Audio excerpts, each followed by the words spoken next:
It was a beautiful day, bright with golden sunlight.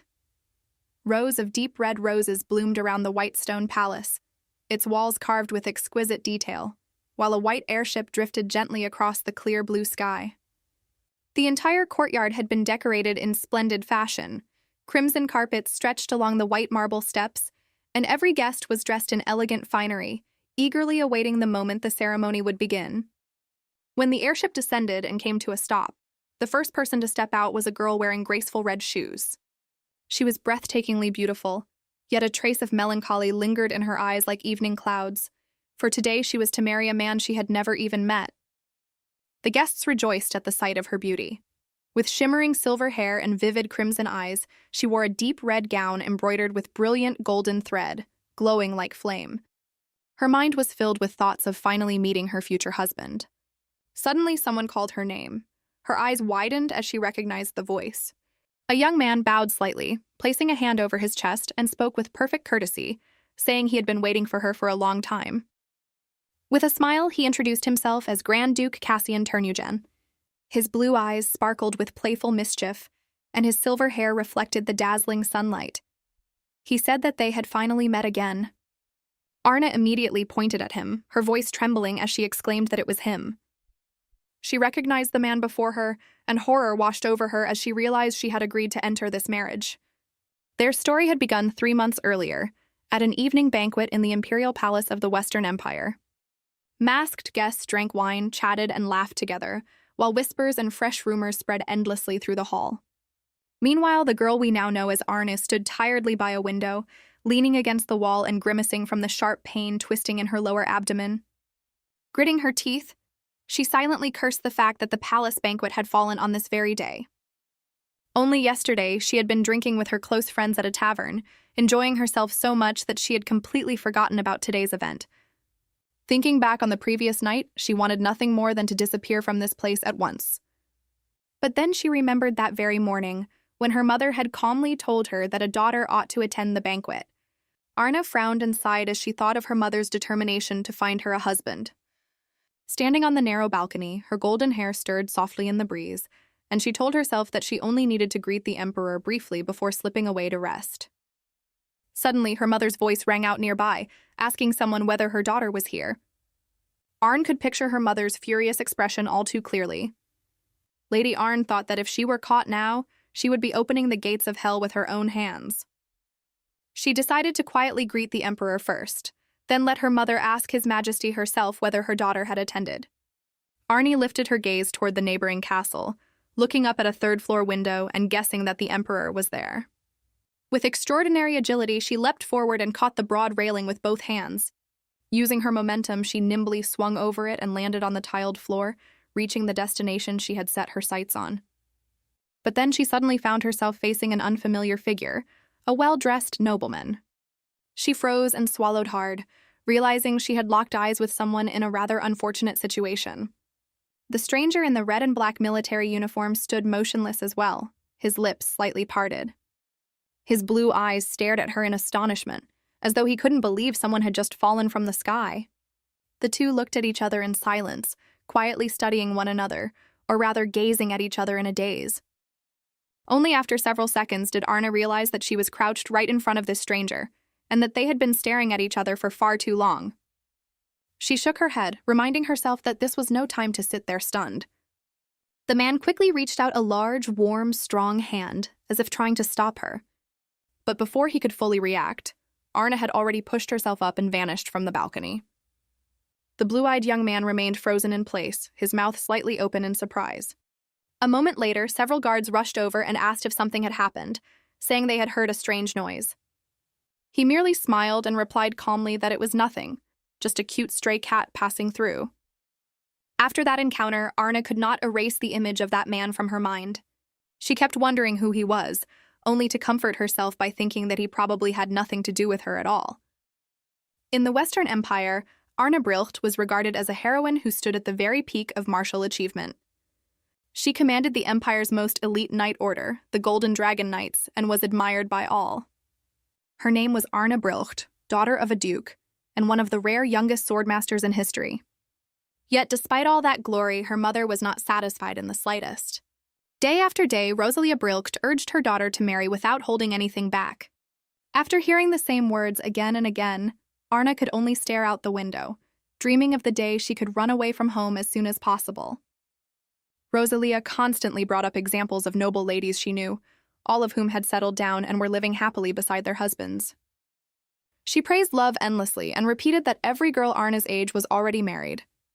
Arnée merely glared at her mother, lips pressed tight in irritation, almost blurting out that Arnée should worry about herself and her own love life instead. Her mother asked if she knew what people usually called her.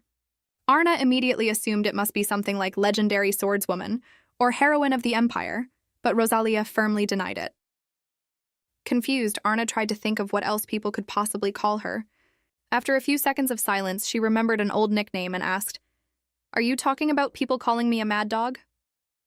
Arnée replied calmly, "Not just a mad dog, the Empire's mad dog." Arnée smiled proudly, pleased that she had guessed correctly. Arnée sighed. Every time marriage is mentioned, any remotely suitable man turns pale the moment he hears your name. They immediately remember how close they came to dying at your hands. As she spoke, she dabbed at her tears with a handkerchief. Arnée stomped her foot in anger and turned away, saying that those words felt like a stab in the back from the mother of a swordswoman herself. Arnée softened her voice. "I only want to see you loved." Arnée frowned and replied that happiness came in many forms. Her mother sighed again. "If you truly feel happy living as you are now, then so be it. I only worry that you have no interest in love at all." Arnée looked at her mother and let out a quiet breath. Arnée continued, her tone almost casual. "Even His Majesty has started worrying about your marriage. He has even chosen someone for you himself." Arnée immediately flared up and asked who this man chosen to be her husband was. Her mother answered calmly, "Grand Duke Casian of the Northern Empire." Then she added that, according to rumor, he was considered the most desirable groom in his entire country. Arnée burst out in genuine outrage. "I can't marry a man I haven't even met." Arnée nodded gently, a faint smile on her lips. "First, you only need to meet him and get to know him. After that, you can decide whether you like him or not." But when her mother mentioned that her future fiancé was very handsome, Arnée flushed red and shouted, "I don't want to meet him, and I don't want to get to know anyone. No matter who he is, I will not marry him." Yet Arnée did not back down. Even 3 days after that conversation, she remained firm that the young Grand Duke was a perfect match for her daughter, receiving in return only irritation and cold silence. A week passed, yet Arnée still refused to stop persuading her. She kept insisting that a man of equal standing was hardly a bad match. But Arnée remained firm. For 2 straight weeks, the advice, the pleading, and the repeated conversations continued until Arnée finally said, "This is my last request as your mother." At that point, Arnée could no longer stand it and shouted, "Fine, I'll meet him as long as you stop talking about this." On the day of the meeting, in one of the royal palace's noble reception halls, Arnée was dressed in an elegant beige gown with delicate floral patterns and light, sheer fabric flowing softly along the sleeves and hem. Her hair had been intricately braided and decorated with small pearl ornaments. The meeting was to take place in one of the grand halls of the royal palace. Arnée made no effort to hide her irritation and asked her mother if she intended to accompany her.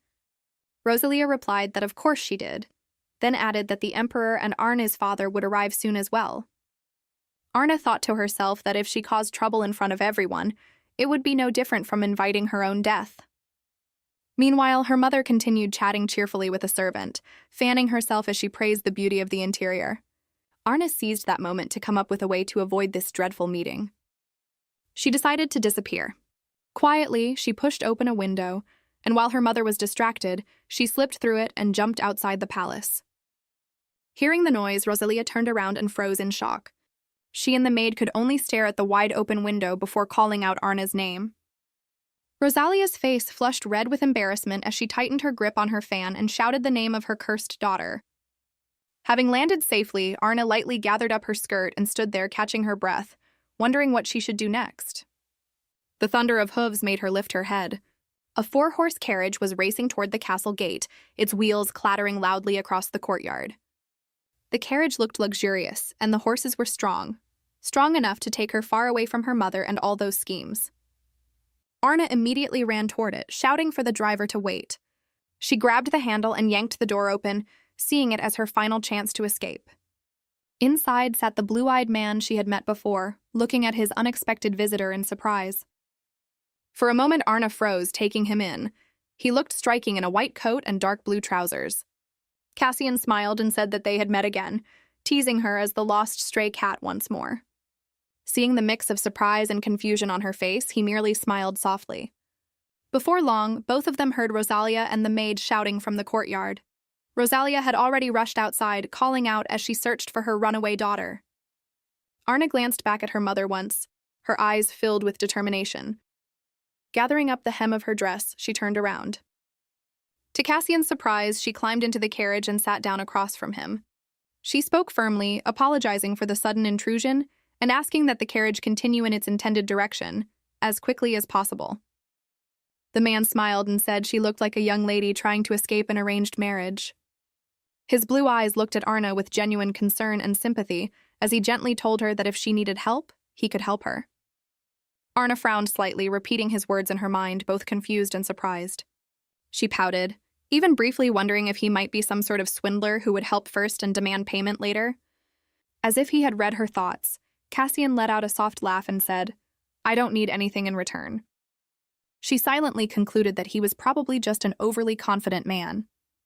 Since he had offered, Arnée said she would truly ask him for a favor. He replied cheerfully that he would be delighted. She smiled slyly and said she wanted him to pretend to be her lover for the day so she could escape this troublesome situation. Casian placed a hand over his chest, smiled brightly, and said he would do his best. The carriage sped through the streets, gradually leaving the royal gardens behind. Curious, Arnée looked out the window and asked where they were going.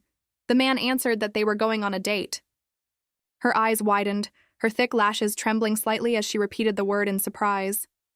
Casian's blue eyes gleamed with mischief as he said she was the one who had asked him to play the role of her lover. She thought about it and realized he was right. He continued that the more people who saw them together, the better. Seeing that she still hesitated, Casian added, "That way your family will hear about it soon enough and cancel the engagement." Finding that reasonable, Arnée smiled and agreed. This time the smile he returned was gentler, more sincere than clever. The carriage stopped in front of a small tea and pastry shop. They ordered a beautiful dessert, a pale pink cream cake layered with smooth white frosting and decorated with all kinds of plump berries. Arnée frowned slightly and leaned in to examine it, both fascinated and a little awkward. She had very little experience with such elegant sweets. Behind Casian, she could hear two young ladies whispering excitedly. They had recognized him and were already wondering whether the girl with him was his lover. Casian heard every word and merely smiled, but his gaze remained fixed on the young woman sitting across from him. To him, she looked beautiful and radiant, and that was the only thing on his mind. Arnée was so absorbed in the cake that she failed to notice a small smear of cream at the corner of her lips. Casian quietly told her there was some cream on her mouth and reached toward her. She froze, not understanding what he meant to do. A light shiver ran down her spine when his warm hand touched her cheek, his thumb gently wiping away the cream. Then Casian lightly licked his fingertip and smiled. "This dessert really is delicious." Hearing the soft gasps and murmurs from the noble ladies nearby, he let out a mischievous laugh and added, "See? That's the fastest way to make people think we're a couple." Arnée bent the spoon in her hand in shock and outrage, thinking that this man must truly have lost his mind. After they had spent some time together in the cafe, Casian escorted her all the way back to the palace gates and said with a smile that he had enjoyed helping her. Arnée looked at him with a sly gleam in her eyes, secretly thinking that rumors about her having a lover would be extremely useful. She smiled brightly and thanked him, inwardly celebrating because she believed this meant she had finally escaped the marriage. He looked at her and asked whether she truly did not want to marry simply because she had never met her fiancé. Arnée paused for a moment and quietly replied that she had only been going along with her parents' wishes.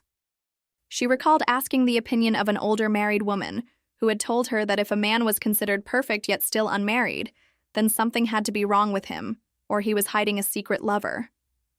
Arnée shrugged and added that she did not believe any normal man would willingly agree to marry someone like her. Her reasoning ended with one firm conclusion. She absolutely did not want to marry a foreign nobleman. If she did, she would have to leave her homeland and live in a strange country. Casian stayed silent, hiding the mix of amusement and surprise in his eyes. After that meeting, rumors spread throughout the court that Lady Arnée had a handsome lover. The gossip even reached the emperor, who was just as astonished as everyone else. Arnée became convinced that the wedding would at least be postponed for a while. And yet, one day, her mother happily called her over and said that she admired her daughter's courage for daring to meet another man on the very day she was supposed to meet her future fiancé. She then added that if Arnée truly loved that man, she would gladly let her marry him, even if it had begun as a secret romance. Arnée stared at her mother in stunned horror, while Rosalia went on to say that the Grand Duke had shown remarkable generosity and did not seem bothered at all by the scandal surrounding her daughter. With a gentle smile, Rosalia said she would accept any choice Arnée made, as long as she agreed to marry. She then casually added that the Duke had been busy that day and therefore had been unable to attend.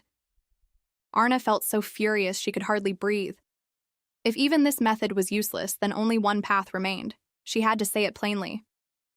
She took a deep breath and declared clearly that she truly did not want to get married. Rosalia fell silent, sensing both the anger and sincerity in her daughter's voice. Slowly, she sat down in a chair, her expression heavy with thought. Then she said only 2 words. 3 months. Arnée stared at her mother, bewildered. What did you say? Rosalia lifted her head and answered slowly.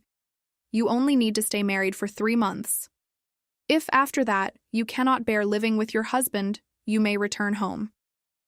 Arnée froze, her eyes widening as she stammered, Then, what about divorce? Rosalia calmly continued with her conditions. Arnée had to live modestly and keep her temper hidden. But if, after 3 months, she still could not accept the marriage, Rosalia would never bring up the subject of marriage again. Arnée nodded repeatedly, telling herself that such a length of time should be enough for her to endure this dreadful wedding. Then Rosalia added in a stern voice, Under no circumstances are you allowed to beat, kill, or throw your husband into the sky. Arnée merely smirked and replied that she could not guarantee she would be able to restrain herself, but she understood what her mother meant. And so they reached an agreement. The wedding would be held. News of the upcoming marriage spread across the Western Empire, throwing the entire court into an uproar. The rumors flew like wildfire. During an informal meeting between the emperor and the military, a true commotion broke out. One commander loudly objected, saying that if Lady Arnée left the army, it would be a tremendous loss to the entire force. Emperor Sicilian IV merely smiled and said that Arnée would be granted the title of princess and treated with special honor. Then, quite suddenly, he proclaimed that she was the future of the Western Empire. Arnée frowned slightly, thinking to herself that her uncle was being far too dramatic. Meanwhile, in the Northern Empire, news of Grand Duke Casian Ternujan's marriage spread throughout the imperial palace as well. Several young noblewomen could not hide their dissatisfaction with the outcome. Casian, son of the late emperor, second in line to the throne and the most admired man in noble society, had long been the dream husband of countless ladies. Now that dream had suddenly shattered. From that moment on, great ripples began to spread across the empire, affecting countless people. Yet the very cause of all these changes, Casian himself, remained as calm and rational as ever. He spoke with his attendant about the rumors circulating at court, and when he heard that there was nothing particularly unusual, he let out a quiet breath and closed his eyes. Perhaps he had only imagined it last time. The strange reaction Emperor Sicilian IV had shown when he heard which bride Casian had chosen. He tapped his pen lightly against the desk, lost in thought. His assistant suddenly spoke up, saying there was one detail that had been bothering him. Casian lifted his head and asked what it was. The attendant answered that the child of Duke Brillhit was said to be an extremely troublesome person. Casian asked what he meant by that, and the assistant explained, Because of that person's violent temper, they are called the Empire's mad dog. Casian's expression darkened slightly as he heard that it was almost impossible to gather information about the ducal family because of this so-called mad dog. When the Grand Duke asked why such a nickname existed, the assistant replied that, according to rumor, anyone who said the wrong thing would be beaten on the spot. Casian frowned and rubbed his forehead, wondering if his future bride was somehow related to someone like that. Perhaps that was why she had grown up so stubborn. At the thought, he let out a small laugh. It sounded rather interesting. The assistant pulled him from his thoughts by reporting that the airship was about to arrive. Casian rose, pushing aside the stack of documents before him, thinking that he was finally about to meet his future wife. As the airship slowly descended toward the palace, he imagined that the girl must be wearing a very adorable expression right now. Arnée, meanwhile, sat in her chair, her absent gaze drifting around the room in utter boredom. A maid approached and softly reminded her of the proper etiquette. When she heard that the airship was about to land, Arnée turned her head, only for the maid to add one more warning: killing people was forbidden. With a gentle smile, the woman said, "A lady should not strike someone simply because she dislikes them, and she absolutely must not draw her sword." Then she softened her voice and added, "Please smile brightly, speak gently, and behave with elegance, my lady." Arnée merely raised an eyebrow at her, her gaze full of doubt. Down in the grand hall, the guests had gathered in great numbers, eagerly waiting to see the Grand Duke's bride. Eva softly reminded her, "My lady, please step out and behave exactly as we practiced." The announcement rang out, and the heavy doors opened wide before her. Arnée descended the stairs with her back straight and her posture calm, until the moment she came face to face with Casian Ternugem. He smiled and greeted her, saying he had been waiting for her for a very long time. While she hovered somewhere between shock and anger, the man calmly introduced himself, still wearing a smile so sincere it was almost childlike. Arnée stared at him in confusion, her mind spinning with countless overlapping thoughts. At that moment, she finally understood why he had been in the carriage that had come to the palace that day. A flash of fury sparked in her eyes. If she had a sword right now, he would be done for. Bitterly, she realized he was a swindler, and one who had even dared to toy with her. Under everyone's stunned gaze, Arnée stomped her foot, turned around, and walked straight away. She told Eva firmly that she was going back and ordered the airship to return at once. Eva looked at her in horror, trembling from head to toe as she called after her, unable to even imagine what consequences would follow if Arnée truly went through with it. Casian took a few steps forward, finding the situation rather interesting. If anything, he seemed to like this stubborn sort of woman even more. He leaned down slightly, a mischievous smile touching his lips, and whispered near her ear, "You owe me, you know." Arnée frowned, so furious that all she could manage was a curse under her breath. Eva, who knew her mistress's temper far too well, clutched her chest and pleaded in a trembling voice, "Grand Duke, please be careful." The young couple both turned to look at her, and in order to explain her fear, Eva stammered, "Please treat the princess as if she were made of glass." Arnée stared at her, eyes wide with shock, completely speechless. After that, Arnée found a way to escape the troublesome maids and climbed up a tree in the garden. While they ran everywhere searching for her, shouting that she should not be outside under such harsh sunlight, she sat perched on a branch, her golden hair swaying in the wind. Arnée could only sigh, wondering how she had ended up in this situation, while listening to the servants fret over her delicate skin in a way that left her unsure whether to laugh or cry. Hearing the maid's panicked cries, Casian walked to the window, glanced outside, and spotted his bride sitting on a thick tree branch. He let out a quiet laugh, hiding it behind his fist as he wondered how she had managed to climb up there. With her hair fluttering in the wind and the hem of her pink dress swaying softly, she looked less like his future wife and more like a stray cat. Arnée, a seasoned warrior, suddenly sensed someone's gaze on her, but when she turned around, she saw no one. She frowned slightly, certain that just a moment ago she had felt someone watching. Looking out through the open window, Arnée saw the maids still running around in a panic, searching for her. She knew she couldn't stay up in the tree forever, so she quietly climbed down. The maids kept calling her name, making her sigh. If she didn't want to be discovered, she had to act quickly. Arnée hid behind a large tree trunk and carefully glanced to the side to avoid being seen. Seeing that no one had noticed her, she let out a soft breath of relief and whispered, "Looks like they haven't found me yet." But at that very moment, a voice sounded behind her. "Who are you hiding from?" Arnée's eyes widened as she turned around, startled, but more than that, she was irritated that she had been caught so easily. She was not particularly pleased to see her future husband standing there, so she asked him when he had arrived. Casian answered calmly, "Just now." Arnée frowned slightly, silently cursing. Had this blue-eyed duke seen her jump down from the tree? Casian smiled and asked, "Do you like me so much that you have to keep staring?" Arnée flinched and shouted, "What did you just say?" He replied with a sly smile, "Because you haven't taken your eyes off my face." Flustered, Arnée tried to come up with the most reasonable excuse she could. Ignoring her clumsy attempts to defend herself, The Grand Duke slowly asked, "Then, what is your first impression of your future husband?" She thought to herself that he seemed to enjoy teasing her far too much. Trying to avoid giving a proper answer, Arnée said, "Well, you're not as bad as I expected." Casian raised an eyebrow, slightly surprised by that response. Arnée hesitated over whether she should say more. Objectively speaking, there was nothing about him she could criticize, but she couldn't help wondering whether he had a lover already. She remained silent for so long that Casian let out a quiet laugh, watching her face shift through one expression after another. He smiled and said, "It seems you're thinking about something else now." Arnée blushed, pressed her lips together, and stared straight ahead, unable to lift her gaze to meet his. Annoyed, she asked, "Where did you learn to say things like that? How long are you planning to keep embarrassing me?" "We aren't even married yet," Casian replied calmly, his voice deep and warm. "We are about to be married." His voice was as smooth as velvet, impossible to ignore. Then he gently took her small, elegant hand in his firm one, unexpected yet incredibly tender. He bent down, lifting her slender fingers to his lips, his gaze never leaving the flushed face of his little bride.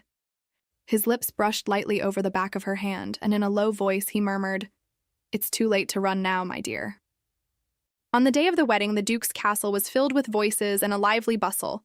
Maids hurried back and forth making preparations for the grand celebration. As they helped the bride get ready, old Nanny Eva dabbed at her tears with a handkerchief and said through sobs, almost unable to believe it, that their Arnée was really about to get married. If only Her Grace, the Duchess, could see this scene.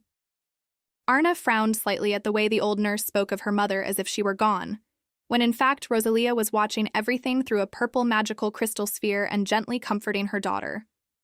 Rosalia said sadly that she regretted not being able to attend the wedding in person, and Arnée smiled and replied that it made little difference since her mother could still see everything through the sphere.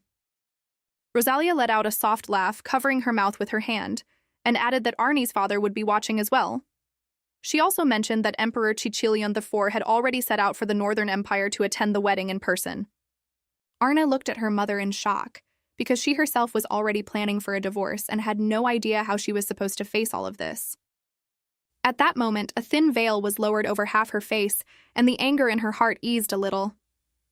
The maids happily announced that she was ready.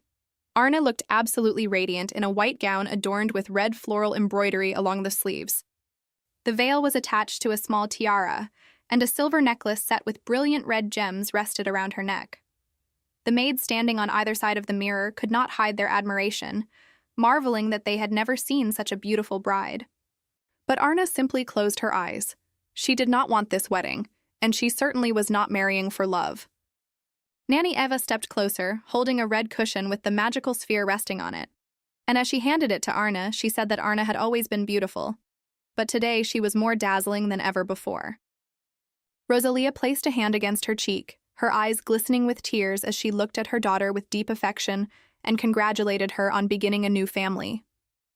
Arnée suddenly realized that her mother's smile today was so gentle and sincere that her heart softened. She thought she ought to make her mother happy, at least this once. The wedding hall had already been magnificent, but now it looked even more splendid with its elaborate decorations. The guests, dressed in elegant finery, waited eagerly for the ceremony to begin. Alan, the Grand Duke's assistant, was standing nearby when he overheard a strange conversation between two young ladies and found himself confused by what was going on. He soon realized they were openly gossiping about his master's bride. He thought to himself that the Duke's life had never been particularly smooth, and now, with this marriage, things seemed to be growing even more complicated. People whispered that the bride from a distant empire was both intelligent and beautiful. But all the gossip died away the moment the great doors of the hall opened. The bride and groom appeared. Both were dressed in pure white, their hands clasped together, looking like a pair destined for one another. Several young ladies could not help exclaiming in admiration that the bride truly was as breathtakingly beautiful as the rumors claimed. Arnée looked down at the floor, her gaze full of thought, wondering whether she had made a mistake by listening to her mother and stepping into this marriage. The Grand Duke, meanwhile, wore a smile while quietly considering what he should do to make this girl feel happy in the marriage that was about to begin. When the bride and groom stood facing each other before the altar, the priest thanked the guests on their behalf for attending. The elderly priest solemnly asked Arnée whether she vowed to love her husband forever. She looked at him in confusion, her eyes filled with uncertainty and fear at the weight of those words. Lowering her head, she wondered how people could possibly promise one another something so enormous, yet still manage to speak in a faint, trembling voice. "I do." The groom made the same vow, but far more decisively and confidently, his eyes never leaving the anxious bride before him. Then the priest offered his blessing and told the two of them to seal their eternal love with a kiss. Arnée nearly screamed inside in horror. She looked at her husband with a mixture of shock and embarrassment. Good heavens, she had completely forgotten that the bride and groom were supposed to kiss during the wedding ceremony.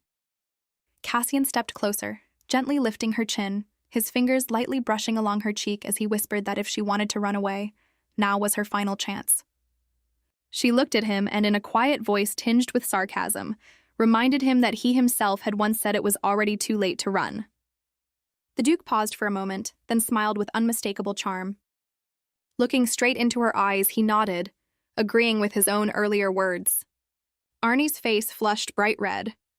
He was too close, and his voice was so soft and intimate that it made her heart pound wildly. Casian wrapped an arm around her waist and drew her close, murmuring in a low voice that now it truly was too late to run. Then he bent down and kissed her deeply, without hesitation. Arnée placed both hands on his shoulders while Casian tightened his hold around her waist, pulling her closer and kissing her with such intensity that it seemed as if no ceremony, no etiquette, and no watching crowd existed at all. Cheers and applause erupted through the crowd. After a few seconds that felt endlessly long, the Duke finally released her so they could both breathe again. Arnée felt as though she had nearly suffocated. Her face was burning red, and her whole body trembled from the dizzying rush of sensations she had never experienced before. The priest then solemnly declared Grand Duke Casian Ternugen and Princess Arnée officially husband and wife. Arnée was still breathless, inwardly wanting nothing more than to punch her new husband for kissing her like that in front of hundreds of people. Casian, on the other hand, seemed amused by her dazed expression. She looked like a small cat, both startled and strangely adorable. Arnée screamed inwardly that this marriage was definitely going to be a disaster, and that there were only two possible endings. Either he would kill her, or she would kill him. After the official ceremony, a grand wedding banquet was held at Ternugen Castle. But unexpectedly, several maids hurried over, took her hands, and insisted that their lady needed to rest at once before her legs became sore. Arnée pressed her lips together and had no choice but to quietly endure their excessive concern. Then she suddenly remembered the passionate kiss before the altar, the kiss her newly wedded husband had given her. Her cheeks burned as if on fire, and her breathing grew uneven as she recalled the feeling of his strong, heated hands on her body, so intense they seemed to burn through the thick fabric of her gown. Startled by her own thoughts, she quickly shook her head and told herself to forget that cursed kiss immediately. By then, the maids had led her to her private chamber. The room was decorated mainly in shades of blue and white, with exquisite gold and silver trim that made every piece of furniture shine with a refined brilliance. Arnée sat on the edge of the bed, finally feeling as though she could rest for a moment. She took a deep breath and closed her eyes, trying to process everything that had just happened. The maids giggled teasingly as they hurriedly excused themselves. "We wish her grace a pleasant night." Arnée frowned slightly, wondering what they meant, then swallowed hard when she suddenly remembered the wedding night ahead. She began frantically thinking of a way to avoid killing her husband, and in the end decided that she had to escape from here immediately. Stepping onto the window ledge, she pushed the window wide open and looked out into the darkness, her mind full of calculations. But her attempt to flee was interrupted by a familiar male voice behind her, asking what she was doing. The Duke said coldly that she was far too high up, then slowly approached his stubborn wife. His expression was dark, as if he could hardly believe she truly intended to jump out of a window right after the wedding, especially when she had agreed to the marriage herself. Arnée looked at him in panic and confusion, realizing once again that she was being drawn into those eyes. Casian repeated the question, his voice mixed with worry and a hint of irritation.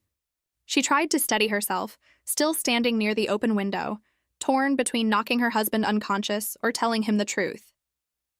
The Duke asked again in a low voice what she was doing there, standing in front of an open window like that.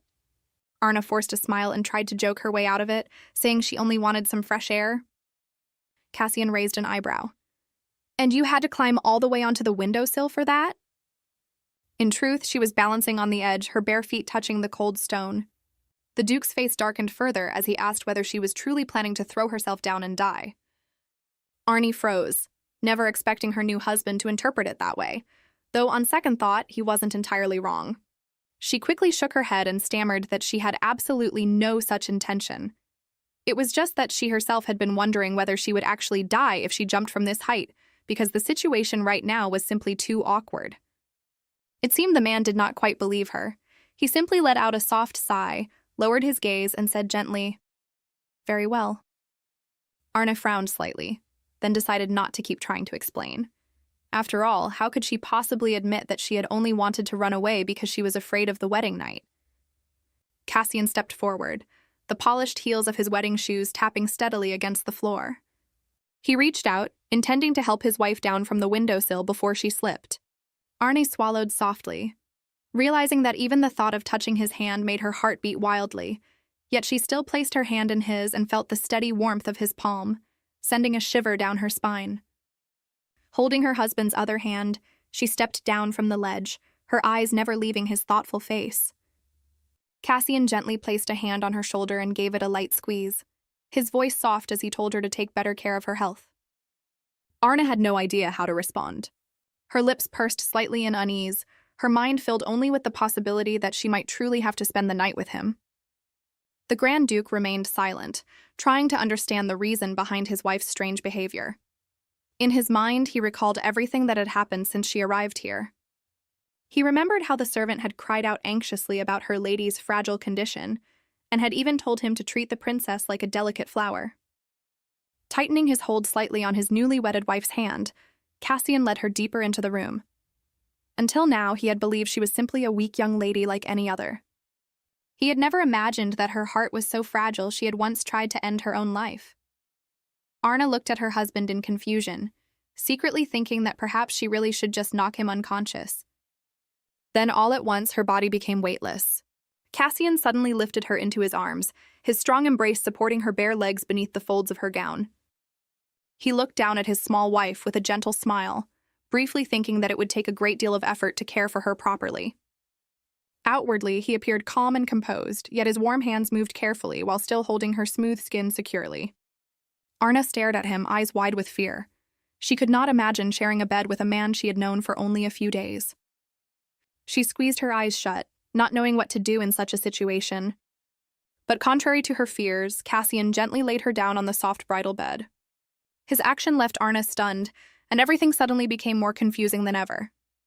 The Grand Duke merely said that she must be tired and should rest to recover her strength.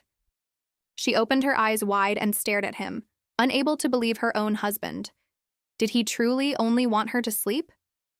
She wondered if such a thing was even possible on a wedding night. Leaning closer, Casian whispered that she did not need to worry about anything and should simply relax and rest.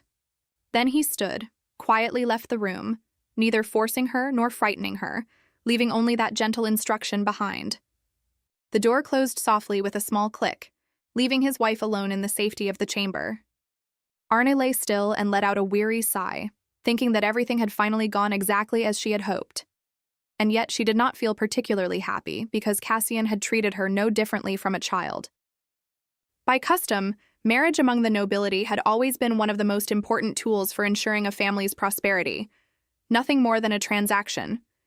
That was why the guests attending the Grand Duke's wedding all assumed this marriage would be no different. Yet that belief quickly changed once they saw the newlyweds together with their own eyes.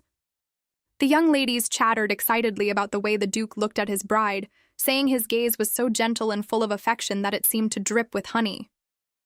Because the maids were taking excessive care of her, the new Duchess did not even appear at the wedding banquet. The guests began whispering among themselves, wondering whether the Duke was truly that worried about his wife's health. One gentleman remarked that there was a rumor Casian had once expelled every man from the palace who dared look at his wife with lustful eyes. His companion replied in astonishment, "If that is true, then perhaps the rumor has some merit." Maybe the Duke really did fall for her at first sight.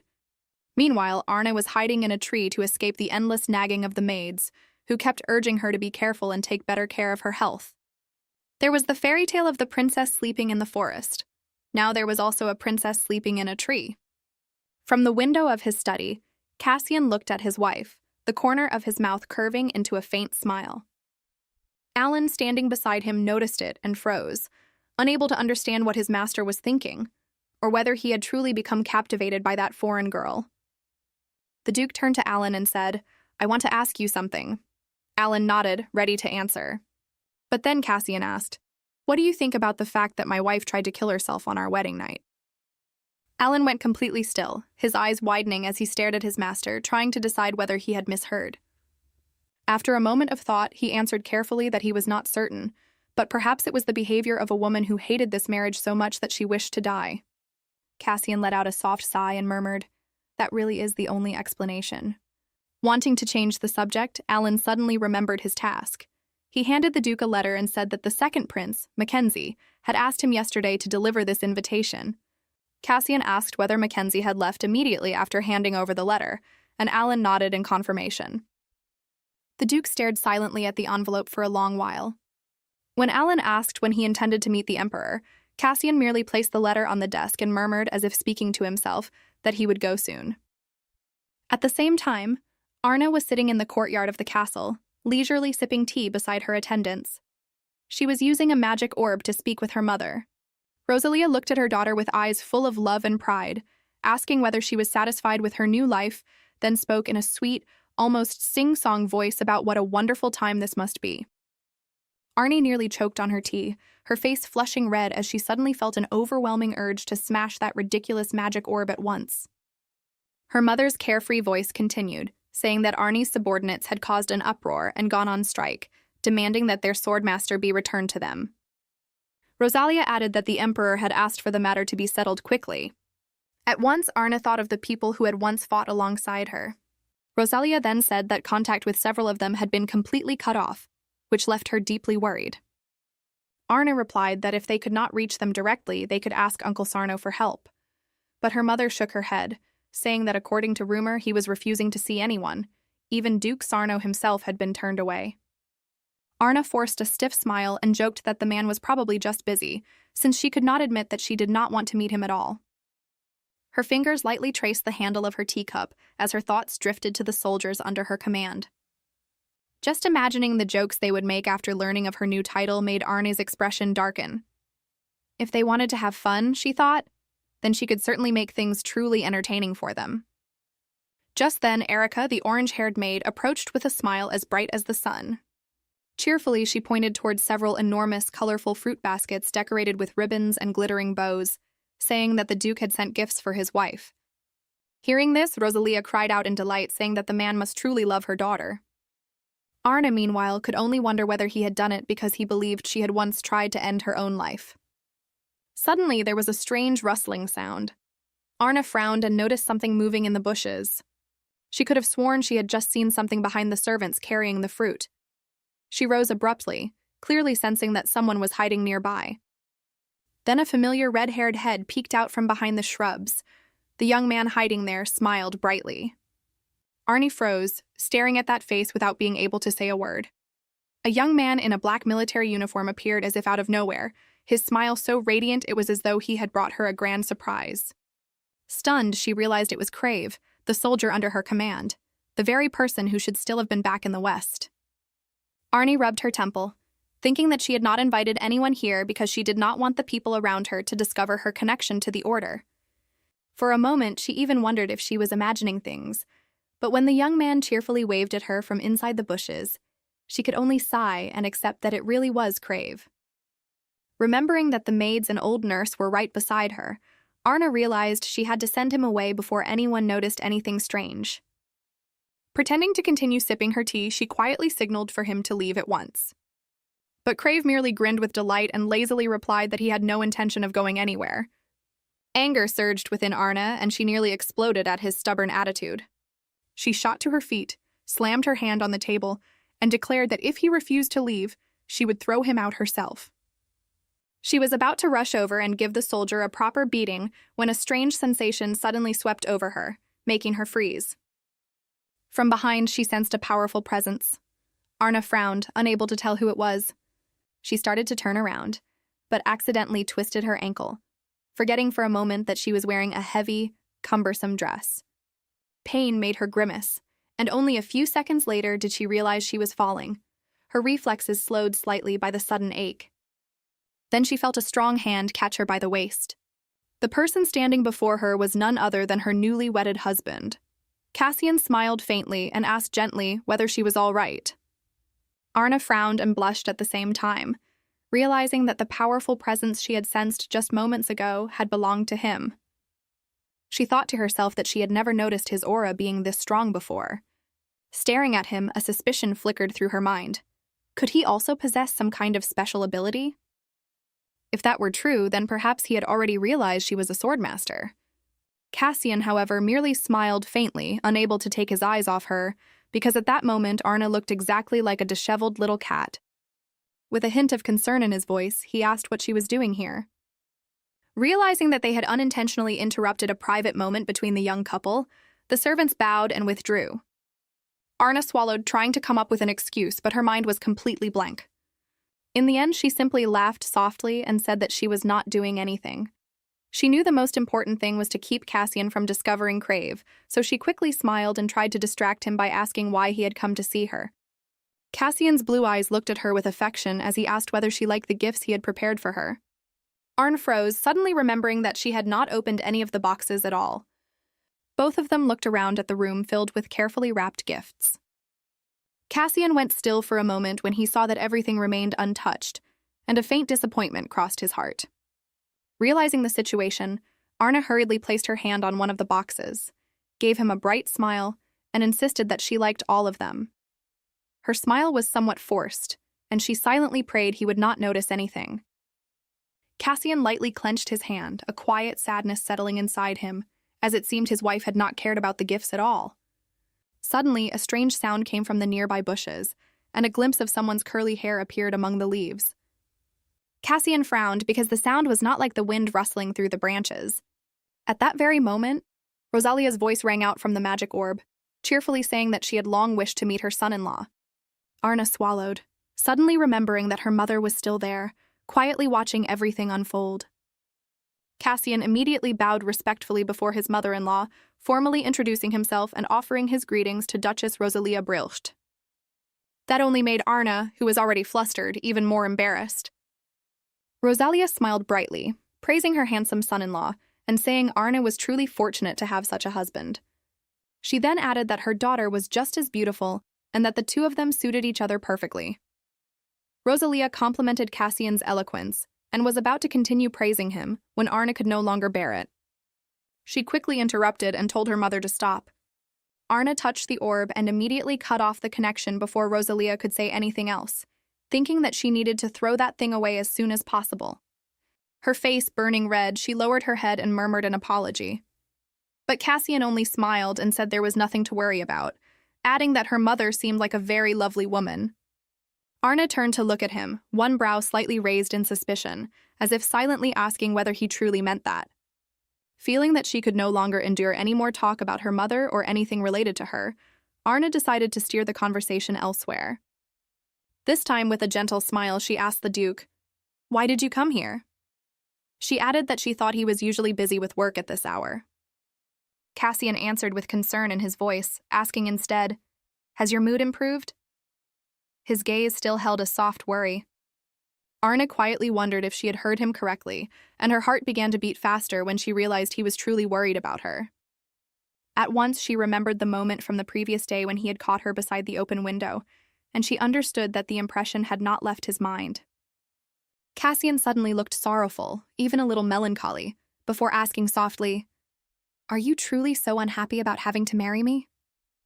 Arnée froze, surprised by the gentleness and respect in his words, her mind racing as she tried to find a way to explain her behavior. But Casian patiently continued, saying that if something had happened, he was willing to help, as long as she told him the reason.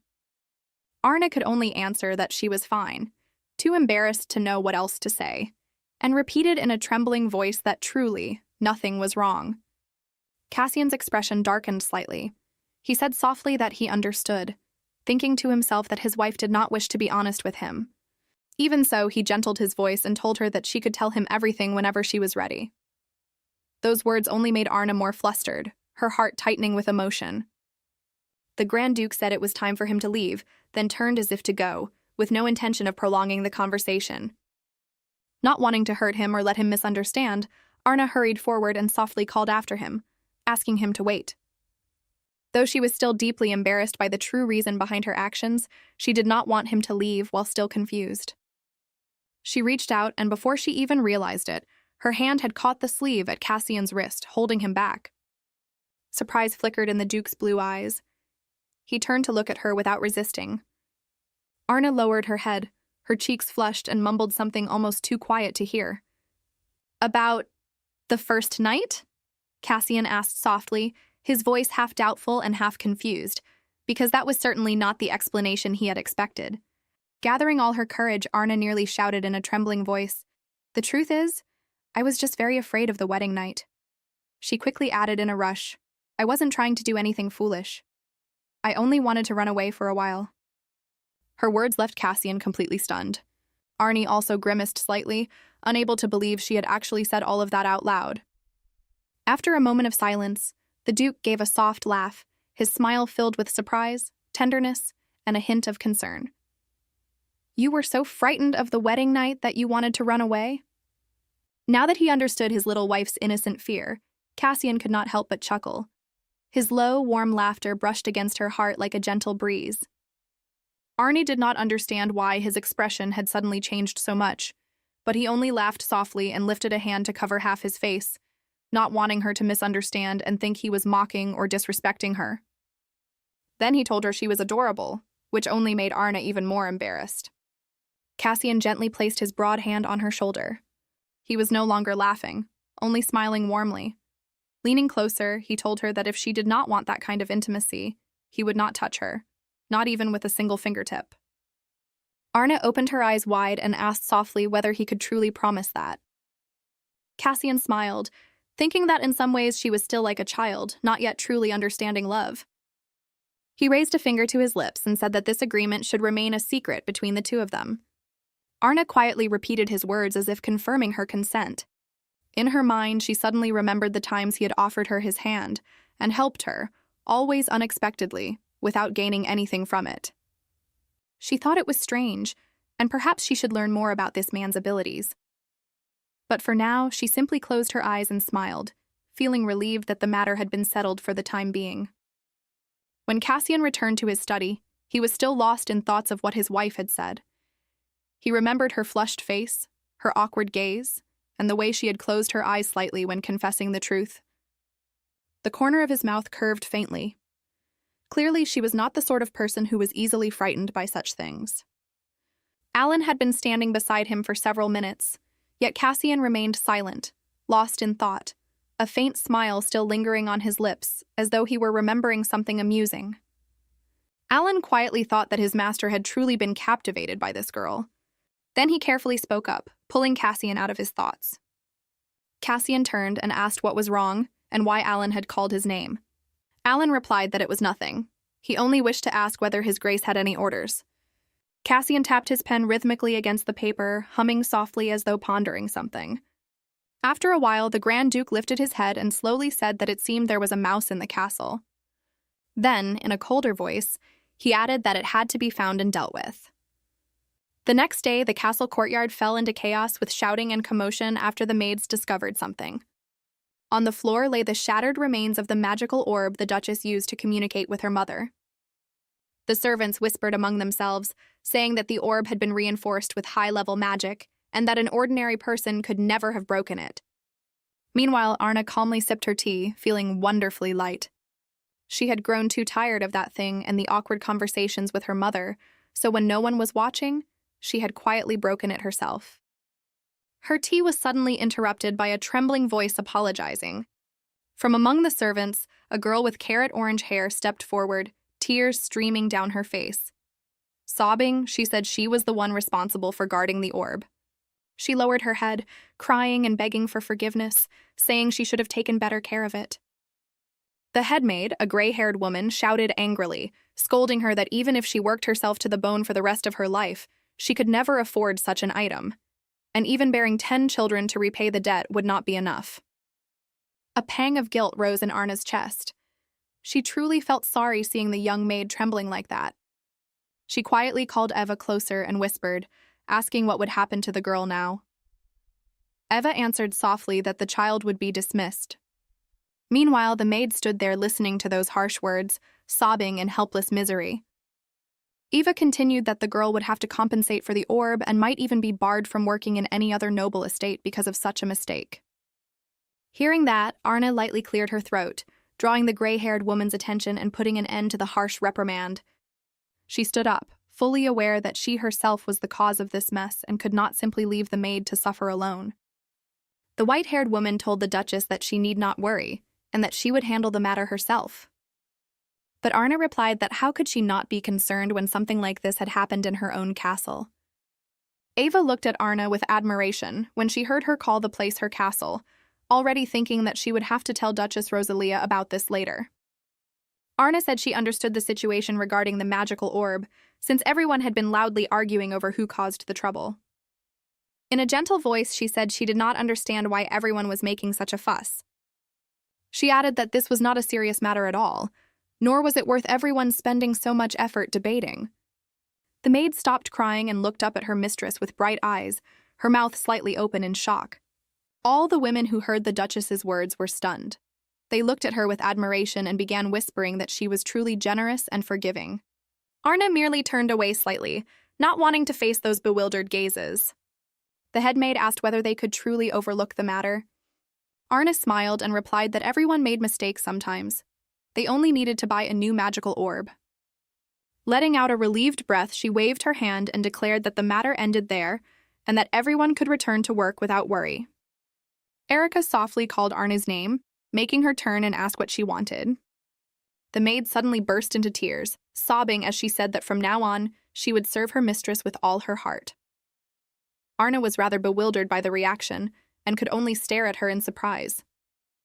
Erica dropped to her knees before the Duchess, trembling as she said that Arnée had saved her life and that she would serve her loyally until the end of her days. Arnée gave an awkward smile and tried to soothe the sobbing maid. "Please calm down first." Suddenly, Eva called the maid's name. The girl's name was Erica, and Eva was carrying a lit box toward them. When the box was opened, inside lay a new crystal orb resting on a red velvet cushion. Arné's mother's voice rang out from within, saying that she had already sent many more orbs, knowing full well that something like this would happen. The Duchess froze, cursing inwardly as she realized all her efforts had been for nothing. Now, not only would she have to endure her mother bothering her every day with awkward topics, she also had to deal with the overly loyal and emotional maid Erica. Alan listened in astonishment as the head maid, who oversaw all the servants in the palace, recounted the whole story. Casian also listened attentively, a faint smile on his lips, pleased that his wife still cared about matters within the castle. Then he suddenly stood, making both the maid and Alan turn to him in surprise. When asked where he was going, Casian answered calmly, wearing the playful smile of a young man, that he wanted to go see his wife. He shut the door behind him, leaving his subordinates standing dumbfounded in the office. Alan thought to himself that the Duke normally never neglected his work, yet now he seemed completely different. Meanwhile, in the back garden, Arnée was trying to hide from Erica, who had not stopped thanking her for what had happened that morning. Arnée pressed herself behind a large tree trunk, irritated as she wondered why she kept ending up in such ridiculous situations. When she heard someone call out from very close by, Arnée jumped in surprise and let out a small cry, thinking she had been caught. But she froze at once when she saw that the person standing before her was not the one she had expected at all, and in every way looked completely different. Hesitantly, she called out Crave's name as he stood there among the trees and bushes. Unable to stop herself, Arnée asked what he was doing there, and what on earth he was supposed to be wearing. Her subordinate was dressed in a green women's gown with a red bow at the collar, a wig that matched his bright red hair, and a pair of long, sparkling earrings. Crave beamed, planted one hand on his hip, and confidently declared that he had merely changed clothes a little. From the outside, he looked exactly like a large, proper, noble lady, but Arnée still could not believe her eyes and could only stare at him in stunned disbelief. She asked if he was pretending to be a maid, and he nodded enthusiastically in confirmation. Arnée pressed a hand to her forehead, trying to suppress the headache that was beginning to form, inwardly thinking that she really ought to kill this man and be done with it. In utter disbelief, she asked, "How did you get in here without anyone noticing?" Crave simply shrugged and replied that disguise and secret infiltration were his specialties. Then he added that he had already left the Corps, and that was exactly why he was here now. Arnée let out a sharp breath, trying to calm herself and gather her scattered thoughts. Unable to hold back any longer, she shouted, asking why he had left the military. Crave shouted back just as loudly that the place he belonged was by her side. Arnée pressed her lips together and studied Crave's face, searching for even the faintest sign of sanity. Had he still not sobered up? Or was he simply that thick-skinned? In the end, she decided to ignore him and turned to leave.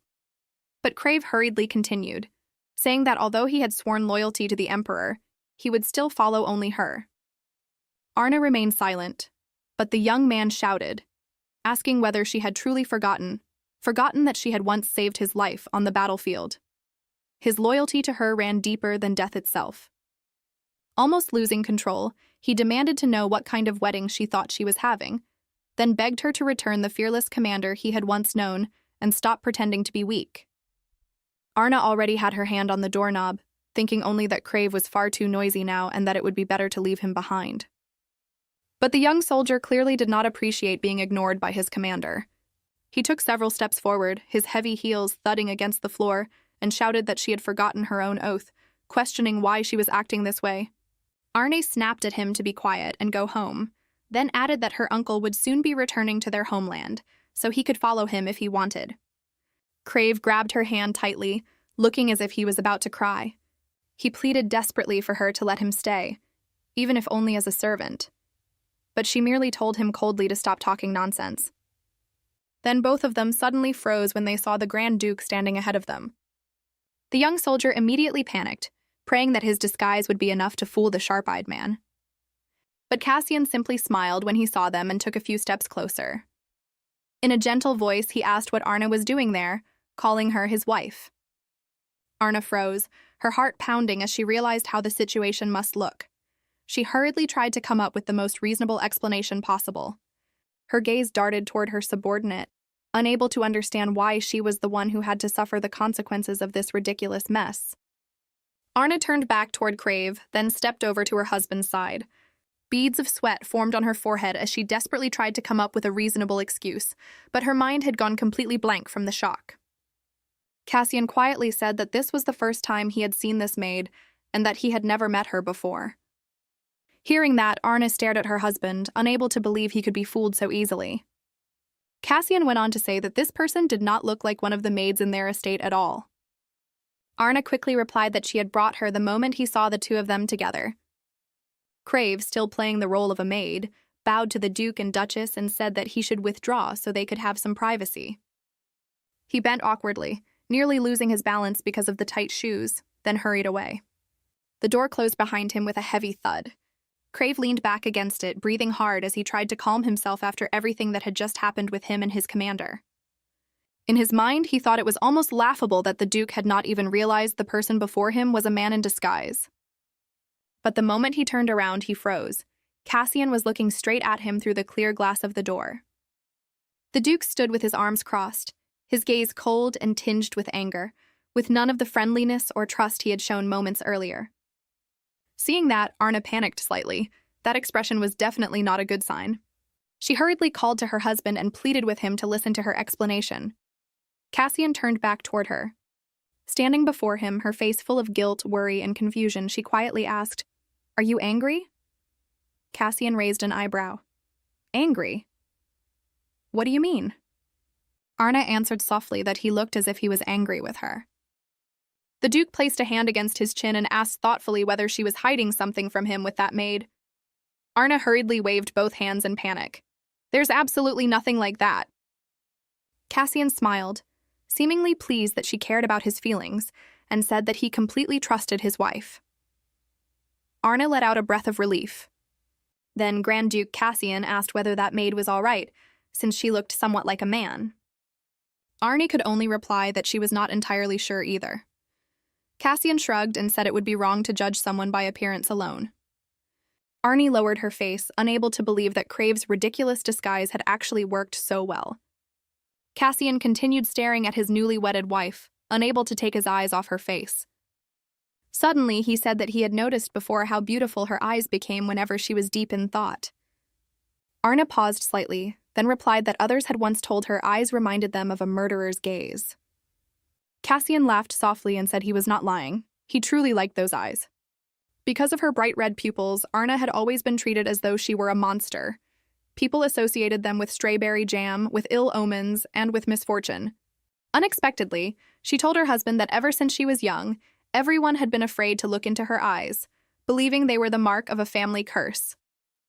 In her strawberry jam line, someone with those eyes appeared only once in each generation. She said that both her grandfather and her uncle were famous red-eyed swordsmen. Casian fell into thought and asked whether that uncle was the one who had slain the dragon that awakened 30 years ago, and whether he was also the one who ended the war with the Eastern Alliance 10 years ago. Arnée considered his words. It was true that her uncle had killed that dragon, but the one who ended the war was actually her.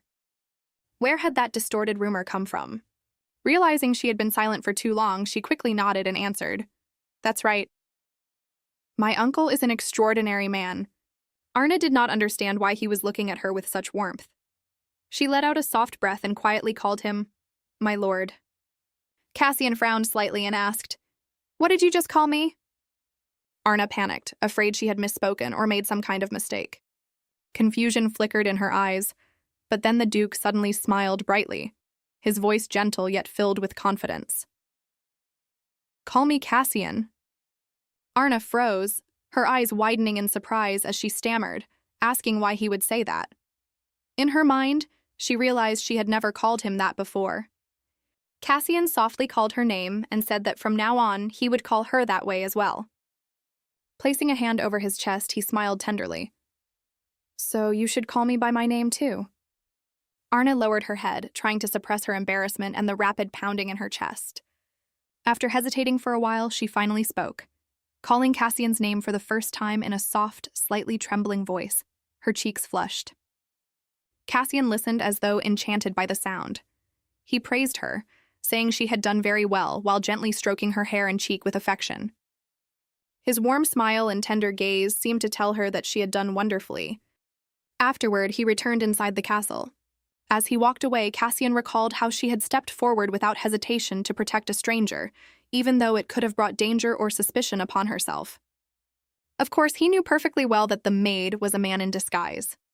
Casian smiled faintly, thinking that the man probably posed no real threat, though he was already considering how to capture and question him. Meanwhile, still dressed as a maid, Crave spoke in a shrill voice, asking whether his lady had summoned him. He seemed extremely pleased with his performance, while Arnée still could not understand why no one around them noticed how obviously ridiculous the disguise was. Perhaps she thought she was the only one who found the whole thing strange. Then Arnée called Crave over, her voice tightly controlled, and told him to stop that ridiculous act at once. The young man immediately stood at attention and said he was listening to his commander's orders, but the way he said it only made everything sound even more absurd. Crave explained that after she left, a revolt had broken out within the Golden Dragon Knights, then asked whether Arnée still remembered that they all shared the same strawberry jam. Arnée looked at him in clear displeasure while Crave continued rambling, saying that every warrior had joined the order because of her, and then she had suddenly disappeared without a word of explanation. He immediately broke into a bright smile and proudly announced that, because of that, he had been the first to submit his resignation from the order. Arnée silently thought that perhaps she should have told her soldiers in advance that this marriage would only last 3 months. Crave added that when he left, he had run into another member who had also quit the order, making Arnée frown and tell him not to speak of it with such a pleased expression. Suddenly, there was a very soft click. Both of them turned toward the door and saw Erica standing there, her eyes wide with shock. Crave and Arnée both looked at the maid, silently wondering how long Erica had been standing there and how much she had heard. Crave said that this maid was clearly bothering his lady and that he needed to deal with it. Knowing all too well what kind of thing he might do, Arnée quickly raised a hand to stop him and asked what he was planning, but Crave had already thrown the door open. He stood before the trembling maid like a dark storm cloud, catching her red-handed. In his shrill maid's voice, he declared that the Duchess had accepted him as her personal maid, and therefore Erica could swear loyalty to their lady in her next life instead. Erica clenched her hands and burst into tears after hearing such cruel words from that strange, vulgar, unfamiliar woman. She cried out that it was terribly unfair, clutched her head, and ran off as fast as she could. Crave slammed the door shut with a satisfied expression, then turned back with a bright smile and asked his mistress whether she was pleased with how he had handled it, and whether he had been wonderful. By this point, Arn was completely exhausted by Crave's antics, and silently decided that she had to find a way to send him back with Sarno before he caused even more trouble. A while later, in the garden, Crave continued pretending to be a maid as he poured hot tea for his lady. Arnée took a sip, then asked coldly in a blunt tone, "Are you not planning to leave? Can you let me have a moment of peace?" The young man leaned toward the table, completely ignoring her request, and said that if she was going to the capital soon, she would surely need servants like him. Only then did Arnée remember that all married nobles had to go through a ceremony known as imperial approval. It was a way for the court to mediate any conflicts between families, if necessary, while also confirming that noble inheritance rights ultimately belonged to the emperor. In simple terms, it was merely a formal introduction before the highest authority in the land. Her thoughts were interrupted by the sound of footsteps as the maids approached. Marthe, the head maid, was there along with the others, and she asked to speak privately with the Duchess. Their faces looked faintly displeased, and their gazes held anger, not toward their mistress, but toward the strange new maid who had suddenly appeared. Marthe, being the most hot-tempered among them, strode straight forward, leaving the other maids behind. For a moment, Arnée wondered if they had finally realized he was a man. In truth, she was more surprised that no one had noticed until now. She quickly stepped between her soldier and the maids, intending to explain that everything was just a misunderstanding, but Erica suddenly shouted that this had gone too far. With the other girls backing her up, Erica loudly declared that they had always been by the Duchess's side before this new maid appeared. Yet ever since that woman arrived, their mistress had only been close to her, and that made them feel hurt. Crave stared at the orange-haired maid as she kept shouting. Erica continued, saying that if Arnée favored this other servant simply because she came from the Western Empire, then they were willing to go there and learn as well. Arnée stood still, listening in disbelief, unable to believe those words were truly directed at her. As the maids pleaded with her not to spend too much time with only one servant, Arnée rubbed her forehead and gave a faint smile, murmuring that everything was completely different from what they thought, and that it had nothing to do with preference or favoritism. She reassured them that she was very satisfied with the way they worked, saying they had always been attentive and devoted.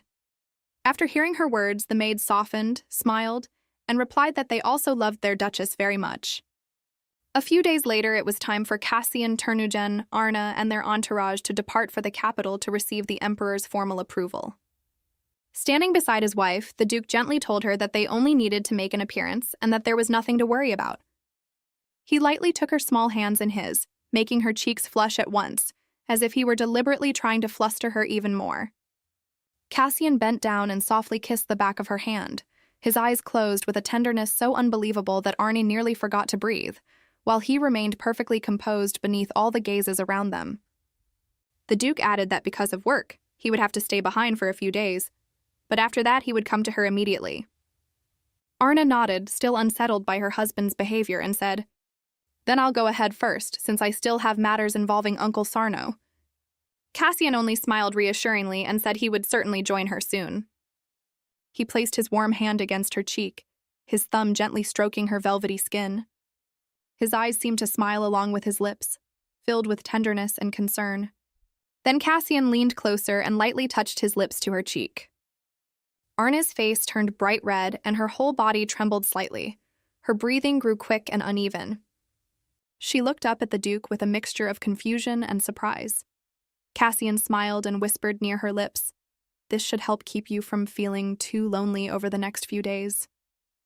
The maids standing nearby sighed in admiration, each of them convinced that the Duke and his wife were truly a deeply passionate couple. Arnée happened to overhear them whispering that the relationship between the two was so romantic it made everyone envious. Elsewhere, Crave had shed his maid disguise and was back in his red military uniform, the gleaming epaulets on his shoulders catching the light as he adjusted the reins of a white horse and called out loudly to Sano, Arnée's uncle. At the same time, Arnée was sitting inside the carriage with her attendants. Curious, she asked about the knight Crave, remarking that he seemed extraordinarily loyal to her. Then she realized that this was the first time she had ever traveled such a long distance by carriage, since she had always ridden on horseback beside Crave. At first she felt a little downhearted, but when she looked out the window, she found that watching the scenery from a soft cushioned seat was not so bad after all. Suddenly, the memory of Cassian's kiss came rushing back. She lifted a hand to her lips, her face turning red again as the thought crossed her mind that she almost wished he had kissed her properly before parting. Noticing Eva and Erica staring at her, Arnée quickly shook her head and squeezed her eyes shut, trying to banish those foolish thoughts. Frowning, she told herself that her mind was only wandering because she still was not used to being this comfortable. Then, without warning, the carriage lurched violently. Erica was thrown forward with a cry while Arnée grabbed the door handle and winced. The terrified neighing of horses rang out, followed by the clash of impact and the shouts of the guards, and Arnée immediately understood that they were under attack. From the dense green treetops above, hidden assailants suddenly rained arrows down on them. Some of the guards were struck and toppled from their horses, while others desperately tried to dodge the sharp shafts, but all of them had been caught completely off guard. Crave yanked hard on the reins and shouted at the top of his lungs, ordering everyone to protect the carriage with their lives and shield Duke Sano and Lady Arnée. One warrior rushed forward and raised his shield over Sano as arrows continued to whistle viciously through the air around them. Crave shouted again, his voice already hoarse, ordering a counterattack, while fear for the commander he had always sworn loyalty to surged through him. Meanwhile, Casian was in his office, occupied with work. Before him sat a chessboard, and he was quietly moving the pieces one by one, clearly deep in thought. The game helped him think more carefully through the matters weighing on his mind. The Duke picked up a black knight and gently placed it on another square. Noticing his master's unusually pensive expression, Alan cautiously asked if something had happened. In a low voice, Casian replied that he was truly unlucky today. He picked up the large wooden knight again, tossing it lightly from one hand to the other. Silent and composed as ever, the Duke sank back into thought, trying to determine what all of this might mean, wearing the same cool, collected expression he always had when handling serious matters. Suddenly, another servant burst through the door without even knocking, panting as he cried out that there was urgent news. His voice trembled with fear and agitation as he reported that the Duchess had been ambushed. Cassian's heart seemed to leap into his throat.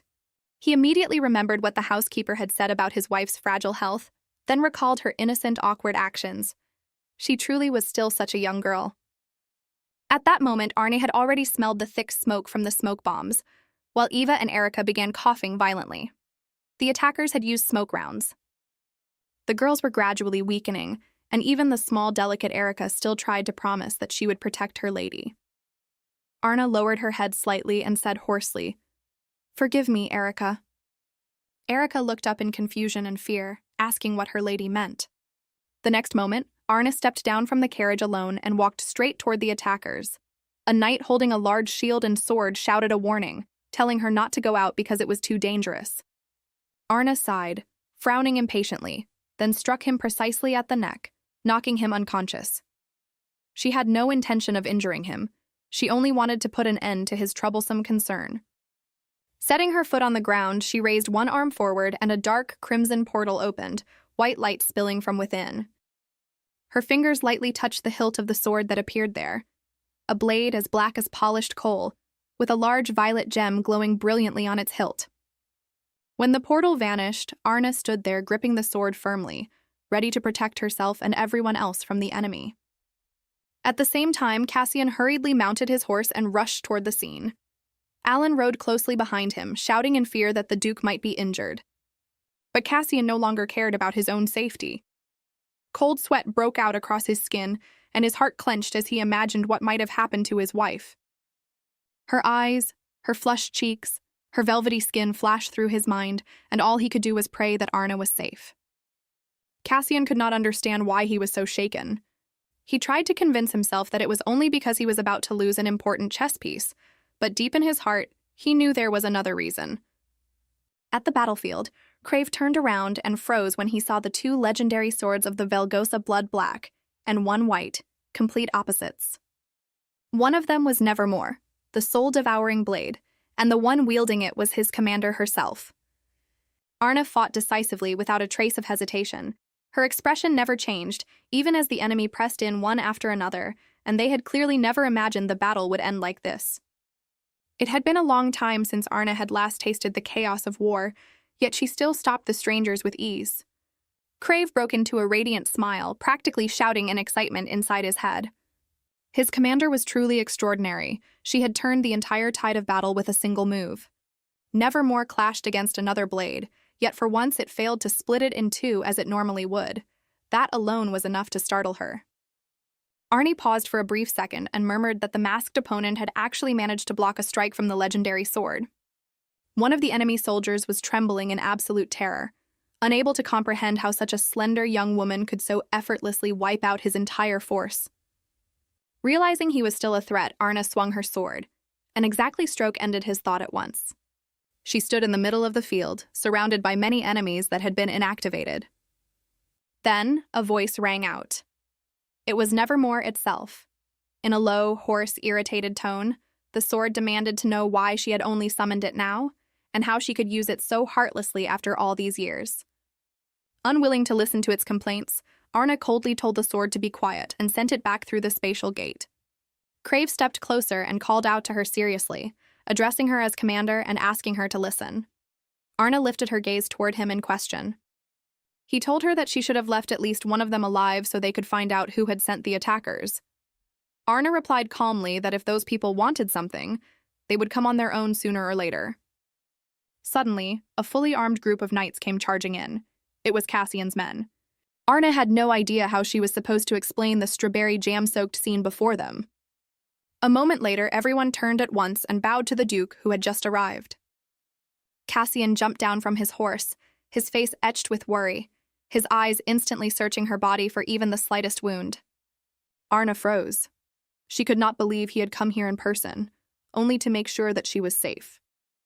She caught the darkness in his eyes, the same expression she had seen only once before, when he had thought she was about to throw her life away after their wedding. Then, without saying a word, the Duke strode forward and pulled her into a tight embrace, his strong arms wrapping around her. Arnée went completely still in shock. She had never imagined that a man who had once been a stranger to her could hold her so tightly, so tremblingly. Casian slowly drew back, trying to steady his breathing, and in that moment he seemed to realize that she was truly standing before him, alive, safe, and warm. He asked whether she was hurt, while at the same time expressing satisfaction that the escort assigned to follow her had indeed stayed close by. Arnée was still too stunned to fully recover, and could only murmur that she was fine. The Duke then whispered that there was strawberry jam on her face and immediately reached out to touch the soft skin of her cheek. When he realized that the strawberry jam was not hers, he turned sharply and finally took in the chaos around them. Wounded men, dead bodies, enemies sprawled all around the carriage. Casian slowly swept his gaze over the scene, his voice dropping into a cold, dangerous tone as he asked, "Who did this?" Arnie's mind began racing as she tried to think of what she should say, because under no circumstances could she let the Duke discover that she was a swordswoman, and that she had been more than capable of dealing with the attack on her own. While Arnée was still flustered, her uncle stepped in to help her out of the difficult situation, saying that he could explain everything. He moved forward, placed a hand on the shoulder of the stunned Crave, and began claiming that this young man was the one who had saved Arnée and defeated the enemy. Crave stood frozen, staring blankly at Sarno, unable to believe what he was hearing. Once she recovered, Arnée immediately pointed at Crave and gave a small nod, confirming that it had indeed been thanks to him. Casian looked at the young man with suspicion and asked whether he had really done all of that by himself. Crave glanced toward the unlucky soldiers, having absolutely no idea how to explain. He raised both hands, about to refute Sarno's words, but then he met Arné's furious gaze. She stood there with her arms crossed, silent, yet her eyes clearly said that if he dared tell the truth, she would finish him herself. Unwilling to invite her wrath, and possibly his own ending, Crave could only place a hand over his chest, bow slightly, and say, "That is correct. I did it all." At the same time, in the imperial capital, people were still buzzing about the Duke's recent wedding. They said he had fallen for the girl at first sight and immediately proposed. One woman asked emotionally, who would have thought he would marry the princess of the Western Empire? Another person beside her wondered, then what about Lady Haley? The woman sighed and replied, she was abandoned. The other added, Either way, what I'm more curious about is how the Emperor will react to this marriage.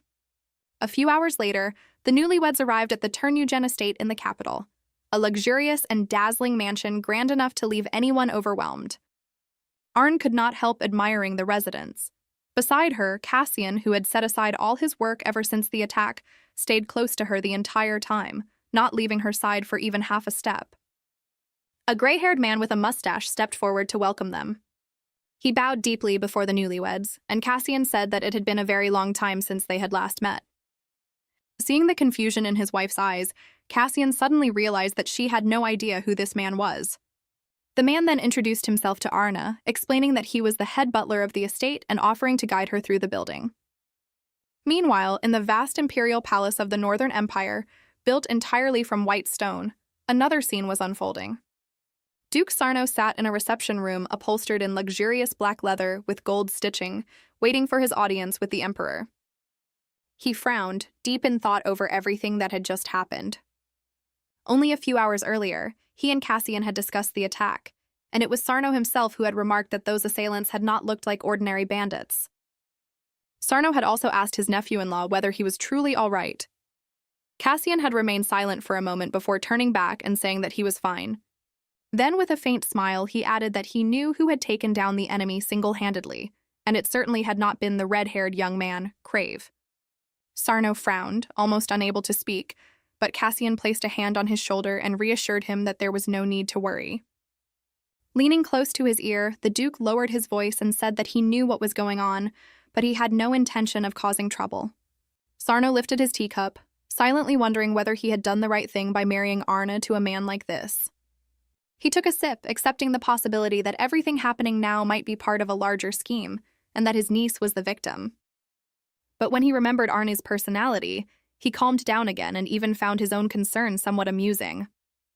If anything happened, that girl would probably just kill everyone involved and be done with it. Even so, deep down, he still hoped she could live peacefully in this marriage. Sarno's thoughts were interrupted when a servant entered and reported that the Emperor had granted his request for an audience and was waiting for him. Sarno rose from the sofa and cheerfully said that he had begun to worry he might be sent away. He snapped his fingers, signaling his men to bring forward the large chests. Then he remarked that he could not possibly meet the Emperor empty-handed. In truth, however, what he really wanted was to make it clear that if anything happened, he would not stand by quietly. He would stand with his niece. Back at the Terneuzen estate, Arnée had been forced to listen for nearly an hour as the head butler explained the history of each room, considering it his duty to introduce the entire residence to the new Duchess. Pointing toward one room, he told her that she would stay there, then continued by explaining that every piece of jewelry in the chamber had been specially crafted for her and carried a long history of its own. When he finally finished his brief presentation, he said that if the Duchess wished to know anything more, she could come to him at any time. Arnée let out a breath of relief and declared in triumph that she did not wish to know anything more, then hurried into the room. The butler asked permission to withdraw, but he still was not finished. He asked whether the Duchess needed any further assistance. Arnée answered in a voice that was both helpless and pleading, "Yes, let's call it done." At last, alone in the room, Arnée collapsed onto the bed and softly hummed to herself that she could finally rest in peace. But before she could even finish the line, a knock at the door made her sit up at once. Irritated, Arnée called out that whoever was outside could come in. Crave's radiant face appeared in the doorway. He smiled and called her commander. Arnée asked what he was doing there, and the young man replied that of course he had come because he wanted to be near her. When she sarcastically asked whether he was not disguising himself as a maid this time, Crave asked half-jokingly whether she missed that version of him. Then he suddenly brought up her husband. With a smile, Crave remarked that Casian was handsome and kind, then teasingly asked what more she could possibly lack after marrying such a beautiful man. Arnée cleared her throat in annoyance and told him to stop talking nonsense. Then, unexpectedly, there was another knock. Arnée asked who was waiting outside. The Duke's voice came from behind the door, saying that he had decided to visit her. Arnée and Crave looked at each other in panic, both trying to figure out how to handle the situation. With a dangerous smile in his voice, Casian asked whether he might come in. Crave whispered that he could hide somewhere, but Arnée stopped him, saying her husband might misunderstand if he did that. Once permission was given, Casian opened the door wide and stepped into the room. Then he froze in astonishment at the sight of the knight from the previous day standing in his wife's bedroom. Thinking quickly, Arnée invented a reason to explain why a strange man was in her room and said that he had come to deliver a message from Uncle Sarno. The Duke gave a faint smile and replied, "I understand everything." Although his expression appeared friendly, Arnée sensed something unusual and hurriedly asked why he had come. Casian answered that he had come to speak about tomorrow's plans, and more importantly, because he missed his beloved wife. Arne's face flushed bright red. She lifted a hand to her chin, silently wondering how he could say something like that so directly and so calmly. Suddenly Eva slipped into the room, saying that the bath had been prepared. When she saw the Duke there, she asked whether she was interrupting. Crave rejoiced at that perfectly timed moment. Arnée quickly told Eva to wait and hurriedly rose to her feet, saying that she would go bathe right away. Casian only smiled and replied that everything was fine. Crave bowed, placing a hand over his chest, and said that he would also take his leave. But just as he was striding toward the door, the Duke's voice stopped him, asking him to stay a moment. Casian closed the door, then asked whether the young man could spare him some time. Crave gave an awkward smile, wondering inwardly whether the Duke had realized who he really was. In a calm voice, Casian said that he had a few questions for him. Though he still wore a smile, he looked intimidating and dangerous as he asked who Crave was. Crave hesitated in confusion, worrying that perhaps he had made a mistake by claiming he had dealt with all the bandits himself. Casian said calmly that he had already guessed who he was. The Duke then asked what kind of person he was and what relationship he had with Arnée. Flustered, Crave answered that it was difficult to explain, but that they shared a rather close relationship. He added that he had been so worried about his lady that he had followed her all the way here. Casian fell into a dark silence, looking as though he was considering what to do with the young man. The moment Crave realized the mistake in his words, he thought in horror that he had just made them sound like lovers. But the Duke interpreted things differently. He asked directly whether Crave was a swordmaster. The knight froze, staring blankly at the Grand Duke, because that was the very last thing he had expected Casian to guess. Crave hesitated for a moment, then understood that if he wanted to preserve his commander's honor, he had no choice but to admit it. Gathering his courage, he asked how the Duke had known. Casian replied calmly that no matter how one looked at it, the only person capable of defeating that many attackers during the carriage ambush had to be a swordmaster. He added that it seemed the young man had been worried about his niece and had followed her all the way here. Then with a smile, he welcomed Crave to the Northern Empire. The two men shook hands, while Crave nearly broke into a feverish panic as he realized that the Grand Duke had mistaken him for Arné's uncle, the legendary swordsman of the West. Casian told him to consider this place his home, then left, leaving Crave standing there in a daze, with no idea what would happen to him next. The next morning, Crave told Arnée everything, and naturally she was not pleased in the slightest. The two of them sat outside on the veranda, drinking tea together. She asked if he was now pretending to be her uncle, and the red-haired young man nodded. With a tired sigh, she pressed a hand to her forehead and irritably remarked that it would be the perfect time for him to disappear. Crave immediately protested, saying that he had no intention of leaving. Arnée replied that he was becoming more and more like her uncle Gerhan, which made Crave stare at her in shock and ask why. She answered indifferently that it was because he was just as careless. Failing to catch the sarcasm, Crave merely smiled foolishly, while Arnée was already trying to figure out how to make this absurd situation work in their favor. Arnée then said that her uncle possessed a famous sword, the dragon-slaying blade Levitine. With a flick of her hand, she summoned Evermore. The legendary white sword emerged from a portal in space. Crave froze and looked around blankly, mouth hanging open at the sight before him. Arnée explained that this sword was the counterpart to Nevermore, a sacred light that guided lost souls back to the Hall of Glory. All Crave could think was how imposing his commander looked with a sword in hand. But then she suddenly loosened her grip and let the sword drop. Evermore snapped irritably, demanding to know why she had only just called for him and whether her feelings for him had already gone cold. Ignoring his complaints, Arnée said that she needed his help with something, and that only he could do it. Evermore immediately swelled with pride, delighted that she had finally acknowledged how special he was, and asked what great and noble duty awaited him. Arnée said nothing at first and simply pointed toward Crave, who still had not dared say a word. Crave could only force an awkward smile when she told the sword to sit with him for a while. A moment later, she added that Evermore would have to pretend to be Levitine, which left the sword utterly stunned. At once it trembled in outrage and cried, "What? You want me to pretend to be that mediocre sword? Absolutely not. You cannot treat me like this." Evermore fixed Crave with a sharp look, as if about to warn him not to touch him, but before he could finish, the young man bowed very politely and promised that he would treat him with the utmost respect. Then Crave straightened up and solemnly declared that every morning, noon, and night, the lordly blade's shining edge would be polished without fail. Hearing that bizarre vow, Arnée merely let out a quiet sigh and patiently waited for the sword's response. Sure enough, the blade seemed to glow a little brighter and cheerfully announced that it was more than willing to agree to those terms. Crave thanked Evermore with deep emotion, while the sword gently reminded him that he should call him Levitin. Watching the scene, Arnée could only think that Evermore was strangely easygoing today.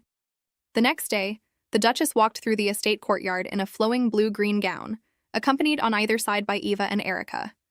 She thought that she was gradually getting used to wearing such elaborate clothes. Suddenly, Casian appeared before her in a perfectly pressed dark blue military uniform. He placed a possessive hand on her slender waist and pulled her close, despite her faint resistance. Arnée froze when she realized she was face-to-face with a man who was almost dangerously attractive. Casian smiled and said that she had finally stopped avoiding him and was able to look him directly in the eyes. Hearing that, Arnée flushed as red as a tomato, startled to realize that her heart was beating wildly. She quickly pulled away from him and, pretending to be calm, said that they should leave at once, hiding her agitation behind the excuse that they might be late. The magnificent royal palace glittered ahead, with white marble steps leading up to it and rows of attendants standing solemnly in place. The Terneuzen carriage stopped right before the staircase, and Arnée thought that this place was far larger and grander than the palace of the Western Empire. The young couple stepped down from the carriage, and she looked up at the row of exquisitely carved white stone statues. Arnée gazed at the works of art with fascinated eyes, while Casian simply watched her, thinking how adorable she looked. A servant's voice interrupted the moment. A man familiar to Casian hesitantly asked, sounding as if he could hardly believe it, "Why are you here at the Imperial Palace, Your Grace?" The Duke smiled and replied, "You say that as if I have no right to be here." The man panicked and quickly protested that he had not meant it that way. Casian merely said calmly that he had come to seek an audience with the Emperor. The servant immediately bowed deeply in apology. Then he explained that His Majesty was not feeling well, so they would have to wait. At the same time, inside that luxurious palace, its elaborately decorated walls were trembling from the force of an argument. The prince had just slammed the door as he left his father's chamber, striding angrily past the line of guards. The argument from moments earlier still echoed in his mind, especially the moment his father had shouted at him, demanding to know why he had no idea what the second prince, Mackenzie, was doing. Before that, the emperor had roared that it was time for him to understand his position as crown prince, then called him a pitiful fool and ordered him to get his act together. Prince Edward, a handsome young man with blue eyes, seethed inwardly, thinking that his father only ever knew how to call him useless. Unable to contain his anger, he kicked a nearby marble pedestal so hard that the servant beside him panicked, trembling as he begged him to calm down. The servant hurriedly reminded him in a low voice that if he was not careful, the emperor might hear him. But Edward snapped back that he wanted exactly that, and that he was not afraid of his father at all. Shouting and pleading echoed through the hallway. The servant understood that the crown prince was far too agitated, and if this continued, the consequences might become unpredictable. Forced to play his final card, he announced that Duke Casian had arrived. Edward froze. "Casian is really here?" The servant bowed his head in confirmation, inwardly sighing in relief, as if he had just saved the entire palace from being destroyed. Edward smiled faintly and remarked that the Duke had only recently married. The servant replied that he remembered clearly, though at the wedding, only Prince Mackenzie had attended. Edward snorted, saying that bastard never knew where he should and should not appear, then added that if he had not been ill at the time, he would certainly have attended as well. He immediately asked where the Duke was now. Meanwhile, Duke Casian and Princess Arnée were sitting in a reception room sipping tea. Both of them were tired from waiting, and neither knew what to say in such an awkward situation. Casian silently thought that the Emperor of the Western Empire must have sent a duke here, surely carrying both threats and bribes. The emperor had once sent people to attack Arné's carriage, but because a swordmaster had been with her, she had fortunately escaped death. And now, because that attempt had failed, the monarch was venting all his fury on the weakest person available, Crown Prince Edward. Thinking of that, Casian let out a soft laugh, cheerful yet restrained, while covering half his face with one hand. Arnée looked up and quietly called to her husband. At once he grew serious and turned to look at her. She stared at him, not understanding why he had just smiled like that. Hesitantly, she asked when they would finally be granted an audience with the emperor, since nearly 4 hours had passed since they arrived at the palace. Casian smiled softly, realizing that his wife was tired of sitting still and waiting while he remained lost in political calculations. He nodded and said that perhaps the emperor was unwell, so the two of them could take a walk in the beautiful garden outside. And indeed, the garden was just as magnificent as the palace itself. The weather outside was also wonderfully pleasant. Arnée stretched, enjoying the chance to move after sitting motionless for so many hours. She walked slowly between the rows of trees, wondering as she went why they were so short. If they had been a little taller, perhaps she could have climbed one and rested there. Suddenly, someone approached and spoke softly, leaning slightly beside her ear. Arnée startled in fright, and the very next moment there was a sharp smack, followed by a man's cry of pain. Arnée had punched the stranger because he had frightened her, and he fell sitting onto the ground, rubbing his swelling cheek while grumbling and asking whether she knew who he was. Once the dizziness passed, the young man opened his eyes wide and looked at the beautiful stranger before him. She was breathtaking in her flowing blue gown, her unusual red eyes carrying a faint trace of fear. Edward was stunned with amazement, even blushing as he wondered how an angel like her could have appeared in his familiar garden. Arnée asked worriedly whether he was all right, and only then did he realize that he was still sitting on the ground. He quickly replied that he was fine, scratching his head awkwardly. The crown prince smiled, brushed a hand over the back of his hair, and asked where this angel with the foolishly charming smile had come from. Arnée widened her eyes, having no idea what he was talking about, and silently thought that he must be insane. Edward finally stood, looked at her, and said she was beautiful, then added that he wished to know her name.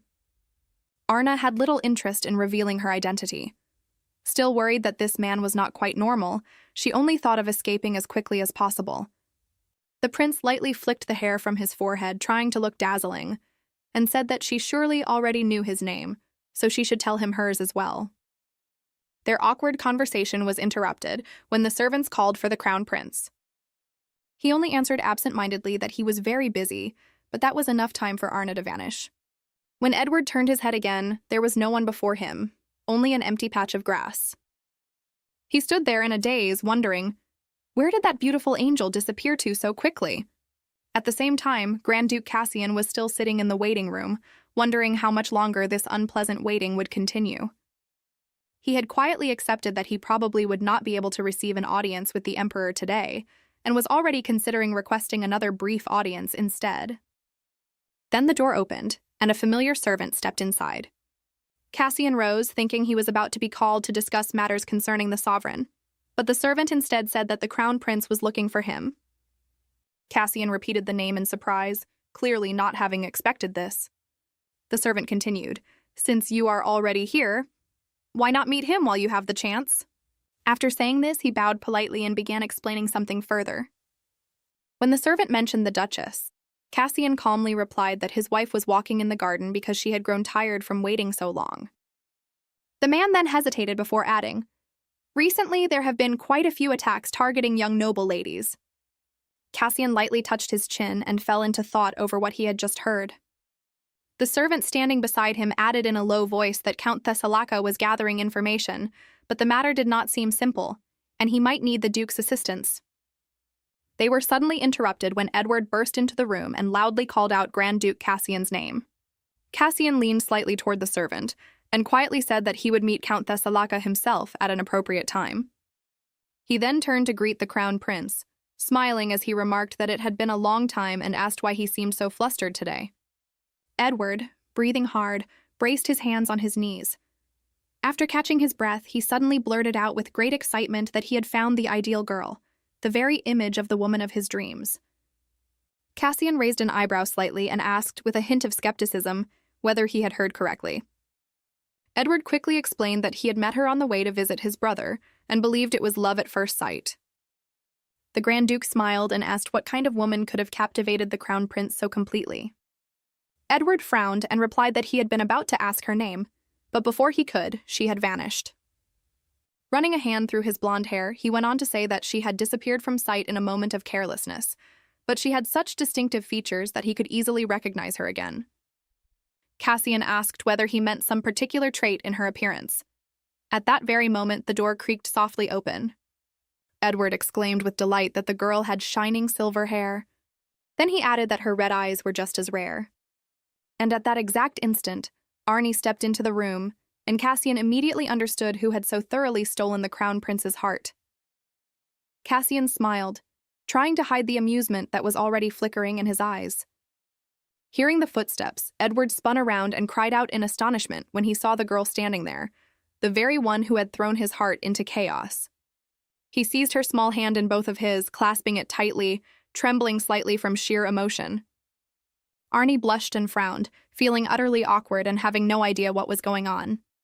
The love-struck Crown Prince declared that she was the angel he had met before, and that this reunion must surely have been arranged by fate itself. At that moment, Arnée felt a familiar warm hand settle around her waist. Her husband's touch calmed her slightly. Cutting off Edward's passionate rambling, Casian calmly said that he had not yet had the chance to introduce them properly. He gently drew Arnée closer to his side and in a soft but unmistakably firm voice said, "This is my wife." The blonde Crown Prince froze where he stood, a flood of emotions passing across his face, shock, admiration, embarrassment, and confusion all at once. Casian remained composed as he continued the introduction. Arnée was the new mistress of Ternugen, the new duchess, while Edward was a prince and his cousin. Arnée bowed awkwardly in greeting, and Edward scratched his head before returning the gesture with a strained smile. "Hello, sister-in-law." Edward felt as though his heart had just shattered. In the end, the couple did not stay to request an audience any longer. Arnée immediately went out to the garden, utterly exhausted. She dropped her head onto the table and closed her eyes, but then strange cheers rang out nearby. Reluctantly opening her eyes, she saw Crave surrounded by a group of enthusiastic maids. Every one of them was loudly praising his strength and courage without end. He happily accepted his newfound fame, introducing himself and declaring that he was the Duchess's protector. It seemed that only one girl, Erica, who had already met him before, was not as impressed as the others. She looked at him suspiciously, as if she had seen him somewhere before. Then she remembered that she had once seen him disguised as a woman. Crave suddenly noticed that she had been staring at him for far too long, so he asked half-jokingly whether there was something on his face. The girl stared at him carefully, trying to remember where she had seen those bright, mischievous amber eyes before. She asked whether they had met before, and Crave quickly waved his hands, insisting firmly that they absolutely had not. The maid then asked, "Then why does your face look so familiar?" Flustered, Crave decided to use an old, obvious trick and asked in return whether she had perhaps fallen for him. The stubborn girl replied that she was certain she had seen him somewhere before. After racking his brain, Crave blurted out, "Ah, it was at the Imperial Palace." He raised one index finger, speaking with what little confidence he had left, and said that yes, that was definitely where it had been. Arnée watched the scene unfold, seeing him try to talk his way out of trouble in a rather foolish manner, though somehow it seemed to work. Crave glanced toward his commander, trying to read her lips and expression. Her furious face seemed to say very clearly, "If the maids find out who you are, I'll be the first to send you to the sky by myself." A few days later, a grand evening banquet was held at the royal palace, gathering guests from all over the empire. Casian went to find Eva and his wife, asking how the preparations for the banquet were going. Arnée replied half-heartedly, with little interest, that there was nothing particularly special about it. She accidentally added that she had planned to just pick any dress from the wardrobe. Eva's eyes widened in both shock and anger. Unable to hold back, she shouted that such a thing was absolutely forbidden, angrily asking whether she had raised Arnée to speak so crudely. Casian quietly laughed to himself as he watched the nurse scold the young woman as if she were teaching an awkward child. Arnée immediately covered both ears, complaining that they hurt, but Eva paid no attention. Cutting her off, Casian smiled and said that he could help the two of them prepare. Both women turned to look at him and asked in unison what he intended to do. A short while later, in one of the rooms of the estate, they met a cheerful woman named Agatha, whom the Duke had invited to help. The woman said that most people called her Marchioness Gina. Arnée was slightly surprised, wondering why this unfamiliar woman carried a scent so similar to her mother's. After a few seconds of silence, she quickly greeted her so as not to appear rude. The woman smiled and said that she would guide the young Duchess through the etiquette of the imperial family. Unexpectedly, Arnée heard her mother's voice greeting Marchioness Gina. Rosalia said with admiration that she was truly honored to have someone so renowned come to look after and teach her daughter. The woman bowed slightly before Rosalia and replied calmly that the honor was hers as well. To Arné's further confusion, the woman then said that the daughter of Duchess Brillhit was truly beautiful. Rosalia smiled and confirmed that her daughter was indeed very beautiful, but still had much to learn. The Marchioness answered with a gentle smile that she would be happy to help with that. The two women exchanged polite farewells, while Arnée buried her face in both hands, wishing she could forget all the formal pleasantries she had just heard. Once the conversation ended, the noble ladies finally turned their attention to the young woman. Arnée immediately felt awkward, her heart uneasy as she wondered what they planned to do with her. She was completely unprepared for occasions of this scale. The woman smiled and said she knew Arnée was a princess of the Western Empire, and Arnée only gave a small nod in confirmation. The Marchioness then added in a voice that was gentle yet carried authority that if the Duchess was a member of royalty, then in this empire she should bow only before the Emperor and Empress. Arnée paused slightly at those words, though she did indeed remember that rule very clearly. The woman promised that during the preparations, she would tell Arnée more about the Emperor and the imperial family. Pulling out a chair, the Marchioness invited Arnée to sit across from her and began the story. Emperor Giuseppe had 3 children, each born from a different mother. He had 2 princes and 1 princess. With the late Empress, he had Crown Prince Edward, the heir to the throne. With a maid, he had his second son, Prince Mackenzie. And with the current Empress Pulcheria, he had his youngest daughter, Princess Cynthia, who was only 6 years old. Arnée fell silent, her mind filling with thoughts of the chaos within the imperial family. But Marchioness Gina continued, emphasizing that the relationship between the princes was extremely tense. She added that even the nobility had split into 2 factions, each side supporting a different prince. Arnée asked in surprise, "Isn't the crown prince the rightful heir?" The Marchioness nodded and said, "That is true. But there are still whispers about whether he is truly qualified to ascend the throne." Then, as if to change the subject, she smiled and said that this was not the time to discuss such sensitive matters, before asking whether the Duchess had prepared her attire for the evening banquet. When Arnée replied that she had planned to wear something already hanging in her wardrobe, the Marchioness lightly covered her mouth and laughed, saying that Casian had anticipated this. Her dress had been commissioned from the largest and most luxurious tailor shop in the capital, one famous among the upper nobility. After receiving her measurements and instructions, the entire team of tailors had begun working together to complete the most perfect formal gown in time for the banquet. From morning onward, Arnée began studying imperial etiquette and protocol under the Marchioness's supervision, and that torture continued the entire day. She practiced turns, bows, and greetings without end until late afternoon. Arnée was utterly exhausted from being taught every tiny detail, how deeply she had to bend her back, how she should lift her skirt to avoid tripping during a curtsy, and countless other things. Worn out to the point of defeat, she collapsed into a chair and groaned, admitting defeat before all these ladylike matters she could never seem to get used to. When she heard a knock at the door, Arnée did not even bother to move. Thinking it was probably Eva or Crave stopping by again, she casually said, "Come in." But the person who entered was Casian. He stopped at the threshold, briefly stunned at the sight of his wife stretched out on the chair in a posture that was not the least bit graceful. Arnée did not understand why the newcomer had gone silent until she lifted her head and saw her husband standing there. Her face turned bright red. The Duke gently hid his smile behind his hand and said in a soft voice that it seemed she had worked very hard. Then he suddenly remembered just how delicate and frail this girl was supposed to be. Arnée sprang up from the chair and hurriedly explained that she was only a little tired, while inwardly groaning in embarrassment. Casian called her name, and when she turned back, both of her hands were still pressed against her burning cheeks. He merely smiled softly at her flustered state before asking gently, "Could you spare me a little of your time?"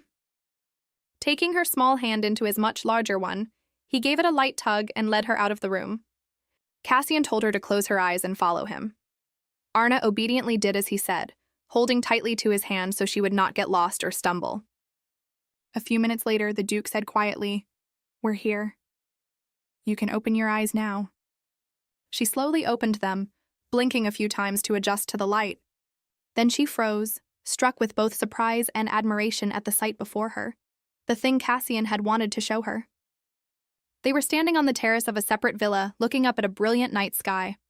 A meteor shower was pouring down overhead, illuminating the heavens with countless long, shimmering streaks that traced graceful arcs across the darkness, like dying stars burning out in silence. The Duke smiled and asked softly, "Is the view from here beautiful?" Arnée took a few steps forward, her gaze completely drawn into the wondrous scene unfolding before her.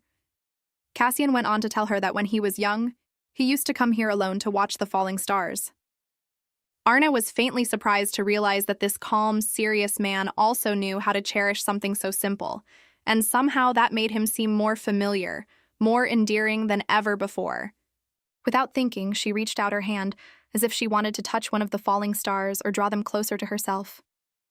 Realizing how childish the gesture was, she laughed and turned to Casian with a radiant smile. "Look," she said, "the shooting stars are so beautiful." In that moment, he realized that perhaps he had never seen, and never would see, anything more beautiful than the extraordinary girl standing before him. While she was absorbed in watching the constellations fade into the night, Casian could do nothing but watch her, unable to tear his gaze away from her with its quiet, love-struck intensity. The day of the long-awaited banquet finally arrived. In the royal palace, whispers about the Duke's marriage had already begun to spread. One lady murmured that it was no easy matter to secure designers of such renown, but according to rumor, the young husband himself had ordered a custom gown to be prepared especially for his wife. Then the announcement came that the Duke and Duchess of Terneuzen had arrived, and the entire grand hall fell silent at once. Everyone waited in breathless anticipation. The young couple appeared in perfectly coordinated attire, a flawless harmony of classic black and noble gold. Every trim, every embroidered detail seemed to enhance the other's elegance. Arnée looked radiant that evening. Her hair had been skillfully swept up and adorned with glittering golden pins, while a few loose strands framed her face softly, highlighting the silky shine of her golden curls. Her slender neck and delicate collarbones were adorned with a precious necklace. The black fabric of her graceful gown was embroidered with intricate golden thread, forming soft, flowing floral patterns. The people around her could not stop marveling at her beauty, while Arnée herself was quietly struggling with discomfort, wishing only that she could take off the heavy dress as soon as possible. Casian called his wife's name, and she immediately lifted her head to listen. Gently tightening his hold on her hand, he told her not to be nervous. Then he added that in this hall she did not need to bow to anyone, because his authority was enough to make that a reality. Arnée blushed. It was only at that moment that she truly realized just how powerful the man she had married really was. And she had to admit, it felt rather wonderful. Casian guided her across the hall, giving the gossip-hungry nobles the perfect chance to admire the graceful neckline of her gown and the soft fall of its skirt, which faintly revealed the slender legs of the young Duchess of Terneuzen. He then told her that Marchioness Agatha, Lady Gina, was his godmother, and asked what she had taught her. Arnée was momentarily flustered, since she could hardly admit that the Marchioness had spoken to her about the divisions among the noble families. Quickly regaining her composure, she replied that Lady Gina had taught her how to greet others properly, and had also told her a little about the royal family. Casian remarked that in that case his wife probably still did not know much about the other nobles, and Arnée nodded in agreement. He smiled faintly, gave a small nod, and continued guiding her through the hall, explaining as he pointed things out. Gesturing toward a tall, middle-aged blonde man with a mustache, he introduced him as a count from a powerful family, though one with a rather poor reputation among the nobility. Casian let out a quiet laugh and whispered that this was precisely why they could be troublesome at times. Arnée was secretly relieved that she had at least managed to identify someone like that. Pointing toward another couple, Casian went on to say that they were the family of Count Borza. Their house had a long history, but no real influence left, so they would likely try to bother her for an entirely different reason. After listening to the entire series of introductions, Arnée softly called her husband's name. Casian immediately fell silent and waited for her question. Arnée hesitated, then said that after hearing him speak like that, she felt she might never be able to form any close relationships simply because her status was too high. Casian smiled again, amusement glinting in his eyes, as if he still found her utterly unfamiliar with this luxurious world full of rules. He gently placed a hand on her elbow and said that she was right. His answer surprised her, and she lifted her head to look into his eyes. With a faintly sad frown, Arnée asked quietly, "Do you really mean that?" Casian smiled and nodded, confirming what he had just said. Then he turned back and gently added that she herself had the right to decide. Whether she wanted to grow close to someone or how she wished to maintain a relationship was entirely up to her. He lightly took both her hands and reassured her that she was also free to keep her distance from anyone she felt she should avoid in order to protect herself and their family.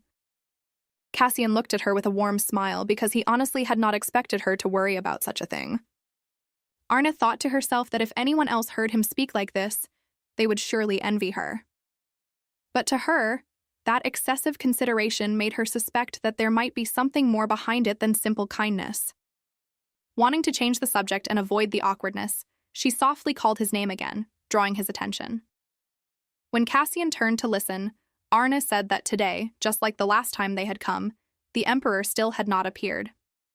Casian hid the worry rising within him behind his familiar smile and replied gently, "It seems His Majesty will not show himself today either." Arnée turned to him in surprise and said that they had come here to greet His Majesty. Had they not? Folding her arms across her chest, she hesitated before asking, "Could it be that the Emperor is deliberately avoiding us?" The Duke was about to say something to reassure his wife, but before he could, someone called out to him. It was a middle-aged man Arnée had never seen before, dressed in a dark red military uniform, his expression somewhat anxious. He said there was an urgent matter he needed to report to the Duke. Casian looked at Count Thessalonica with a mixture of surprise and slight displeasure, while Arnée gently said that she would be fine. Clasping her hands behind her back, she said the matter seemed important, so the Duke should go speak with him and return to her afterward. With a faint smile, she added that in the meantime, she could take the chance to observe the guests and see whom she might want to befriend and whom she should keep at a distance. Casian paused briefly at her calmness, then smiled and said he would return to her soon. At the same time, in his private room, Prince Edward had no intention of attending the banquet. He merely sat there thinking about his encounter with a beautiful girl. A servant reported that the party had already become lively, but the prince lazily replied that it had nothing to do with him. Although several days had passed, his mind still lingered on Casian, the man who had married away the girl of his dreams. He remembered that her name was Arnée, and even thought that her name itself was perfect.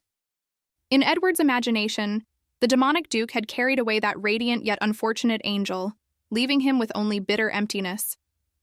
The servant reminded him again that the emperor would be furious if his son failed to appear at the ceremony, but the crown prince answered indifferently that he did not care. Then the servant suddenly mentioned that Lord Casian and his wife were present at the banquet, and that perhaps the prince should at least go greet them. The moment he heard that, Edward sprang up from his chair. Only a few minutes later, he appeared in the splendid grand hall, which had been lavishly decorated down to the smallest detail. He thought that if Lady Arnée was also here tonight, he absolutely could not miss the chance to see her. The servant quickly announced the arrival of His Highness Edward, the Crown Prince, but Edward's gaze was not on the ceremony at all. Amid the lively crowd, he suddenly spotted a familiar figure. She was standing alone, with no duke by her side. Edward almost forgot to breathe when he recognized her. Her unusual gown and elaborate hairstyle made her soft, slender neck and pale shoulders look even more striking.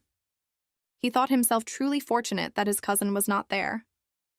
The Crown Prince smiled, bowed slightly, and said that it had been a long time since they last met.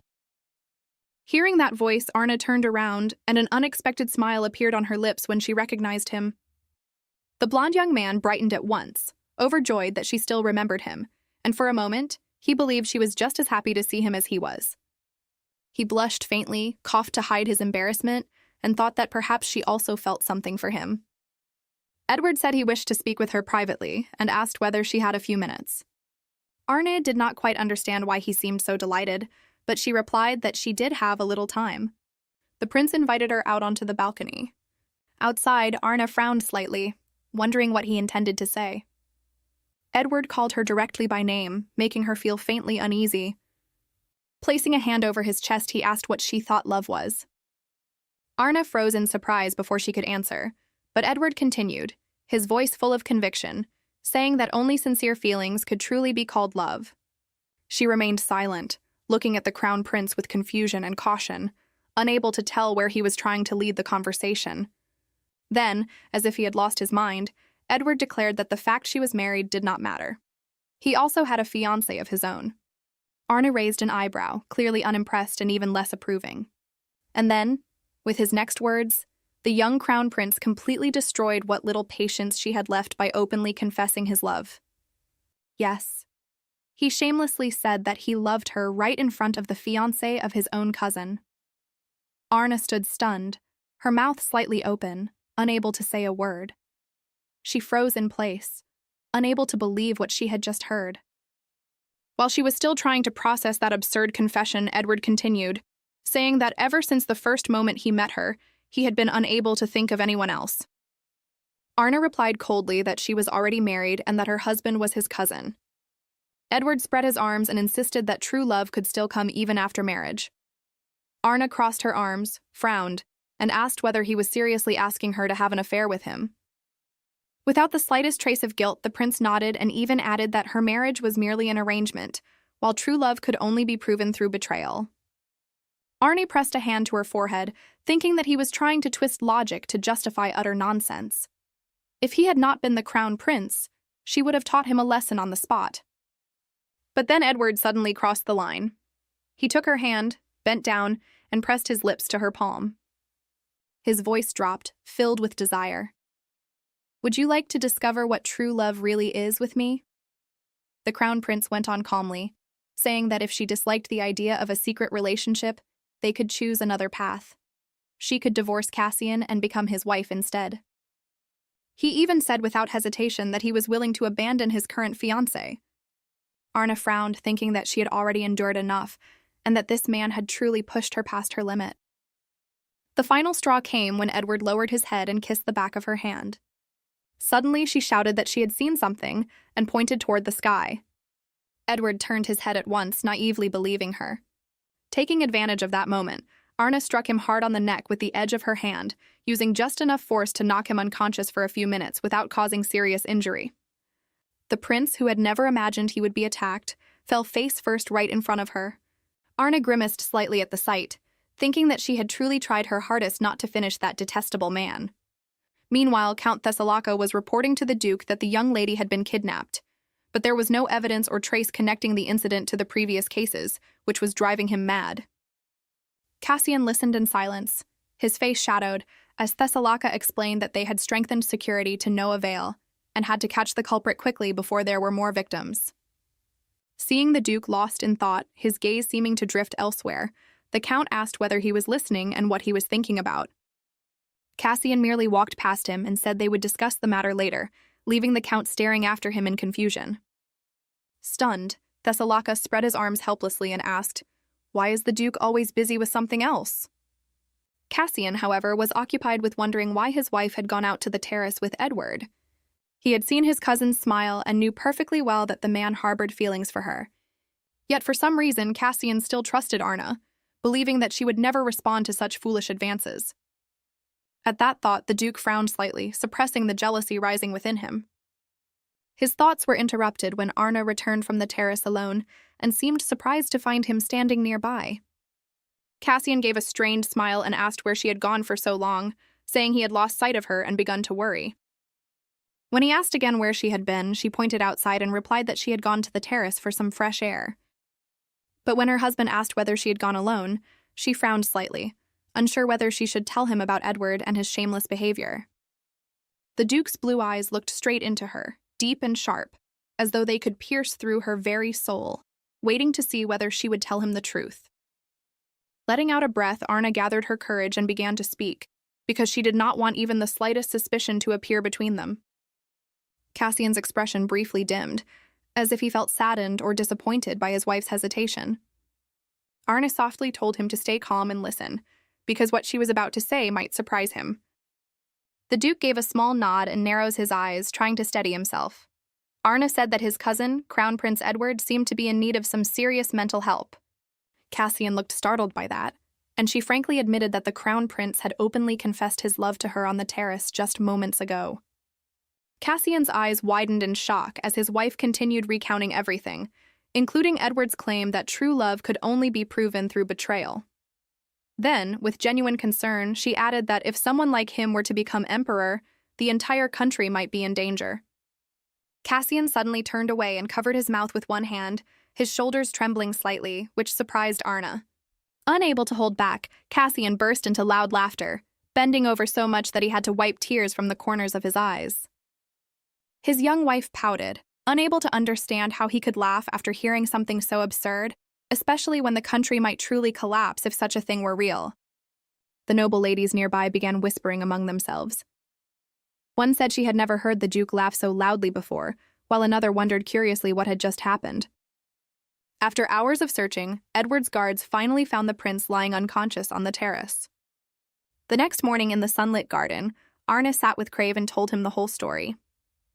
The red-haired young man was polishing evermore, and he asked angrily, "The Crown Prince really said such horrible things? And you actually agreed to him?" The knight then added, half joking and half serious, asking whether she had taken his life. Arnée answered calmly that she had only knocked him unconscious. After all, he was still the Crown Prince. Crave nodded and muttered that lately, people had started whispering that the Crown Prince was mentally unstable. At the same time, the maids in the estate were whispering about that handsome red-haired knight. One maid said sweetly that she wondered whether all knights from the Western Empire were so gallant. Another immediately nodded in agreement. The brown-haired maid continued, saying that the last time she'd been carrying a heavy laundry basket, Sir Crave had passed by and helped her at once, and he had been very gentle about it too. The girl beside her exclaimed that she was so lucky, but Erica only watched in silence, showing little enthusiasm. When the conversation turned to the red-haired hero, the brown-haired maid glanced around with a hint of secrecy and said that Sir Crave had personally saved the Duchess from the attack on the way to the Imperial Palace, earning everyone's admiration for his courage. But Erica found something suspicious about it. She said nothing, only thinking quietly that the knight acted more like a child than some magnificent savior. At that moment, Crave was talking to his sword, laughing as he said, "See? I did well, didn't I?" Suddenly, he heard a noise from the bushes and turned his head. Erica was hiding inside, covering her face with both hands, her heart pounding in fear that he might discover her. Crave looked around and wondered whether he had misheard. It was probably just a bird or something. A moment later, he noticed that the young lady had walked away, so he called out for her to wait for him. Erica straightened, clenching both hands tightly. In her heart, she was determined that she could no longer ignore what was happening. She continued watching Crave as he sat beside her lady, busily polishing his sword, and he noticed her almost immediately. Suddenly, Evermore, the sword in his hand, spoke. "What kind of fly keeps buzzing around you like that?" Crave looked slightly embarrassed and replied that she was only his lady's maid, but the sword objected, saying that the girl would not stop staring at him. Then it wondered aloud, "Could it be that she likes you?" The young soldier blushed and quickly said, "That's impossible." At that very moment, the maid they had just been talking about appeared right in front of him. Erica turned toward Arnée, looking extremely serious. The Duchess turned her head and asked calmly, "Is there something between you two?" Erica took a deep breath and said she had something to report, her face tense and upset. The other two immediately froze, countless possibilities flashing through their minds as they wondered what this stubborn girl might have discovered. Arnée looked up and quietly told Crave to step outside for a moment. He stood at once and agreed without hesitation. As he left, he was still anxiously worried that Erica might have realized he had disguised himself as a maid. The Duchess asked the maid what was wrong, inwardly praying that she would not have to hear yet another vow of loyalty. Erica gathered her courage, took a deep breath, and spoke as loudly as she could. "My lady, there is something very strange about your knight." She tried to organize her words, both hands clenched in front of her chest, nervous about how her mistress would react. Arnée swallowed slightly, wondering what this maid was about to say and how she had reached such a conclusion. Erica breathed hard, then almost shouted, her voice trembling yet certain. "I think Crave is in love with you, my lady." She hurriedly explained that the knight was always following the Duchess around, trying to draw her attention by talking to his sword. Those words made Arnée freeze. For a moment, she thought that from an outsider's perspective, her relationship with Crave must indeed look rather strange. Erica grew more emotional as she spoke, her voice choking as she tried to hold back tears. She said that the man followed her mistress like someone possessed, and that it would be best if they kept their distance from each other. Arnée let out a soft breath, then gently placed a hand on the maid's head, both to soothe her and to calm her rising agitation. In a gentle voice, Arnée explained that she and Crave were only friends who had known each other for a long time, but that she would be more careful from now on. The maid smiled brightly, moved by her lady's kindness. A moment later, Erica's voice rang throughout the courtyard. "Duchess, don't worry. I will always protect you." At the same time, a scream also rang out from the imperial palace, though for an entirely different reason. Emperor Giuseppe stood in his study, both hands planted on the desk, shouting furiously at his subordinates. "You dare call this report a report? What kind of work is this? Do you all have death wishes?" The king was so enraged that he said he could hardly believe his own ears, then ordered them to read it again from the beginning. A trembling servant brought the paper closer, his hands still shaking violently. He swallowed, then lowered his gaze and continued reading in a heavy voice. Of the 101 people who had been sent, not a single one had returned alive. The cause remained unknown, but their plan had completely failed. The emperor lifted both hands to rub his face, unable to believe it. He had sent his strongest, most elite warriors, and yet every last one of them had died. A servant presented a glass vial containing a purple liquid and softly advised His Majesty to drink it and calm himself. The emperor snatched the vial and drained it in a single gulp. Giuseppe clenched his fist, inwardly cursing Casian, that arrogant man who had blatantly refused the marriage he had arranged. The emperor thought of how Casian had dared to find himself a bride from that damned Western Empire. Not only that, but there was also a trade treaty between them now, which meant he could not touch him, or even openly oppose him. And so Giuseppe came to a cold decision. If the Duke had a shield protecting him, then that shield had to be shattered. As long as the Duchess disappeared, all his troubles would end. Just then, a servant spoke up, interrupting the king's thoughts. He leaned close to the emperor's ear and quickly whispered something. After hearing it, the king roared in fury, cursing that his son Edward had caused yet another foolish incident. He angrily called him an idiot and immediately ordered the empress to be summoned at once. At the same time, the Duchess's carriage was rolling through the bustling streets. Ava spoke up, saying that it had been a long time since her lady had gone out, and that it was wonderful they finally had this chance. Arnée let out a soft sigh, closed her eyes, and tried to understand why she had agreed to take part in this little adventure. 3 days earlier, she had been sitting in the garden drinking tea with Crave when Eva brought her an invitation to a tea party at the estate of Marchioness Milisinov. Arnée did not bother hiding her feelings and said frankly that she was not interested in the slightest. Eva glanced at her, her eyes flashing with anger. Hands on her hips, the old nurse firmly stressed that she had told Arnée countless times how important socializing was for ladies of status, and that the Duchess absolutely had to attend. If Arnée refused, Eva would tell Casian everything. Under that pressure, Arnée had no choice but to agree reluctantly. And so, despite her lingering dissatisfaction, they arrived in the middle of that elegant tea party. The Duchess looked radiant that day in a soft lavender silk gown. She walked slowly through the tall iron gates. By the time she arrived, many noble ladies had already gathered. Marchioness Milisinov welcomed her with a warm smile, dipping into a slight bow and thanking the Duchess for visiting her humble little home. Arnée nodded in return. The hostess graciously said that she had already prepared a seat for the Duchess. Arnée sensed that one of them, a curly-haired girl, was glancing at someone with a rather unfriendly look. Sure enough, she was exchanging looks with another young lady seated opposite her, a cunning glint flashing in her eyes. The curly-haired girl asked in a suggestive tone whether the matter had been settled properly, and the other replied, "Of course. Everything has been taken care of." The two spoke without restraint, their attitude clearly hostile, as if deliberately ignoring the Duchess's presence. Arnée completely ignored them and calmly picked up the sweet in front of her to taste it. A soft sound of admiration escaped her, her eyes lighting up at how wonderful the flavor was. The cake was so delicious it nearly brought tears to her eyes. Her smile at that moment was so innocent that it made others pause, both pure and gently moving. Unable to bear the calm expression on Arné's face, the two girls continued their conversation.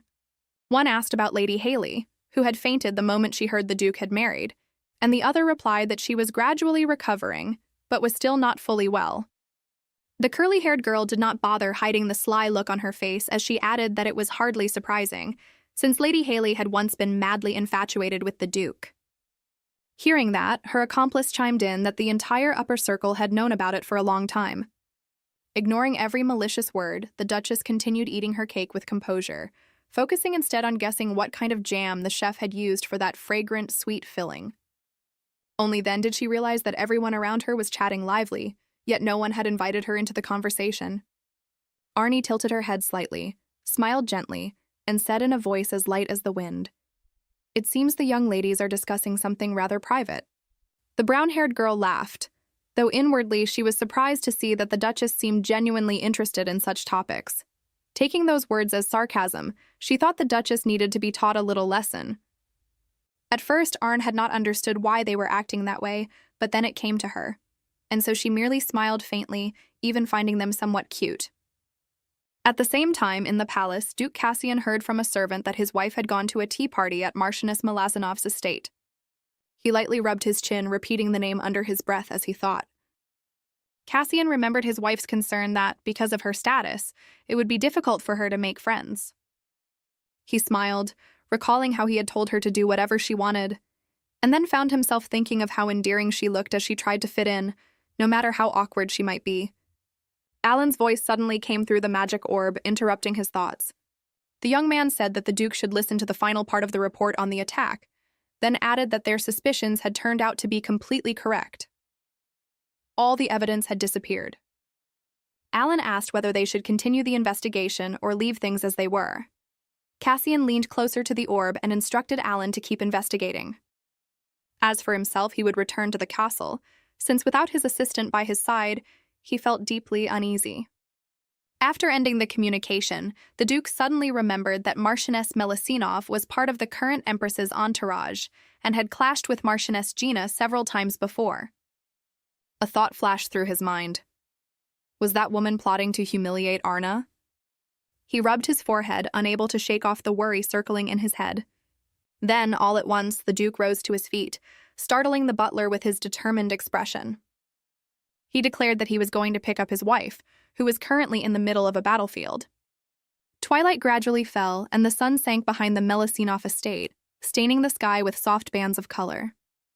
Arnée was still seated at the table, sipping the last of her tea, when she heard the sound of carriage wheels approaching. She turned her head, and from the familiar carriage stepped none other than her husband, Grand Duke Casian. He wore an elegant blue formal suit with a white cloak embroidered in shimmering gold thread. Casian walked toward her, called her name, and said he had come to take her home.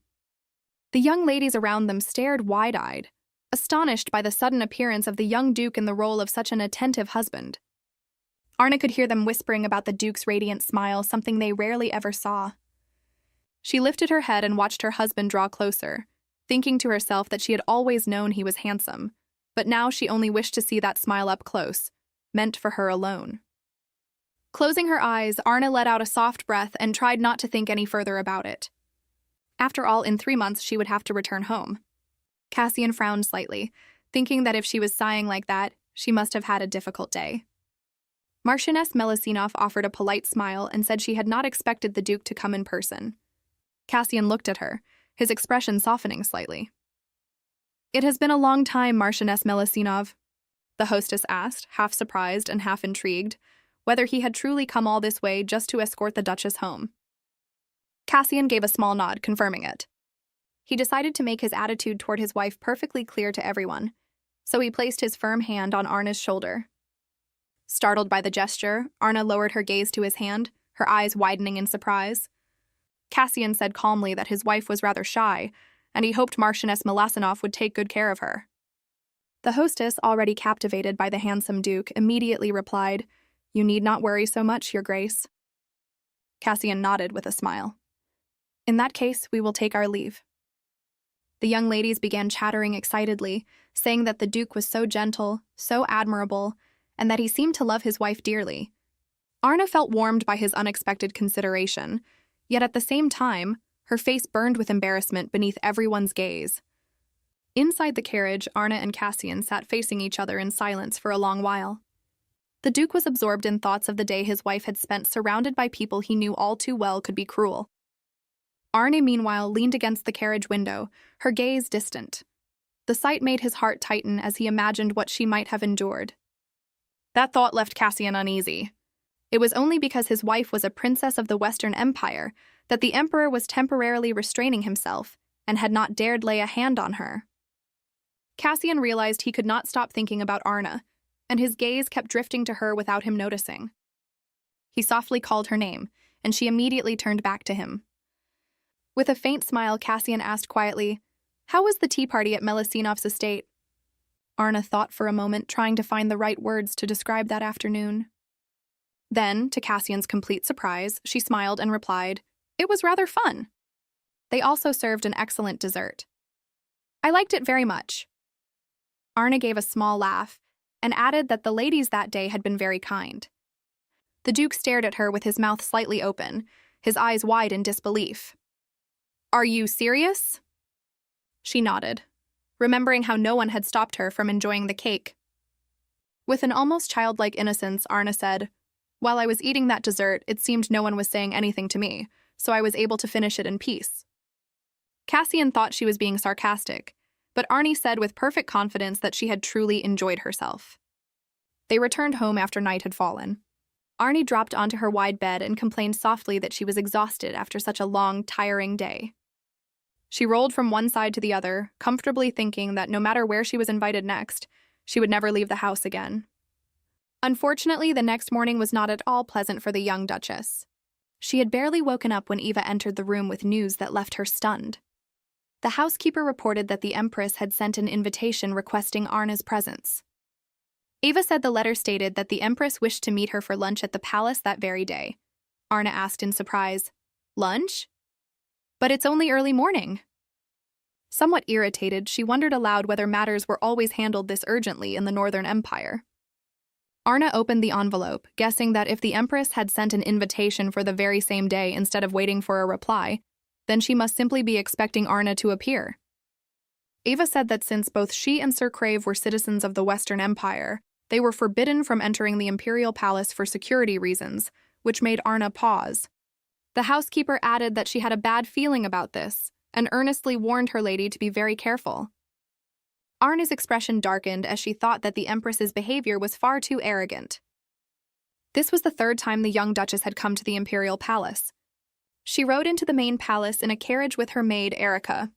When she stepped down, she looked up at the royal chambers, which were truly vast and majestic enough to overwhelm anyone. Arnée only hoped the Empress would not nitpick her outfit, a classical red dress with elegant white fabric trim. Arnée entered the main hall and said that she had come at the Empress's invitation. Erica let out a quiet breath, thinking that today she represented all the servants, so she had to behave with perfect decorum. A servant bowed slightly and thanked the Duchess for coming, then said that preparations were not yet complete, so the Empress could not receive guests for the time being. Arné's eyes widened in surprise at such a reception. She had arrived on time, yet was being made to wait. She asked how long she would have to wait. When the servant replied that it would not be long, the Duchess merely shrugged, adjusted her sleeve, and answered calmly, "Then I will wait right here." The servant frowned slightly, though she tried to hide her displeasure, merely lowering her gaze to the floor in silence. Erica also remained quiet, but inside anger was surging. She thought that even if that woman was the Empress, she had no right to treat the Duchess with such disrespect. It was truly too much, and far too discourteous. Standing before the Empress's chamber, Arnée unconsciously recalled the days when she had once stood guard in a place like this. Back then, she had often stood for 12 hours straight, yet now, less than an hour had passed, and it already felt like a century. The Empress flew into a rage when her maid reported that the Duchess had been standing outside the door for an entire hour. Clenching her hands tightly, she snapped back, asking whether that insolent girl truly intended to challenge her. In truth, the Empress's plan from the beginning had been to deliberately treat Arnée coldly. She had hoped to make the other woman lose patience and act rudely, giving her an excuse to scold that foreigner for her poor manners. The Empress took a deep breath, trying to regain her composure, then suddenly smiled when she remembered someone saying that the Duchess was as fragile as glass and surely would not endure for long. With a mocking tone, she said she would like to see how many more minutes the girl could last. 3 hours passed, and Arnée and Erica were still standing perfectly straight in the corridor, quietly waiting for the most powerful woman in the country to grant them an audience. A maid peeked out, and seeing the Duchess still standing in the same place, hurried back to tell the Empress that this might damage her reputation. She timidly added that if rumors spread that the Empress had summoned the Duchess only to make her stand outside for no reason, or worse, if Duke Casian heard about it, no one could predict what he might do to defend his wife's honor. Hearing this, the Empress suppressed the anger in her voice and ordered the maid to bring them in. Arnée did not complain, nor did she show any sign of dissatisfaction. She merely stood there with a straight posture, her gaze distant, as if her mind had wandered somewhere far away. When they were finally invited inside, Erica could barely feel her legs anymore, yet a bright smile appeared on her face because she believed that despite her seemingly delicate appearance, her mistress had won this silent battle. When the Duchess entered, the Empress was seated on her throne, wearing an enormous gold dress. The sleeves, hem, and collar were all edged with soft white ruffles. Arnée suddenly remembered what Lady Gina had once told her. The new Empress and the Crown Prince were only 2 years apart in age. Not wanting to cause more trouble, Arnée bowed formally, offered belated congratulations, prayed that the gods would bless the Empress, and then gently introduced herself.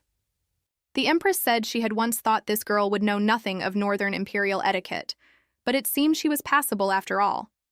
She then leisurely added that she had long wished to invite the Duchess for a more relaxed conversation. With a yawn and a smile, the Empress said, "Had I known my daughter-in-law would arrive this early, I would have prepared in advance. But I woke late, so it seems we are both at fault here." Arnée looked at the woman before her with suspicion. How skillful she was, pretending that the blame belonged equally to both of them. The Empress said she had prepared a light breakfast in the sunny garden and invited Arnée to come with her. The royal garden was indeed beautiful. The Duchess was stunned when she saw the lavishly arranged table before her. The Empress called it a light breakfast, but the table was covered with countless large dishes, fried seafood, roasted meat, stir-fried vegetables, and freshly baked bread fragrant with warmth. Arnée silently thought that if she ate all of this, she would surely end up bloated. Meanwhile, the Empress smiled with satisfaction and asked whether she liked the meal. Arnée quickly regained her composure and replied that everything looked delicious, but the woman immediately countered that her expression did not seem to say so. Then she added that perhaps, for someone from the Western Empire, food like this did not suit her taste. The Duchess looked at her in confusion, unable to understand what food had to do with one's homeland. The Empress said she had heard about yesterday's tea party at the Melisinov estate, and Arnée simply nodded in confirmation. The Empress then said she had also heard that the Duke had personally come to escort her home, and that it was the first time she had ever seen Casian behave that way, so different from how he had treated his former lover. Arnée could not completely hide the displeasure on her face, but she still remained silent. Though the Empress was waiting for a reaction, Arnée decided to change the subject. In a gentle voice, she asked, "Your Majesty, may I ask you something?" The Empress smiled, thinking the young Duchess surely wanted to know who Cassian's former lover was. But instead, Arnée calmly said that the nobles here seemed far too interested in other people's private lives, something that, in her homeland, was considered extremely improper. Then she asked whether this could be regarded as a cultural difference. The Empress's eyes widened in shock, unable to believe that someone had dared to speak to her so directly. At the Duke's estate, Casian was informed that the Empress had summoned his wife for an audience. Ava said that shortly after he left Count Thessalaka's residence, the First Lady had sent a handwritten invitation to the Duchess, and Arnée had gone to the palace. She still had not returned. Casian frowned and lifted a hand to cover his mouth, falling into thought. Only a few seconds later, he sprang to his feet and declared clearly that he would go to the imperial palace at once. Meanwhile, his wife was still eating, thinking that although there was far too much food, every dish was delicious. As she quietly savored the meal, she glanced at the maids around her, unable to understand why they were all silently staring at her. The Empress once again asked whether she liked the food, inwardly vowing that she would absolutely not let this girl escape so easily. Arnée answered calmly, her voice light yet firm.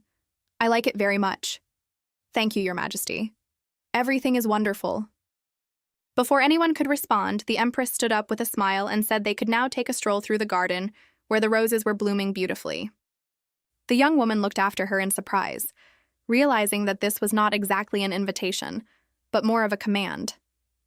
Surrounded by their maids, the noble ladies made their way into the garden, where roses of every color were in full bloom. Then the Empress invited the Duchess to rest in the hexagonal pavilion at the center of the garden and told her to go in first. Arnée gave a small nod of agreement, but inwardly she frowned, sensing that something about the Empress felt strange. She glanced around and suddenly froze when she realized that her loyal maid, Erica, was no longer by her side. Then all at once a scream rang out. It was Erica. Only a few minutes earlier, she had still been worrying about her lady. Then a maid had come to call her, telling her to bring a tea tray to the pavilion for the two ladies. Erica obediently accepted the tray and walked carefully, telling herself that this was nothing difficult. But suddenly, she cried out softly when one of the maids deliberately stretched out her foot, placing the tip of her shoe right beneath Erica's step. Erica slipped forward with a scream, the tea tray flying from her hands as the porcelain cups were about to shatter everywhere.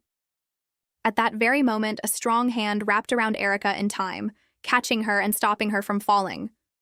Arnée had managed to catch both the girl and the tea tray. She gently advised the maid to be more careful.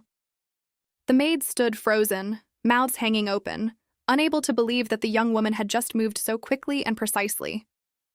The Empress was also stunned into silence. But after only a few seconds, she suddenly remembered that this was not the time to be impressed. She strode quickly toward them and began shouting at Erica, accusing her of daring to cause trouble in front of the Empress. Pointing a finger directly at both of them, she ordered them to kneel. Arnée remained silent as she listened to the Empress's scolding. The woman continued harshly, saying that young ladies from the Western Empire clearly knew nothing of manners or etiquette. Erica burst into tears, thinking that everything was her fault. While crying, she tried to defend herself, saying that she had been careless and that her lady had only tried to help her. The Duchess stood with her back straight, her gaze darkening slightly as she noticed a strange look from one of the Empress's maids. Looking down, she saw a dirty mark on the tip of Erica's shoe, clear evidence that the woman had set a trap to make Erica fall. Arnée placed a hand against the young maid's cheek and said softly, "It's all right. Nothing serious happened." Then she gave a faint smile, her voice warm. A leader must know how to protect her own people. Erica's eyes filled with tears again, moved by her mistress's generosity, but then she sobbed and said that they still had to kneel now. Arnée merely smiled faintly and replied that, for a knight, kneeling was nothing unusual. Then she said quietly, "We will kneel, but somewhere else." Erica froze, not understanding what she meant. Arnée calmly explained that the Empress had not forbidden them from moving, and that the entrance to the palace was surely more suitable than this garden. She turned and called to her maid, "Come, Erica. It's time for us to go kneel." Her smile deepened faintly as she thought to herself that they were beginning to underestimate her. Did they really think the heroine was some fragile flower? She only needed to wait until they went too far, and the opportunity would come. Arnée and Erica knelt together before the Empress's palace. The Duchess did not see it as humiliation. She simply thought that standing for 10 hours had already been enough, and her mind drifted back to the old days. She remembered her military training, when she had often beaten people she disliked, or anyone who dared say something unpleasant to her. Because of that, she had been punished by kneeling more than a few times. Once, out of sheer pride, she had gritted her teeth and endured it for 54 hours.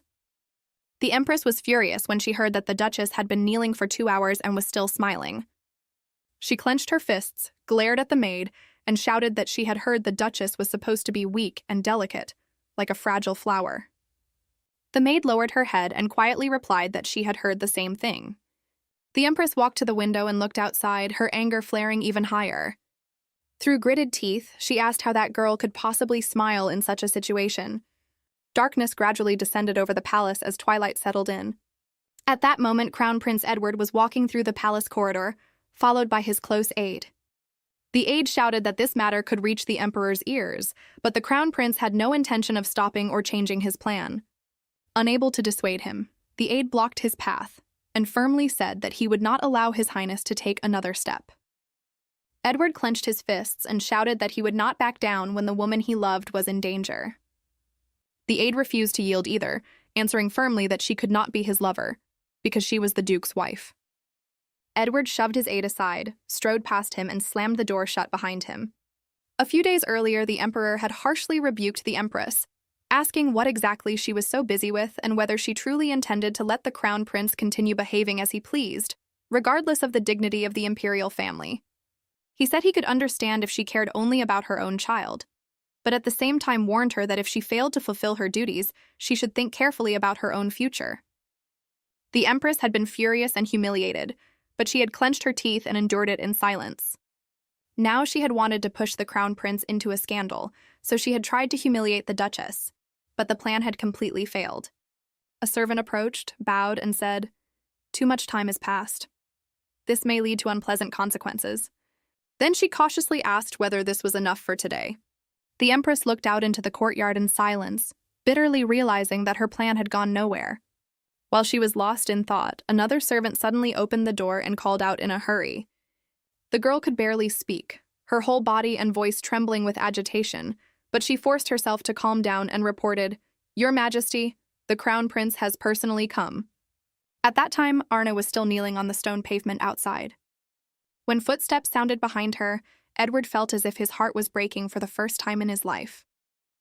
He actually burst into tears when he saw the woman he loved. Arnée froze, her eyes widening in astonishment. She had never expected to see the prince kneeling before her. The young man looked at her with deep emotion, his voice trembling as he told her not to cry, calling her, "my little bird." Arnée had not been crying at all, but when she heard that strange form of address, she could only gape at him in disbelief. Edward said that he would go to the Empress, ask her to apologize on his behalf, and promise that he would do everything he could. Suddenly, both of them heard a familiar voice. It was Grand Duke Casian. In a cold tone, he said there was no need for that. Beneath the moonlight, he looked even more handsome, yet there was no smile on his face, only darkness, and the reason was obvious. The Duke stood before his wife, who had been kneeling for hours, and before his cousin, who was trying to play the role of her savior. He called his wife's name and extended his firm hand toward her, saying gently, "Take my hand." Arnée looked at her husband in surprise. She hesitated, yet kept both hands resting on her knees. Softly, she said that the Empress had ordered her to kneel. Casian looked at her, and she continued, saying that if she dared to stand, the Empress would surely be angry. Casian lowered himself onto one knee, his expression still dark, almost cold. Arnée thought to herself that this was the first time she had ever seen him look so stern. He took her hand, his voice low but decisive. "Let her be angry. I don't care." Then Casian gently lifted his wife's slender hand to his lips and placed a long, tender kiss upon it. He said that his wife's health mattered more than anything else. Beside them, Edward could clearly feel anger surging within him. At that moment, a maid stepped out and announced that the Empress had sent word that the Duchess was free and could leave. Then the woman lowered her head and added that the Empress had summoned the Crown Prince. Edward asked why, but the maid only replied briefly, "You should go at once." In the end, he had no choice but to agree and step away. The Duchess turned to her exhausted maid and said gently, "You can stand now." Erica struggled to rise, her knees scraped and bleeding, the pain bringing tears to her eyes. Both the Duke and Duchess looked at her with sympathy. Arnée thought that perhaps she should leave as well, but before she could do anything, she suddenly felt herself lifted off the ground. Casian gently carried her in his arms, his eyes filled with warmth and tenderness. He leaned closer and whispered, "Bear with it just a little. Your legs must be tired." Her face flushed bright red at how close he was, and she could only nod, her voice as faint as a breeze. "Yes." Erica was helped up by Eva and the butler, then followed her mistress away from that place. Once they returned to the estate, Casian asked the physician about Arné's condition. The physician replied that the Duchess was currently bathing, then added that her legs only had minor abrasions from kneeling for too long. He explained that the skin around her knees was lightly scraped and swollen from prolonged pressure. He warned that she had to be more careful in the future, otherwise it could lead to difficulty walking in the long term. The Duke listened in silence, his face darkening with concern for his wife, already thinking about what he needed to do next. The physician handed Eva a jar of healing ointment and said the Duchess needed rest, and with this medicine, the wounds should heal within a few days. Casian asked whether the medicine only needed to be applied directly to the injury. The physician looked at him in surprise and asked, "Do you intend to do it yourself, Your Grace?" Casian did not answer. He merely took the jar from the physician in silence. Arnée was sitting on the soft sofa in her nightgown when her husband entered the room. She felt a little embarrassed, knowing that Eva should have been the one to apply the medicine, and quietly asked why he had come. Calmly yet firmly, Casian told her to show him her knees, saying that he would apply the medicine himself. Her face turned red, and she lowered her head, murmuring that he did not need to do it personally. Arnée was so flustered that she did not know what to do. In the end, she gave a small nod. Arnée took the hem of her nightgown and began lifting it, revealing her injured knees. Casian drew in a quiet breath, his heart aching as he thought of her kneeling before the palace until evening. He softly warned her that the medicine might sting a little. She pressed her lips together, her heart pounding, both embarrassed and guilty. In truth, right after returning to the estate, she had deliberately scraped her own knees so they would look like Erica's. Casian called her name, holding the ointment in his hand, then asked if he could ask her something. Arnée nodded slightly, and at that moment, she felt his large, warm hand gently touch her calf. The Duke said she could have refused that punishment, then looked up at her with worry in his eyes and asked why she'd accepted it. With a faint smile, she explained that she had only done it to keep him from being troubled. Casian blushed slightly and looked up at her with clear blue eyes full of concern, as if he could hardly believe what he had just heard. Then he lowered his head, trying to suppress the emotions rising within him. "From tomorrow onward, you will never be treated like this in the palace again."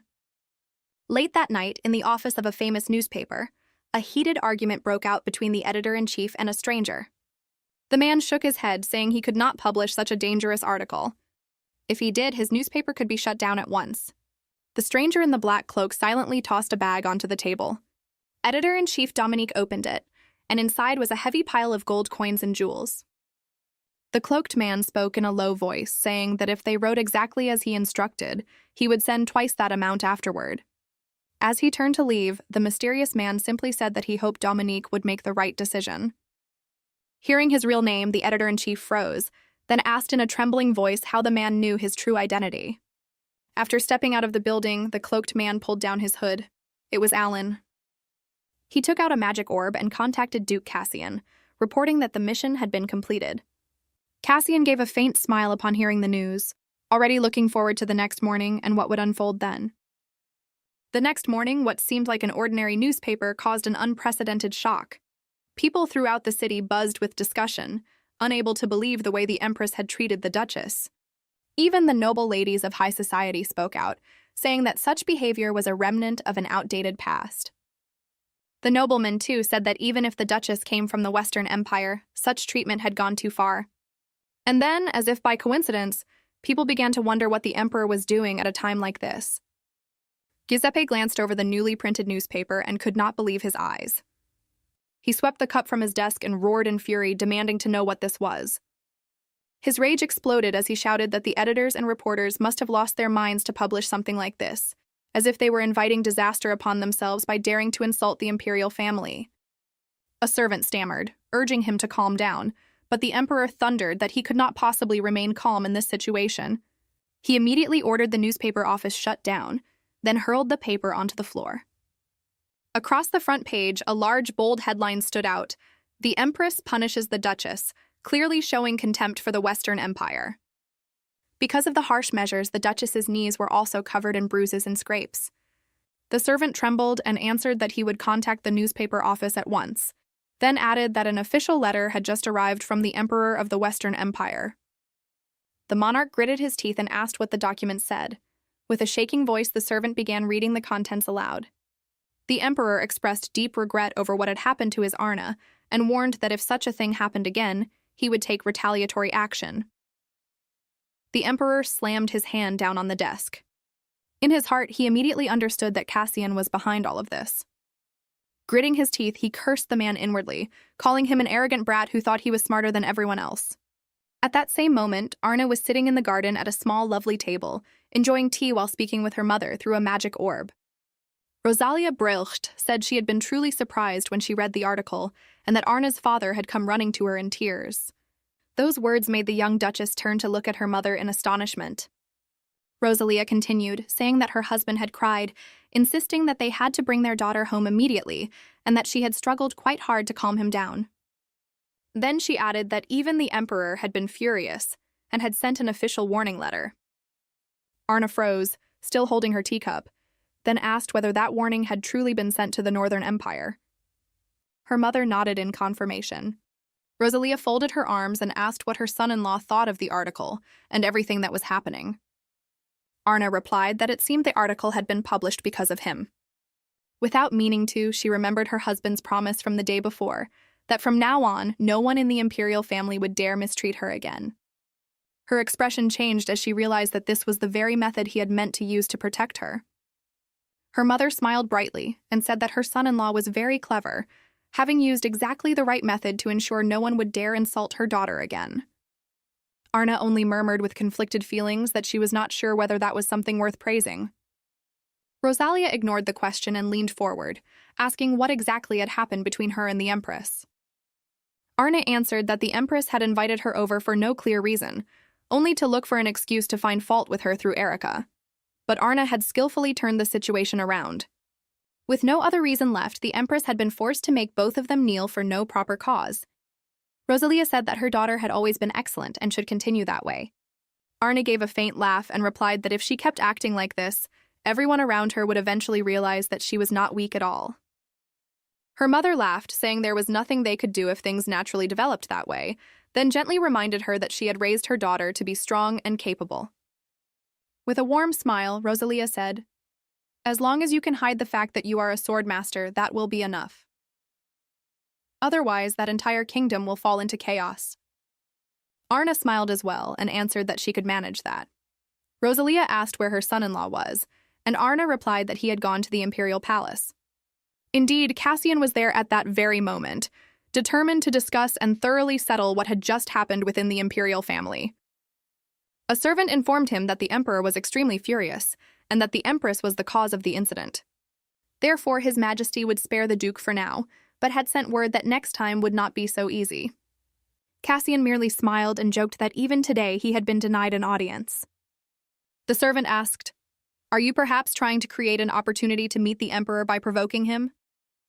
Casian smiled calmly and said that he was always prepared to use any means necessary to achieve his goal. The servant could only sigh and say that in any case he had fully delivered the emperor's orders. The duke replied, half joking and half serious, that he always did his best to complete such duties as well. Meanwhile, after reading the scandalous article, the empress trembled all over, cold sweat beading on her forehead from fear and humiliation, knowing that the story had now spread throughout the empire. She was thinking that the emperor would surely fly into a rage and scold her again when a maid suddenly entered to report, "Duke Casian Turnigen requests an audience." The empress froze. The maid quietly asked whether she should send him away, but the empress only sighed and said there was no need, then ordered them to let the duke in. Casian did not keep her waiting long. He entered the hall with the air of someone who had completely won a short battle. The empress said it had been a long time since they last met, and the duke smiled as he confirmed it. She invited him to sit, but Casian quickly noticed several portraits of familiar people on the table. He picked up one of the frames while hearing the empress's heavy breathing as she struggled to suppress her anger.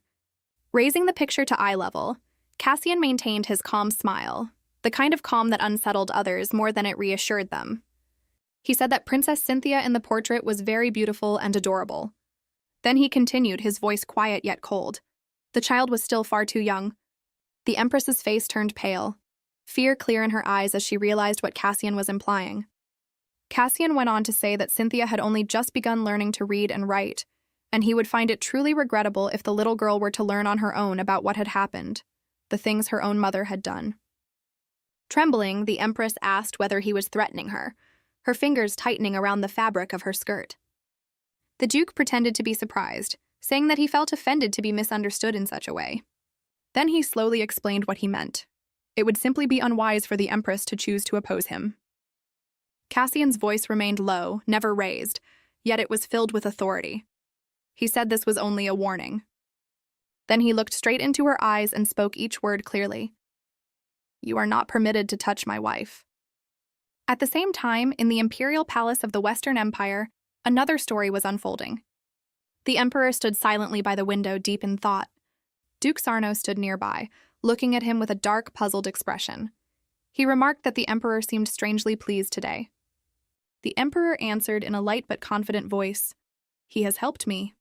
Now I no longer need to worry about Arnée being stolen from me." Sarno objected, saying that His Majesty had agreed to this marriage from the very beginning, because he knew full well that it would not last long. But the emperor corrected him, saying that it had been Rosalia who persuaded him. In his mind, the memory of that day surfaced again. When Duchess Rosalia came for an audience, she said she had a piece of advice for His Majesty. She looked like a wild cat stalking its prey, calm yet ready to leap forward and tear apart whoever stood before her. Her voice was gentle but sharp, as she advised him to consent to Arné's marriage. The emperor had been so shocked that he rose to his feet and asked whether Rosalia truly wished to marry off her daughter. She replied calmly that it was only natural, because Arnée was also a young woman like any other. The Duchess said her daughter had devoted her entire youth to protecting the country, and now deserved at least one chance to know love. Remembering that, the emperor nodded faintly. Now he could see that Rosalia had been right. Thanks to Arnée, the empire's position had become stronger than ever. He told his younger brother not to worry too much, because with her personality, Arnée would never be the obedient, docile type of young lady. The emperor smiled and said that she would probably only be able to endure it for 3 months before surely returning home. Meanwhile, at Duke Terneugen's castle, the dance lessons seemed never-ending. Marchioness Gina was teaching Arnée the 4 basic steps, counting the rhythm as she said that this dance was actually very simple. Arnée gave a faint laugh and tried to look friendly, but in her heart she only wished she could escape immediately. Gina told her to imagine that she was in the middle of a ballroom and absolutely must not make a single mistake. Marchioness Gina shook her head and said that because Arné's health had never been good, she had likely never had much opportunity to learn these things. Her mother had not been wrong. Arnée only smiled faintly and replied that perhaps that was true. Suddenly, Arnée heard Casian's soft, satisfied laugh. Startled, she turned around, a little confused. When had he come in? The Duke apologized for not greeting her first, saying that she had seemed so focused that he did not want to disturb her. She asked Casian whether he had to leave soon, and he nodded, saying he still had matters to handle. Arnée turned away, her cheeks heating, only hoping he would say nothing more and leave quickly. But contrary to her wish, Casian called her name gently. His firm hand lightly touched her cheek, brushing aside a few silver strands that had fallen across her forehead. He drew her a little closer and placed a tender, reverent kiss on her brow. The moment lasted only a few seconds, yet it was so warm that the entire space seemed to fall silent. When he pulled away, Casian smiled at his wife's adorably flustered expression and teased that next time he hoped she would return his affection with a proper kiss. Then he added, "I may come home late today, so don't wait for me. Sleep early."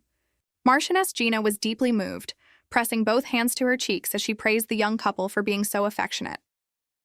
Casian merely smiled in response, while Arnée was still so flustered that she did not know where to hide her face.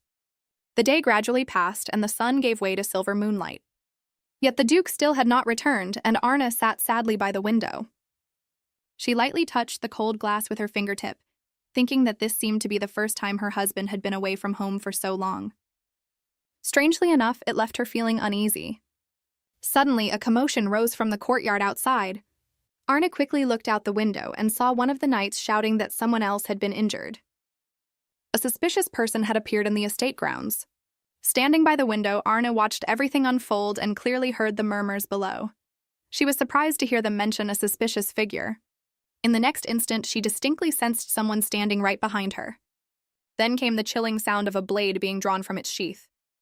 A stranger pressed the sharp edge of a sword against her neck so hard that it made a red line. With his face hidden behind a mask, the intruder kept the blade firmly at Arné's throat and asked coldly, "Are you the princess of the Western Empire?" At the same time, Casian was at Club Sillon, a place where the highest nobles of the empire often gathered to relax. He was seated against a wide, soft black sofa, calmly listening as Alan bowed, and reported that the person who had gone along on the night escort had returned and had likely gone home. Casian took a sip of tea and asked whether there was any other news. Alan answered that in the assassination attempt against the Duchess, over 100 enemy soldiers had been wiped out. Casian calmly asked whether the bodies had been found. After hearing the answer, he let out a quiet sigh and ordered the investigation to be temporarily suspended. He did so because he wanted to personally uncover the truth about Crave, the one currently taking responsibility for the entire incident. Setting his teacup down on the saucer, he exhaled thoughtfully, wondering whether he was overreacting. Alan cleared his throat softly, his voice slightly unsteady as he said there was one more matter. Casian raised his head, his eyes still clouded in thought, and asked, "What is it?" His aide reported that according to sources from the Western Empire, there had been unrest within their Night Corps. The reason was that the swordmaster who commanded them had suddenly disappeared. With no one to lead them, the soldiers in the Corps had rebelled and refused to obey orders. Casian smiled faintly. If things were truly unfolding that way, he might be able to seize the opportunity to bring down their strongest warrior. Meanwhile, at the Turneugen estate, the stranger still held his sword close to the Duchess's neck and repeated his earlier question. He had never expected that the girl he had been told was weak and fragile would suddenly kick him straight in the throat. Caught off guard, he had no time to react and collapsed flat onto the floor. The sword slipped from his hand and flew into the air, but Arnée reached out like lightning, caught the hilt, and held it firmly. The attacker staggered back against the wall, clutching his aching throat and coughing violently, wondering how she could have struck him so easily. Who in the world was she? Arnée, however, remained perfectly calm, showing not the slightest trace of fear. She pointed the tip of the sword at him and asked coldly, "Who are you?" Arnée pressed a hand to the wound at her neck while the man could not hide his shock. He remembered how, when he first arrived, she had so skillfully pretended to be a delicate young lady. Most of his face was covered by a black cloth mask, leaving only his stunned eyes exposed. He could not understand why that girl was smiling. Arnée continued in a cold, composed voice, saying that she did not wish to cause any more trouble, then asked once again who had sent him. The attacker trembled, his voice choked and his eyes filled with fear, yet he still forced himself to say that he would not reveal anything. Arnée frowned, thinking that if she swung that sword now, she would never find out who was behind the assassination attempt. Just then, Crave burst into the room, panting as he called out for his commander, only to find the attacker already collapsed at the Duchess's feet. Scratching his head, the knight gave an awkward smile and asked, "Am I late?" Arnée frowned and answered shortly, "Yes. Very late." She asked what he had been doing to only arrive now, and Crave replied innocently that he had overslept. Arnée raised an eyebrow. "Slept? Don't tell me you haven't even been training lately." Crave hurriedly defended himself, saying that his esteemed commander herself had not exactly been making time for training either. Then Arnée pointed toward the unconscious attacker and ordered, "Look at him. See if he resembles the people involved in the previous assassination attempt." Crave thought for a moment before saying, "Last time they did not seem like assassins. They looked more like warriors who had been properly trained." Arnée asked in surprise, "Are you sure?" In her mind, she thought it could not be. There should not be any fool in the Eastern Empire who would dare do something like this. She wondered whether all of those people had been sent by the Empress of the Northern Empire, or perhaps by some other enemy of Casian. She frowned, lost in the tangled thoughts surrounding the recent assassination attempts. With a sigh, Arnée said that the man certainly would not reveal anything more, then took a few steps back. Crave asked, "Then what do you intend to do now, my lady?" Suddenly, the attacker sprang up and shouted, "That girl must be eliminated!" Then he hurled a sharp dagger straight at her. Arnée tilted her body aside and dodged it with an almost bored calmness. The dagger sliced through the air, and when she caught it with one hand, she tightened her grip on the hilt and threw it back. Her voice was cold as ice. "Then he has to take it." The blade flew toward the assassin, instantly stopping his heart from beating as if it were a release. Crave watched the scene and smiled in admiration. As expected of my commander. Truly the best. But just as Arnée began to relax, she suddenly sensed another movement in the air. Someone else was approaching. For a brief instant, she feared Crave might be attacked from behind. Hearing hurried footsteps, Crave spun around. A stranger appeared, this time without a mask. Steel clashed with a sharp ring as the knight's sword blocked the first strike. Crave frowned. This one was strong. The attacker also furrowed his brow, his violet eyes glowing brightly beneath the light as he held his ground against Crave. He glanced toward Arnée, who still stood there calmly, neither crying nor panicking, only watching in silence, as if none of this could shake her at all. The butler entered the room, followed by Eva and Erica. The two of them screamed at the same time when they saw the scene before them. The butler immediately raised a hand, signaling for the two young men to lower their swords and stop the fight at once. The black-haired warrior turned around, and when he saw a familiar face, he frowned slightly in surprise. Butler George gave Rascharis a small nod and said that it had been a very long time since they last met. Then he turned to the Duchess and said that she should rest in the room he had arranged for her. After the family physician examined her, she would only need to rest and stay calm. He also added that security had been tripled and that everyone had been carefully vetted, so she did not need to worry. Arnée smiled and thanked him for his thoughtfulness. George bowed his head and replied that if the Duchess needed anything, she only had to call for him at any time. When the conversation ended, Arné's gaze fell on the black-haired knight who had just fought Crave. He was now kneeling on one knee before her. Bowing his head, he introduced himself as Rascharis, one of Duke Casian's escort knights, and apologized for failing to recognize the Duchess and behaving rudely. Arnée felt terribly awkward. They were kneeling before her as if before a master. Ras lowered his head and asked to be punished for his actions, but she only answered gently that she was truly fine, and that nothing serious had happened. The awkward exchange was interrupted when Casian suddenly rushed in, his hair disheveled, calling his wife's name loudly. Hearing his voice, Arnée turned around and immediately felt relieved. The Duke looked deeply worried, hurriedly scanning her from head to toe to see whether she had been injured. He took hold of her elbow, said that he had heard everything, and asked if she was all right. She smiled and answered that she was fine, then added that Crave had protected her from the attack.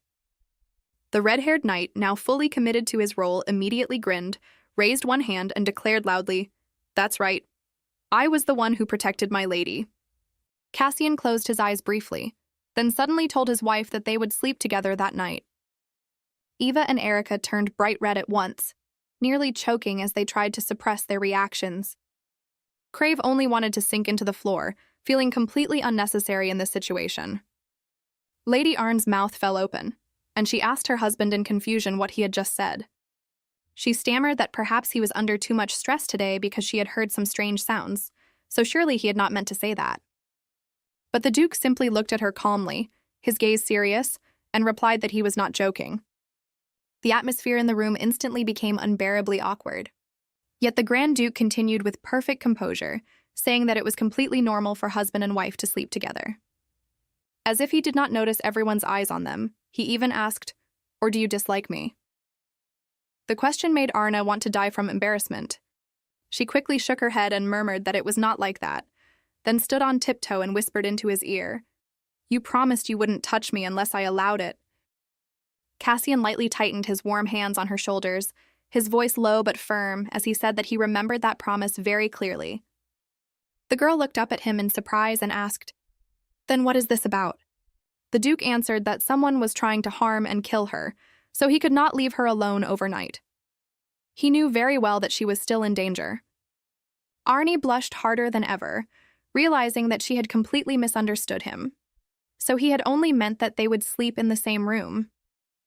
She tried to refuse, saying that there were already guards, but Casian replied calmly that he had no intention of entrusting his wife's safety to another man. He only asked to watch over her for one night. Lowering her head, her face glowing red, she thought that one night would probably be all right and quietly agreed. Cassian's face lit up with a radiant smile. At last, his stubborn wife had agreed to let him protect her. 30 minutes later, the Duke and Duchess were lying on the same bed. Casian lay still, while Arnée curled up tightly beneath the blanket, her heart in turmoil as the situation felt unbearably awkward. She decided to pretend she was asleep, but when he suddenly called her name and leaned closer, she could no longer keep her eyes shut. Especially not when his fingers brushed lightly across her face, gently sweeping away a few stray strands of hair from her forehead. She let out a soft breath and turned toward him, only to meet his warm, slightly mischievous smile. Arnée asked quietly, "Do you know that I could punch you right now?" Casian gave a soft laugh and replied, "I would gladly die by your hand." He said that she must be exhausted after everything that had happened, yet still could not sleep, then asked in a low voice, "Is it because of me?" Arné's face immediately turned red. She pressed her lips together but did not answer. Casian looked at her and laughed gently, his eyes filled with tenderness. "You really don't know how to lie, do you?" She whispered, "Lying is bad." Then he suddenly sat up, slipped on his shoes, and began to leave. Arnée sat up in surprise and asked, "Where are you going?" Casian answered in a calm yet warm voice, "If I lie beside you, I'm afraid my beloved wife won't be able to sleep. I'll work for a while. You can rest without worry." He looked back at her over his shoulder and smiled. She watched him go, her eyes confused and carrying a faint trace of guilt. She lay alone again on the wide bed while Casian sat at the desk, carefully arranging documents. But even after he had left the bed, Arnée still could not fall asleep. Her heart remained unsettled because of his closeness and tenderness. She softly called his name, making him pause his pen and turn back in mild surprise. Seeing that she was still awake, he listened attentively. Arnée whispered, her voice as soft as the wind, "Please don't tell my mother about what happened today. I promise I'll tell her myself later." She explained that her mother had already been very worried about her, and she did not want to make that worry worse. Casian calmly nodded in agreement, thinking that since Arné's health was poor, it was only natural for her mother to worry so much. She lay back down, thinking about the plan to divorce after 3 months. Suddenly, she wondered what would happen to the husband who had always cared for her so much after the divorce. Arnée thought he would surely marry someone else quickly, since all the young ladies in the region were infatuated with him. That thought made her heart ache as if pierced by a needle, a strange feeling of jealousy she did not yet recognize. Lost in thought, she failed to notice that the Duke had called her name several times and had already approached the bed. He asked softly, "What are you worrying about so deeply that you didn't even notice me coming closer?" Then he added that she looked sad. Gathering her courage, Arnée quietly asked him, "Why did you marry me?" Casian froze slightly at the question, then reached toward her. Arné's eyes widened, her cheeks heating as he placed his hand against her cheek, his thumb gently caressing her soft skin. The Duke leaned closer, and her breathing grew unsteady with nervousness. She hurriedly said in a trembling voice, "Please forget I asked that." Then, flustered, she asked, "And are you going to touch me?" Casian looked at her, his gaze confident and burning with desire. Arnée stammered that he was a gentleman, implying that he would not do anything without her permission. But he only leaned even closer and whispered against her soft lips, "Right now, I am not a gentleman." He tilted his head and kissed her, his fingers still tenderly brushing against her velvety skin. Both of them closed their eyes, and Arnée did not even realize when she had begun to kiss him back. They parted only to breathe, and she suddenly realized that a kiss could be this sweet. Casian kissed her again, unwilling to stop, then gently found her hand and intertwined their fingers. He struggled against the fire blazing within him, lightly tightening his hold on her hand as he pressed her down onto the bed. The girl looked up at her husband, breathing hard, her eyes filled with astonishment when he suddenly stopped that passionate kiss.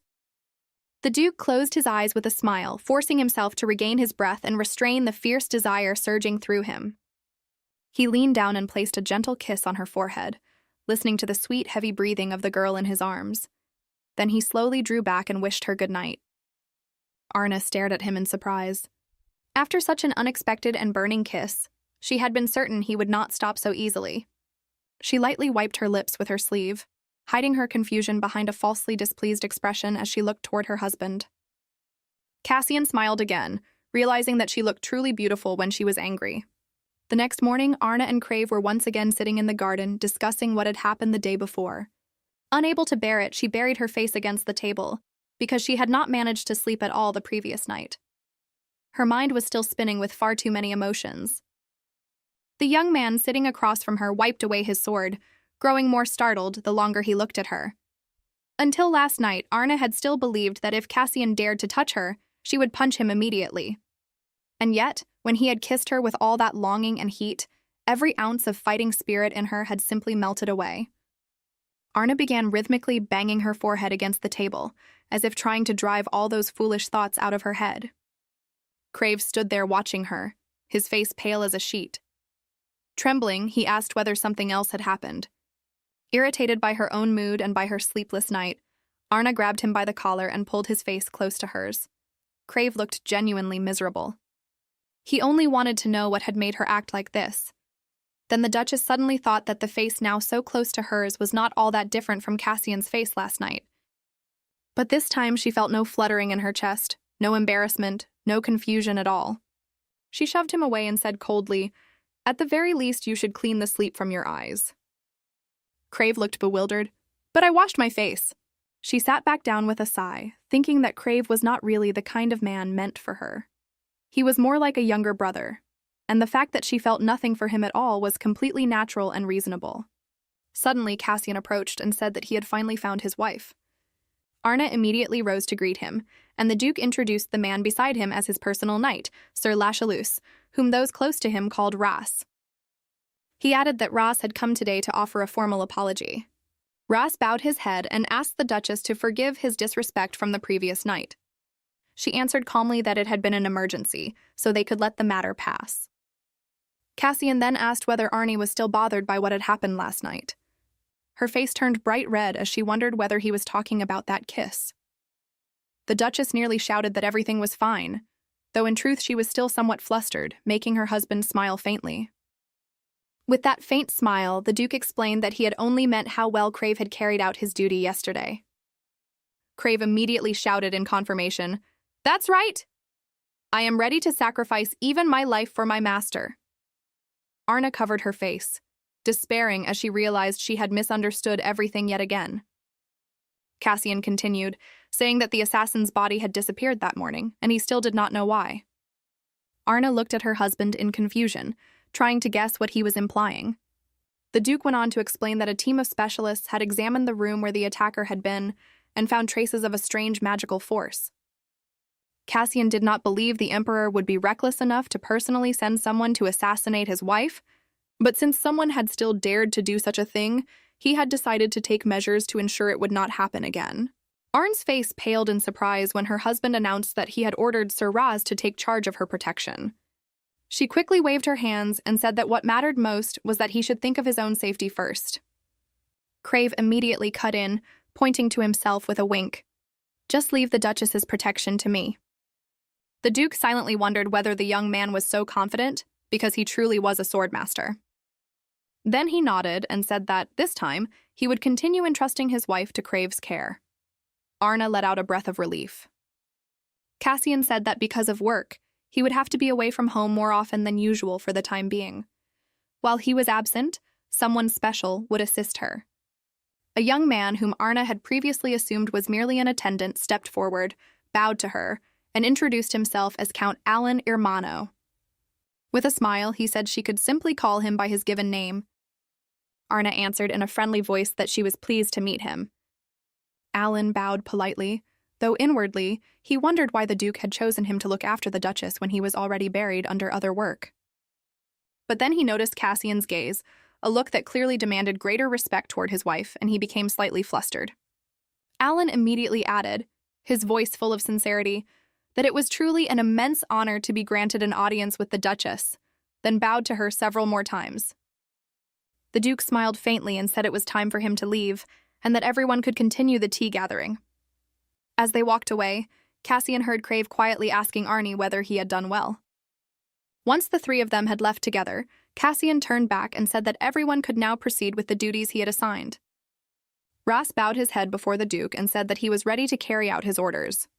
At the same time, in the imperial palace, where the sky was already covered with dark clouds, Emperor Giuseppe was in an exceptionally foul mood. Standing beside his desk, he angrily shouted at the servants after being told that the Duchess was still safe and unharmed. The Emperor roared, "Is it truly that difficult to deal with one girl?" Then, gritting his teeth, he added, "They got past the guards and made it all the way into her bedroom, yet they still failed to get rid of her?" His rage erupted. Pointing directly at his subordinates, he ordered them to attack again, and this time they had to succeed no matter what. One servant hurriedly spoke up, trembling as he reported that security at Duke Casian's estate had been tripled. The king slammed his fist down on the desk, shaking with fury. Giuseppe glared at him and growled, "Are you telling me we should give up?" The servant endured the emperor's wrath and answered firmly that he meant no such thing. The emperor frowned impatiently and asked, "Then do you have a plan?" The man leaned close and whispered the plan into the king's ear, then cautiously asked whether his majesty was satisfied with that approach. Giuseppe immediately sprang to his feet, placing both hands on the shoulders of his subordinate Samuel, his voice full of excitement. "I knew it. I have always trusted you." Samuel closed his eyes and calmly endured the emperor's sudden burst of laughter and delight at his idea. A few days earlier, Casian had ordered his knights to act discreetly and secretly protect his wife from a distance. Arnée and Crave were spending the afternoon as usual in the garden. Ross was secretly observing the two of them from behind a wall. Crave sensed that something was not quite right, but Evermore was shouting at him, ordering him to polish the sword properly. The young man, however, did not seem to care what the sword was saying. He lifted his head and looked toward the corner where he had just seen a shadow flash by. Ras gritted his teeth and thought to himself that he had nearly been discovered, that red-haired Crave really did have eyes as sharp as an owl. Hearing footsteps, the knight turned his head again and saw a servant approaching the Duchess and Crave to report something. Ras was shocked when he heard what was being said. At the same time, Alan brought news to the Grand Duke that an invitation to an evening banquet had arrived from the Imperial Palace. Casian asked in surprise, "From the palace?" Alan handed him a black envelope edged in gold, and the Duke immediately said that this was very likely a trap. Casian opened the letter and read its contents, while Count Alan was so confused, which made the Duke let out a quiet laugh. After thinking for a moment, Alan quickly asked, "What do you intend to do?" The Duke rubbed his chin, his fingers lightly brushing over it as he continued reading the lines in the letter, then answered quietly, "I don't know yet." Alan cautiously suggested that they wait for another opportunity. Otherwise, while Casian was trying to catch a dragon, he might accidentally walk straight into its den. Their conversation was interrupted by a knock at the door. A voice announced that Sir Ras Cheris had arrived. Ras Cheris reported that earlier that day, an assassin had infiltrated the palace disguised as a servant, and Sir Crave had dealt with him. Alan clenched his fist in excitement, a smile spreading across his face. What a remarkable man. He was also the one who protected the Duchess during the previous attack. Ras confirmed that the red-haired knight was indeed highly skilled, but added that his sword was extremely strange. Casian rested his chin on his interlaced hands and asked closely about the weapon.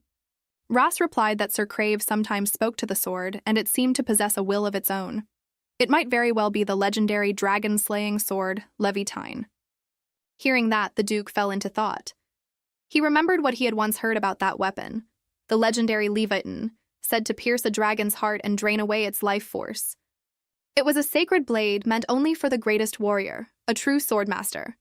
Casian closed his eyes, piecing together the fragments of information in his mind. Every sign pointed towards Sir Crave, yet some strange feeling still lingered, preventing him from feeling fully at ease. It seemed as though something was still wrong. Ross's voice pulled the Duke from his thoughts. Casian lifted his head and asked softly, "Is there anything else you wish to add to your report, Sir Knight?" Ras answered that these were merely his personal observations, but in his view the Duchess was a rather unusual person. Casian raised an eyebrow slightly, adjusted his posture, and asked, "What do you mean?" Ras explained that even when Sir Crave was fighting a dangerous assassin, she had shown no fear at all. She had not even moved. He remembered the previous incident as well. She had remained strangely calm, even with an inactive attacker lying right beside her. Ras asked carefully how she could be so composed while her life was being threatened.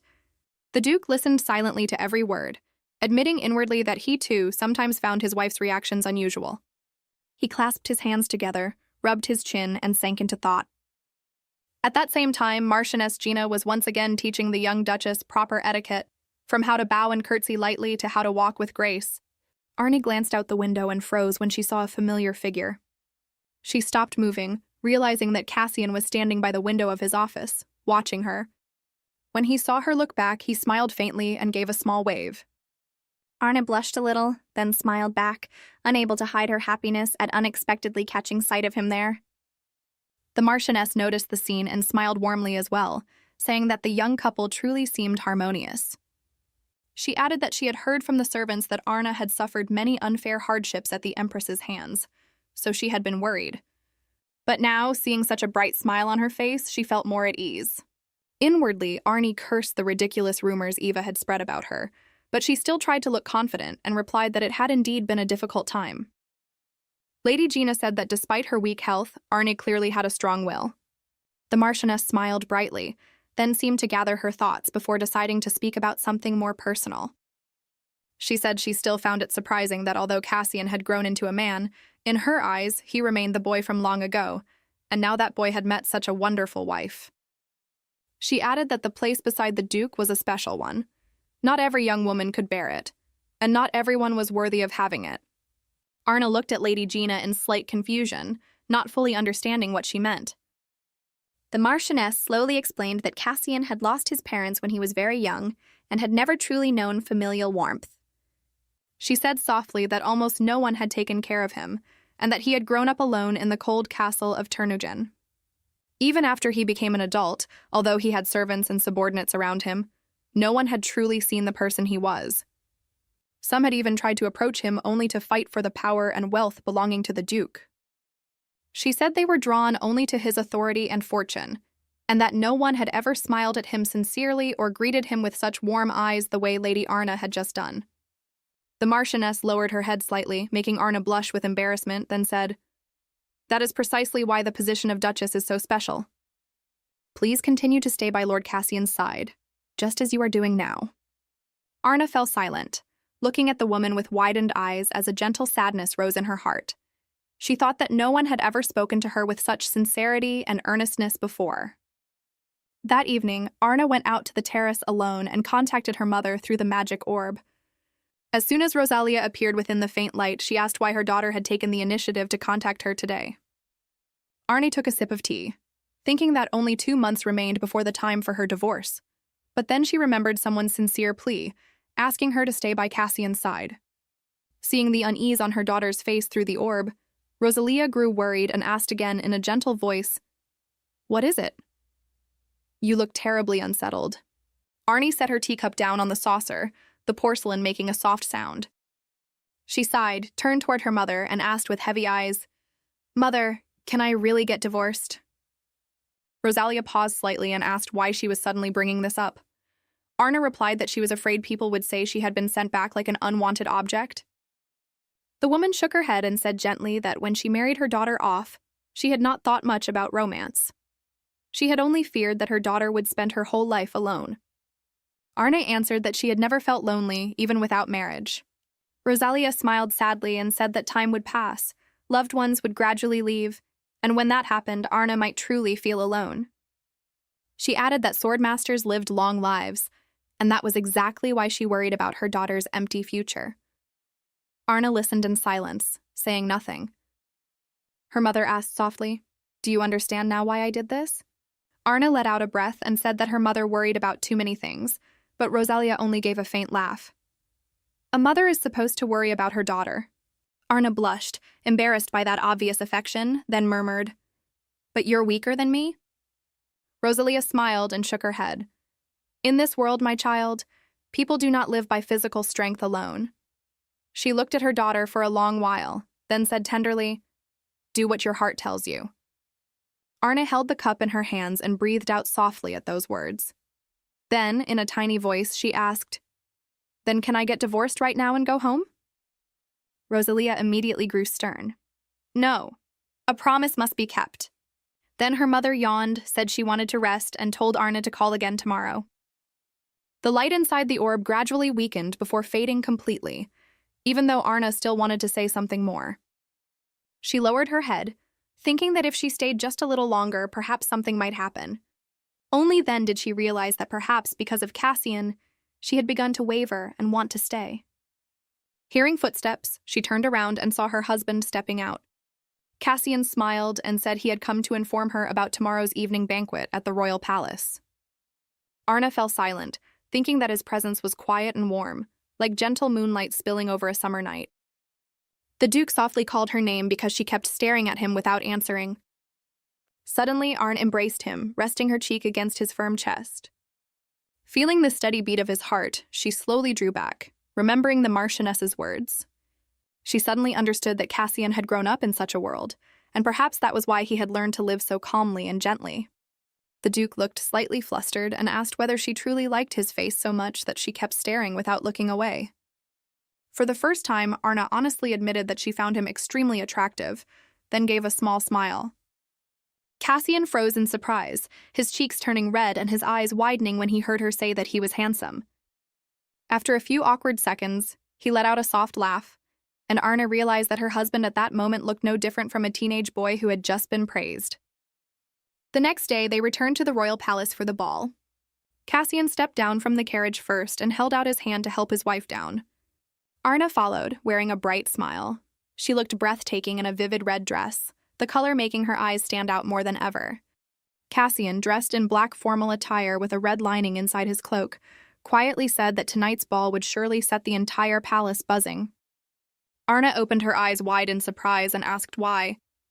The Duke only smiled as though he believed she would understand soon enough.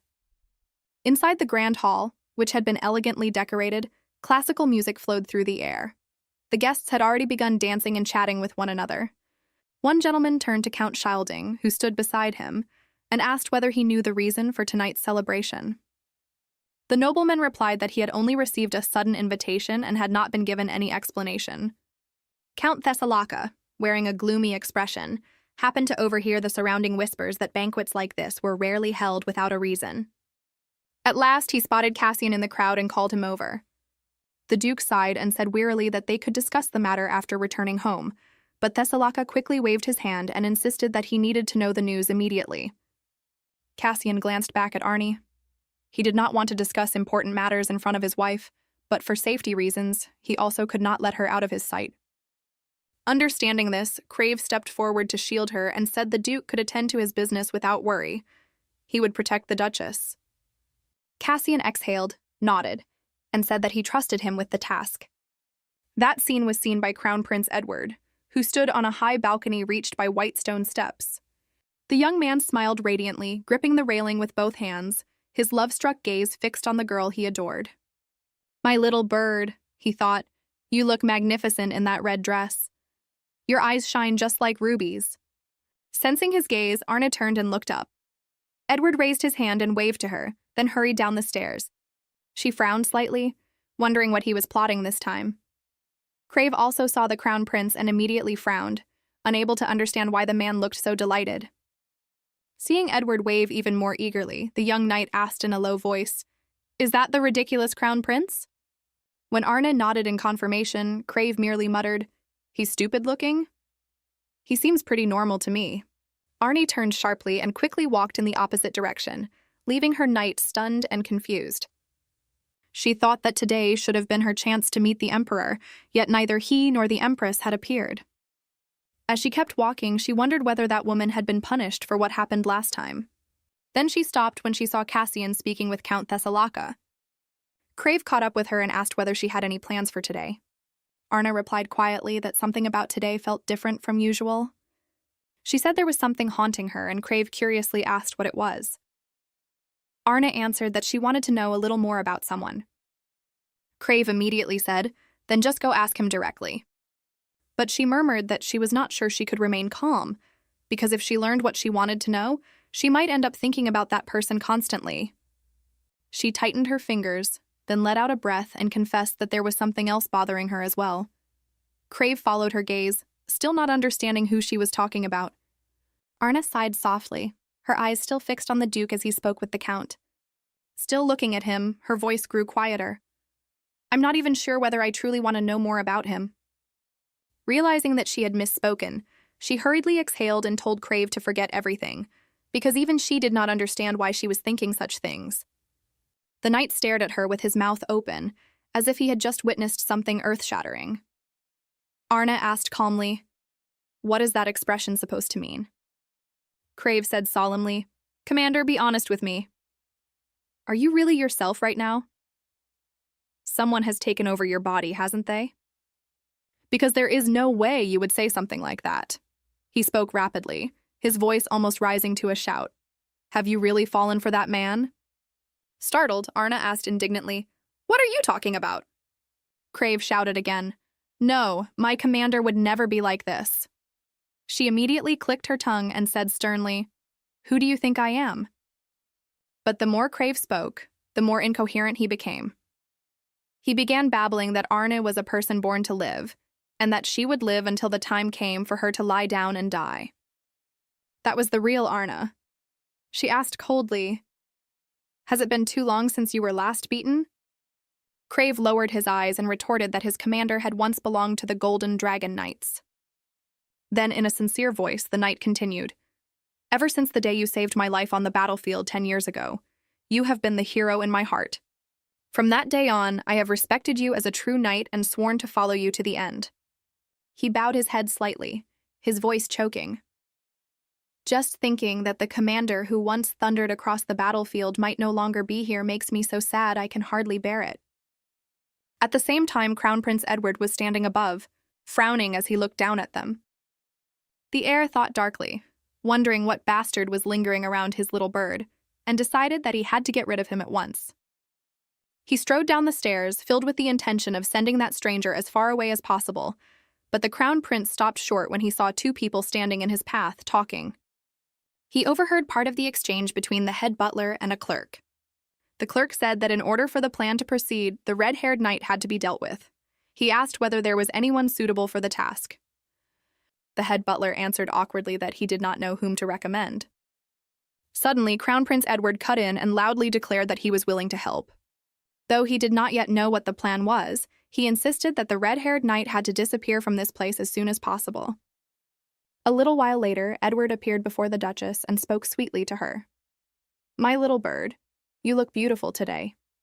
Then he asked what they had been talking about. Crave gave a slight bow to the prince, but Edward waved it off, saying there was no need for courtesy because he had an urgent message to deliver. Crave looked up in surprise and asked whether it was truly something related to him. Edward said he did not know the reason, only that the head butler was looking for him. Crave frowned, but Arnée simply let out a soft breath and said, "You should go meet the head butler." Edward stood right beside her, smiling brightly. Crave looked at the scene in disbelief, unable to believe that this crown prince was behaving so insanely in front of his commander. In an instant, the knight understood. This man only wanted to drive him away so he could bother Arnée more easily. So Crave bowed politely with a smile and said, "In that case, Your Highness, please come with me. I do not know where the head butler is." Edward secretly gritted his teeth, inwardly calling him a red-haired brat as he glared at him with resentment. Crave lightly patted the crown prince on the back, flashed a cheerful smile, and dragged him away so quickly that Edward had not even understood what was happening yet. Arnée, meanwhile, turned back toward her husband and let out a faint, sad sigh, thinking that Casian seemed busy with something again. She lowered her head and quietly realized that, even during the previous banquet when she had been left alone, she had not felt this empty. Her thoughts were interrupted when a young woman approached from behind and smiled. "At last, I finally get to meet the Duchess in person." Arnée looked at the stranger before her, a young woman with wheat-colored hair, and asked who she was. The girl answered politely that she was the daughter of Count Phrygia, then said nervously that she feared she might have been discourteous. She continued showering Arnée with sweet compliments and polite remarks, saying that she had long hoped to speak with her. Then she said that fate must have brought them together and cheerfully waved for a servant. When the servant brought over 2 glasses of red wine, the girl took them and asked curiously, "I heard the Duchess comes from the Western Empire. Is that true?" As she spoke, she smiled and handed Arnée one of the glasses. The two raised their glasses, and the unfamiliar girl asked whether people there truly ate golden apples. Arnée smiled and replied that golden apple was simply the name of a yellow variety of apple. While the stranger continued chattering brightly, the Duchess frowned slightly as she looked into her glass, noticing that the wine seemed unusually thick. The young woman still smiled and said, "This wine is very good," then asked whether Arnée intended to drink it. The Duchess answered naturally, "Of course. I will try a little." Then she lifted the glass to her lips. A few minutes later, Arnée lightly raised a hand to her forehead and murmured, "This wine seems to be making me a little dizzy." She set the glass down on a tray and leaned back against the servant who had stepped up behind her, her legs beginning to sway. The servant smiled and gently held the Duchess by the shoulders, a sly glint flickering in his eyes. The strange young woman also smiled faintly, because the plan to corner the Duchess had succeeded far more easily than they had expected. At the same time, Edward and Crave were walking silently down the wide corridor, each lost in his own thoughts. Then the Crown Prince stopped before a large door and said that the butler was inside. Crave smiled brightly and thanked him. Edward, still simmering with irritation at being bothered, turned and left immediately. Crave stepped into the office and saw the person said to be the butler waiting to greet him. He was about to speak when, without warning, a masked figure lunged out from behind the door and swung at him in a sneak attack. Crave spun around in an instant. For a moment, everything seemed to slow before his eyes. With reflexes sharpened by instinct, the knight sprang backward and avoided a blow that could have badly injured him. Crave drove his knee upward, slamming it into the attacker's chin with all his strength and anger as he growled, "Who are you?" He grabbed the man by the collar, lifted him off the ground, and turned to the butler. "A stranger just broke in here." Still holding the attacker tightly, Crave frowned and asked, "Do you know who he is?" The man stood frozen, his mouth hanging open, only a few weak hissing sounds escaping him. Then he shouted that he knew nothing at all and turned to flee so quickly that Crave could only stare after him in stunned confusion, unable to understand what was happening. The knight lowered the assassin to the floor and checked him carefully, realizing that he no longer had any weapons. He could not understand why this person had tried to attack him in such a cowardly way, and he searched his memory, wondering whether he had ever offended anyone. Then a thought flashed through his mind. The real target was not him. It was his commander. Without hesitation, Crave sprang to his feet, rushed out into the corridor, and ran straight to the balcony overlooking the Grand Hall. His eyes swept the crowd in panic, but Arnée was nowhere to be seen. At the same time, the Emperor was giving orders to his attendants, instructing them to make sure the Empress did not attend the ball. Then he asked, "And what about the Duchess?" The servant bowed his head and trembled as he answered, "Your Majesty, please wait just a little longer." As he spoke, he was already bracing himself for the wrath that was surely about to fall upon him. Their conversation was interrupted by the waiter who had served the poisoned wine to Duchess Arnée. He rushed into the office and cried out breathlessly for His Majesty. He reported that the plan to poison Duchess Arnée had succeeded. The Emperor smiled brightly and said that everything had gone so easily, far more simply than he had expected. When the servant cautiously asked whether they should kill her immediately, the monarch merely curled his lips and said there was no need yet. She might still be useful. He thought to himself that he would return to the Grand Hall at once, just so he could personally see the pained expression on that unfortunate Duke Casian's face. Meanwhile, Casian no longer had the presence of mind to pay attention to the conversation around him. He could only think about Arné's eyes before he left her. He remembered clearly that ever since they entered the Grand Hall, Edward had been staring at her. Surely that man must have done something the moment Casian stepped away. Casian felt restless whenever that knight stood near his wife, and she seemed even more uneasy whenever she was beside him. He remembered the instant their eyes met, and how she immediately turned away, looking as though she wanted nothing more than to run. Casian wondered what she had been thinking at that moment, then guessed that perhaps she had been remembering the night they had kissed. He lightly stroked his chin, thinking that perhaps he had been too hasty that day. The Duke could not calm himself. An indescribable unease rose within him. Alan shattered his thoughts with a trembling voice, reporting that something terrible had happened. Casian went still when he heard him say that the Duchess had disappeared. He immediately asked where Sir Crave was, the man who was supposed to protect his wife. The young man stammered, about to answer, but was cut off by the sudden blare of trumpets. The sound announced the Emperor's arrival. His Majesty entered the Grand Hall in ceremonial attire, followed by a large procession of attendants. Casian turned around, the frown still fixed on his face. The Emperor stopped directly in front of him, wearing a bright smile. He thanked everyone for attending the ceremony that day and expressed his hope that they had enjoyed the banquet. Then he pretended to glance at his nephew, still looking cheerful as though nothing had happened. "Oh, Casian, it has been a long time since we last met," his mouth still curved in a dazzling smile. The Duke bowed politely and replied that it had indeed been a long time, since His Majesty had not summoned him. The Emperor gave a dry laugh and said that he had simply been too busy and could not help it. Then, with a sly smile like a fox, Giuseppe asked his nephew, So where is your wife? I would like to see this marriage of yours with my own eyes. Casian gave a faint smile, though his heart was filled with confusion. He had no idea how to answer, and could only try to open his mouth to salvage the situation.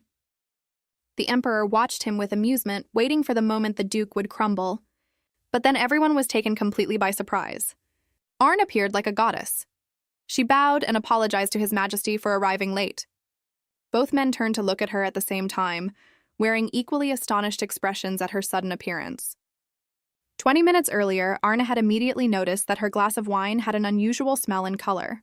Because of that, she suspected at once that it had been poisoned. She thought that if she wanted to catch a dragon, she had to walk into its lair herself. And so, she only pretended to drink the wine, then pretended to fall ill. The man disguised as a waiter asked suspiciously, "Why is she this weak?" She only drank a little. The daughter of Count Phrygia merely smiled and replied that perhaps the poison affected each person differently. The masked men, dressed just like the attackers who had broken into the estate before, said they would handle the rest. Soon after, 2 masked men supported Arnée and led her away. They dragged her over to a sofa and forced her to sit down. One of them muttered that letting her gone like this would be of no benefit. At that very moment, Arné's eyes flew open, burning with anger as she stared straight at the assassin. She swung her hand and struck his metal helmet hard, producing a sharp, ringing clang. One man collapsed on the spot while the second stared wide-eyed at Arnée as she calmly rubbed her aching wrist. Arnée slowly, almost gracefully, rose to her feet. Still rubbing her hand, she walked toward him.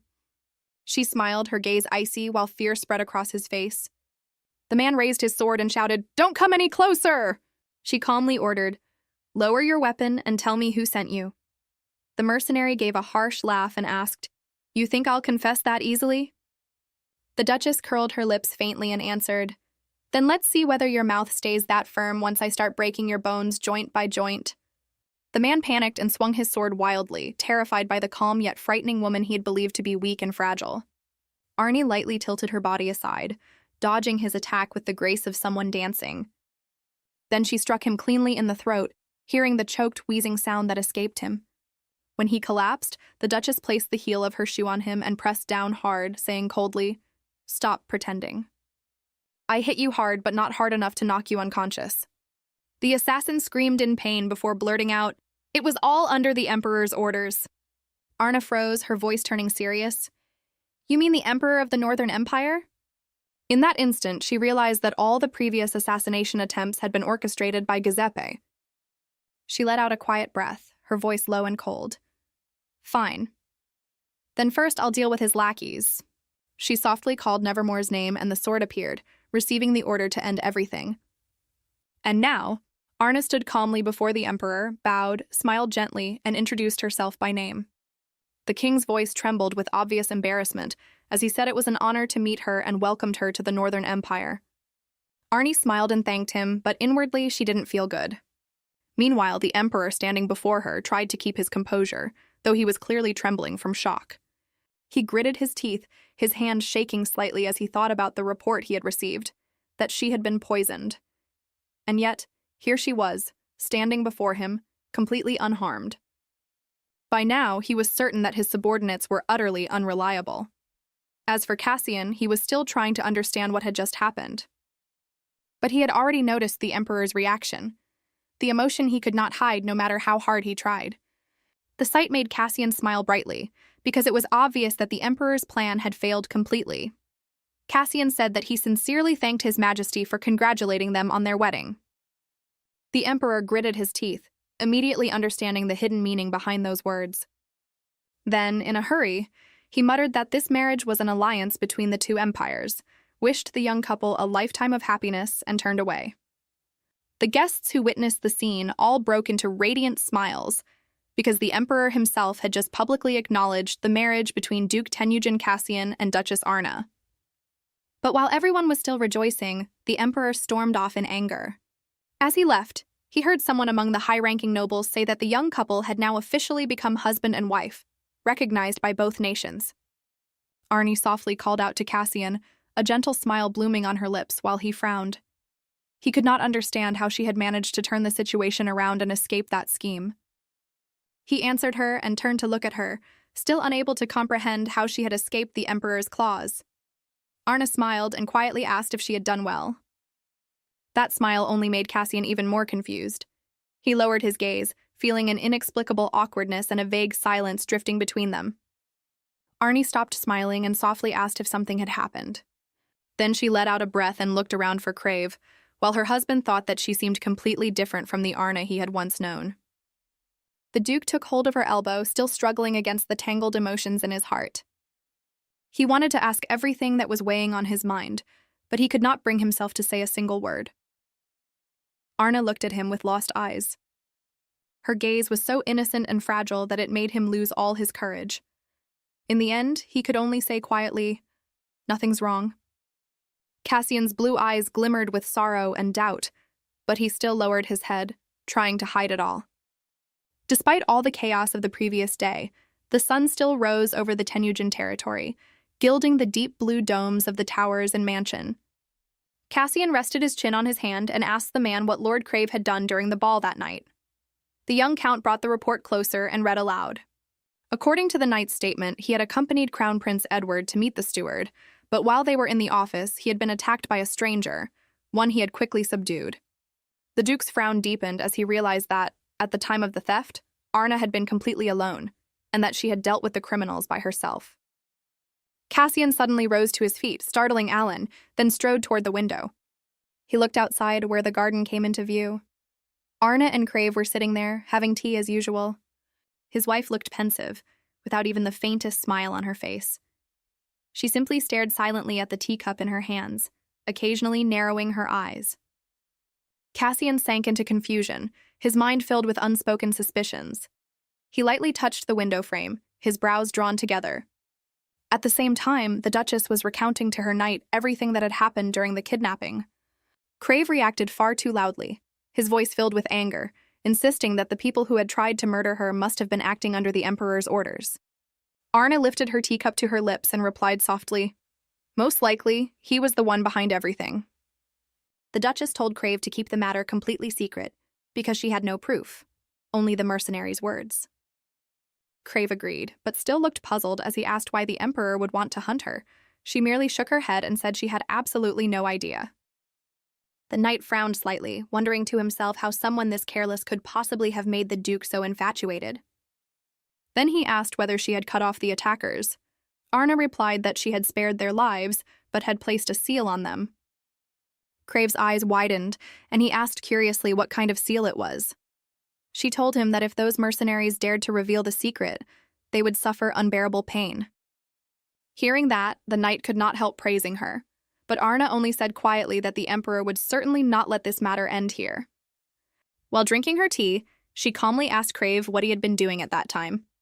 He picked up Evermore, examining the scratches on the blade, then explained that he had followed the Crown Prince to meet the chief steward, only to be suddenly attacked by an assassin. She narrowed her eyes, her voice carrying a hint of suspicion, and said that he had disappeared for far too long, making her think he had been captured. The young man laughed, saying he had only returned late. Then he wondered whether he should tell her that he had met their mutual friend yesterday. That day he had caught a glimpse of one of the knights of the Golden Dragon Order, but everything had happened so quickly that he could not be certain. In truth, Crave was trying to convince himself that it had only been an illusion. But deep down he knew clearly that he had seen him. He had even chased after him, yet in the end he had let him disappear. He was just about to continue when a voice suddenly rang out, and Eva hurried into the garden panting as she said that Arnée had received a great many invitations. The girl frowned at the nanny and asked what kind of invitations they were.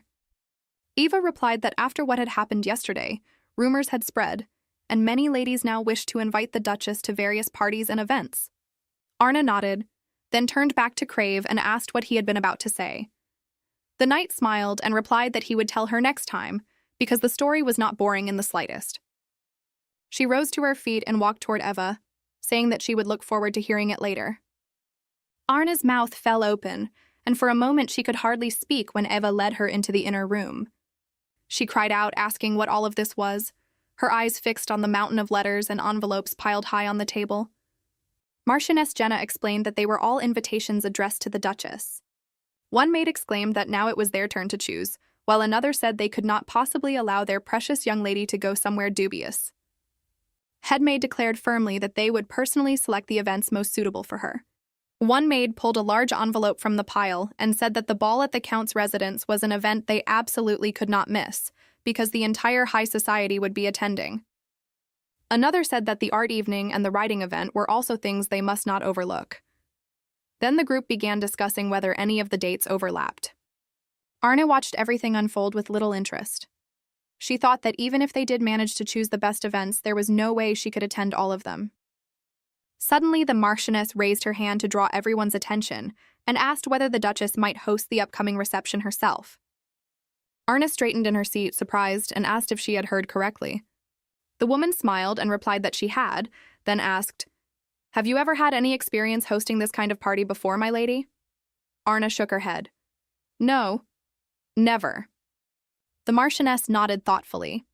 It would be best to begin with a light afternoon tea. Eva immediately rushed over, took the Marchioness's hand, and joyfully exclaimed that it was a wonderful idea.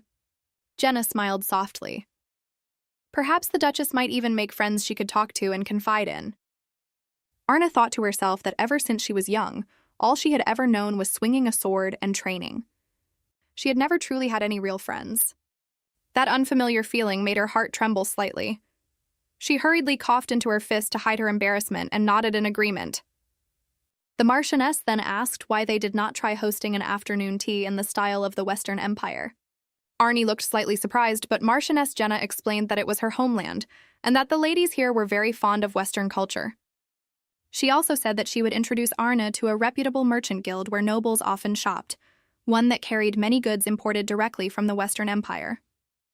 The Marchioness asked gently, "Would you mind if I invited them here, Your Grace?"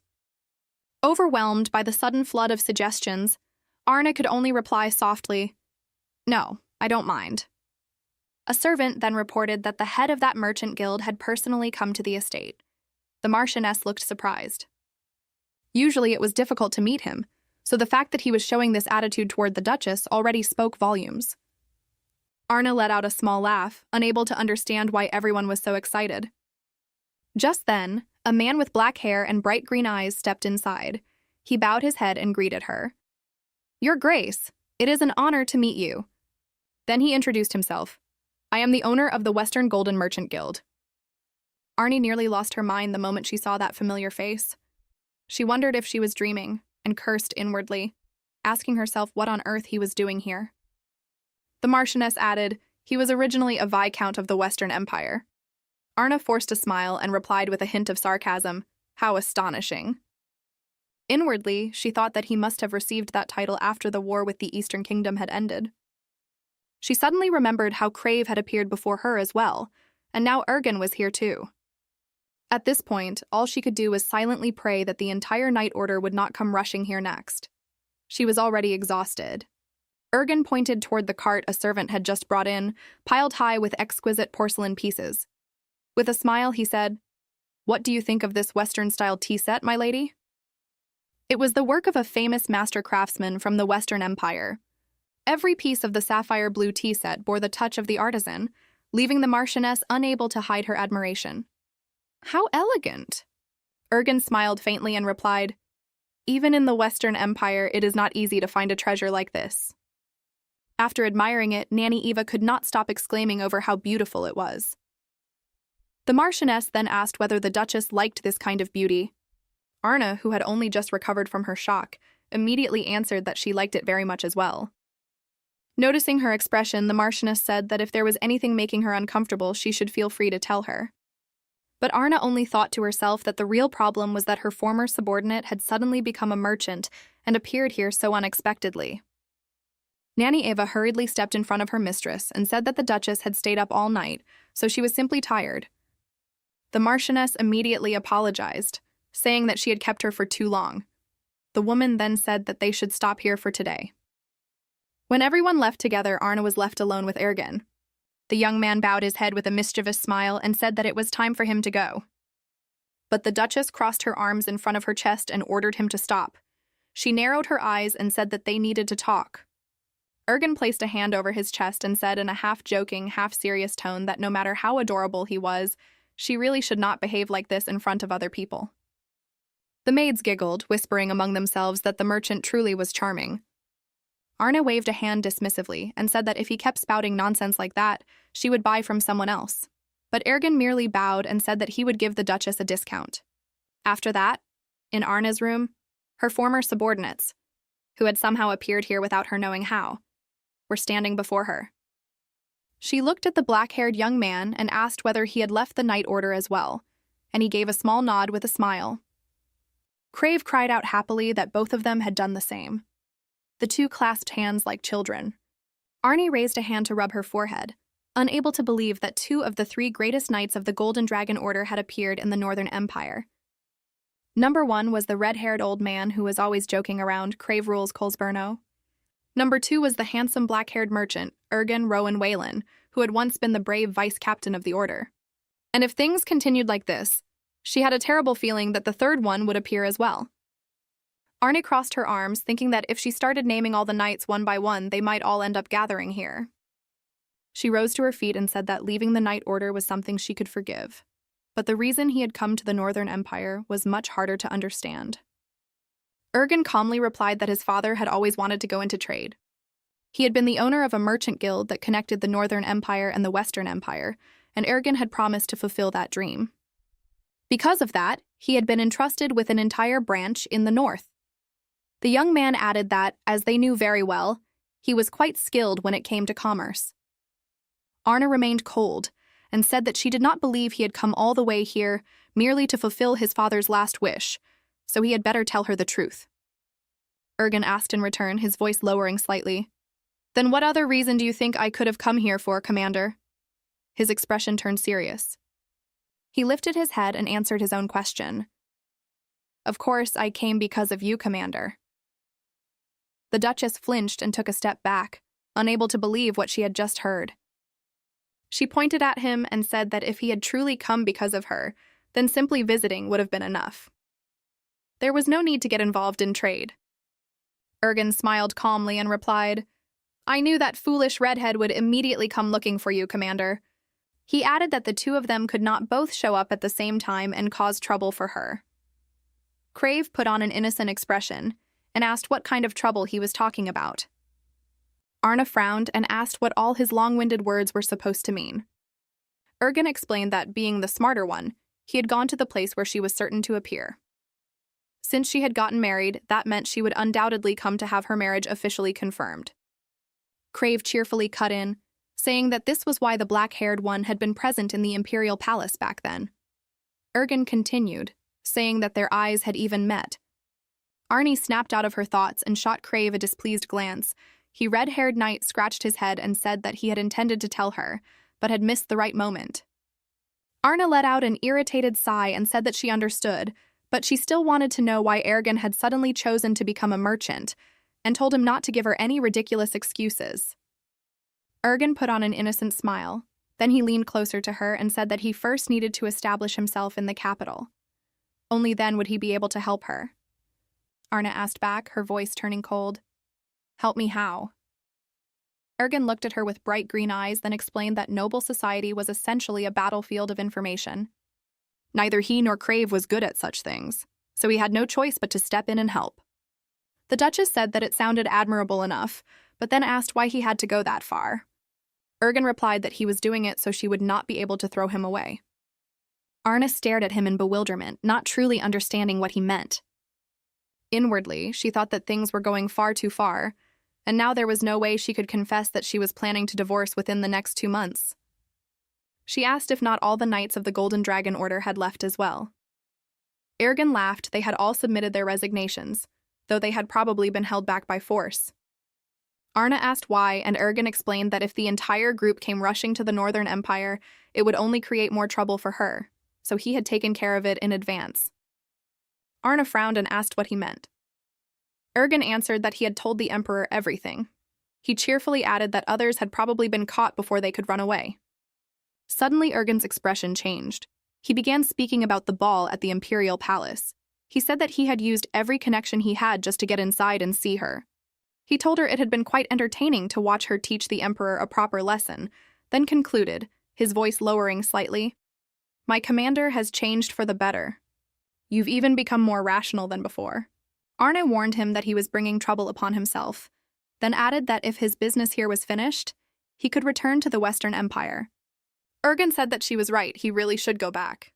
Arnée let out a small breath of relief and said it was fortunate that he had not gone completely insane yet. But Ergen lightly stroked his chin and said that he would only return if she went with him. Arnée angrily asked what nonsense he was spouting. A beautiful, strong, distinctive heroine having plenty of fanboys was understandable, but when it reached the level of these two men, it was exhausting. Ergen smiled and said that she did not intend to stay here forever anyway, so he was simply treating this as a short vacation.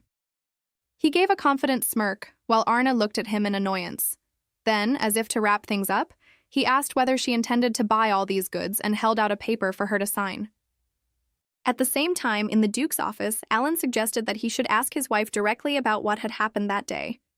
Casian let out a heavy sigh and closed his eyes, because contrary to Alan's suggestion, all he wanted was to avoid thinking about that conversation. The Duke left his office and walked along the corridor, only to hear voices drifting up from downstairs. He stopped and looked down, where his wife was standing beside Sir Crave and an unfamiliar man. The black-haired man was smiling, standing far too close to the Duchess. Casian frowned, trying to remember whether he had ever seen that man before, but he could not recall him at all. A slow, simmering jealousy and anger rose in his chest as he watched the man look at Arnée with a terrifyingly gentle gaze, showing no sign of leaving. Ergen promised her that he would visit often. Arnée crossed her arms and frowned, saying there was no need for him to come see her. The black-haired young man immediately asked in a teasing voice whether she was saying that because her heart raced every time she saw him. Arnée stepped toward him and asked threateningly whether he wanted to die, while Ergen chuckled and smoothly dodged to the side. By then, Casian had already approached them, looking at the unfamiliar guest with obvious displeasure. Ergen turned back and said that he was leaving now, and Arnée promptly told him to hurry up and go. As he walked away, he glanced back and threw the Grand Duke a provocative smile. Ergen stepped out the door, and Arnée slammed it shut behind him, muttering that her head was spinning. The Duke softly called her name, making Arnée flinch and turn around at the sound of his voice. Casian had originally intended to ask her about what had happened in the palace that day, but his mind was completely consumed as he gently pulled her closer by the waist. He lowered his head, his voice deep and low. "Who was the man who just left?" Arnée awkwardly raised her brows slightly and answered, "He was just a merchant." Casian asked again, and she hurriedly confirmed her answer, while the only thing in her mind was how unbearably close she was to the Duke. Sir Crave, who was still standing nearby, suddenly cut in and suggested that the two of them should step apart and continue their conversation somewhere else. Casian seemed to come back to his senses. He let out a quiet breath, the light in his eyes returning as the coldness that had flickered there slowly faded away. He took a step back and softly apologized to his wife for his attitude just now. It was the first time he had seen her speaking so familiarly with an unfamiliar man. Arnée answered softly that she understood. Inwardly, she was still stunned because she had never seen Casian like this before. He looked at the faint sorrow on her face and asked whether that merchant had offended her. She quickly raised both hands in a soothing gesture and hurriedly reassured him that nothing like that had happened. Arnée cautiously looked back at him and realized that he seemed somewhat unusual. She said quietly that he should be busy working at this hour, and the Duke gave a small nod before replying, "That's right. This is usually my working time." She lifted her head, hesitated for a moment, then asked sillily why he had come here. Casian softened at once when he heard the uncertainty in her voice. He reached out and gently touched her cheek, lightly stroking her smooth skin as he said, "I suddenly missed you." Arnée froze, her eyes widening in surprise. The Duke smiled, his gaze never leaving her face, and asked whether that made her feel troubled.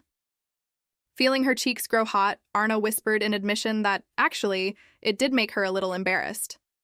Flustered even further by his low chuckle, she snapped at him in irritation, saying that he should go back to work already. The Duke only smiled and said that once he was finished, he would come find her again.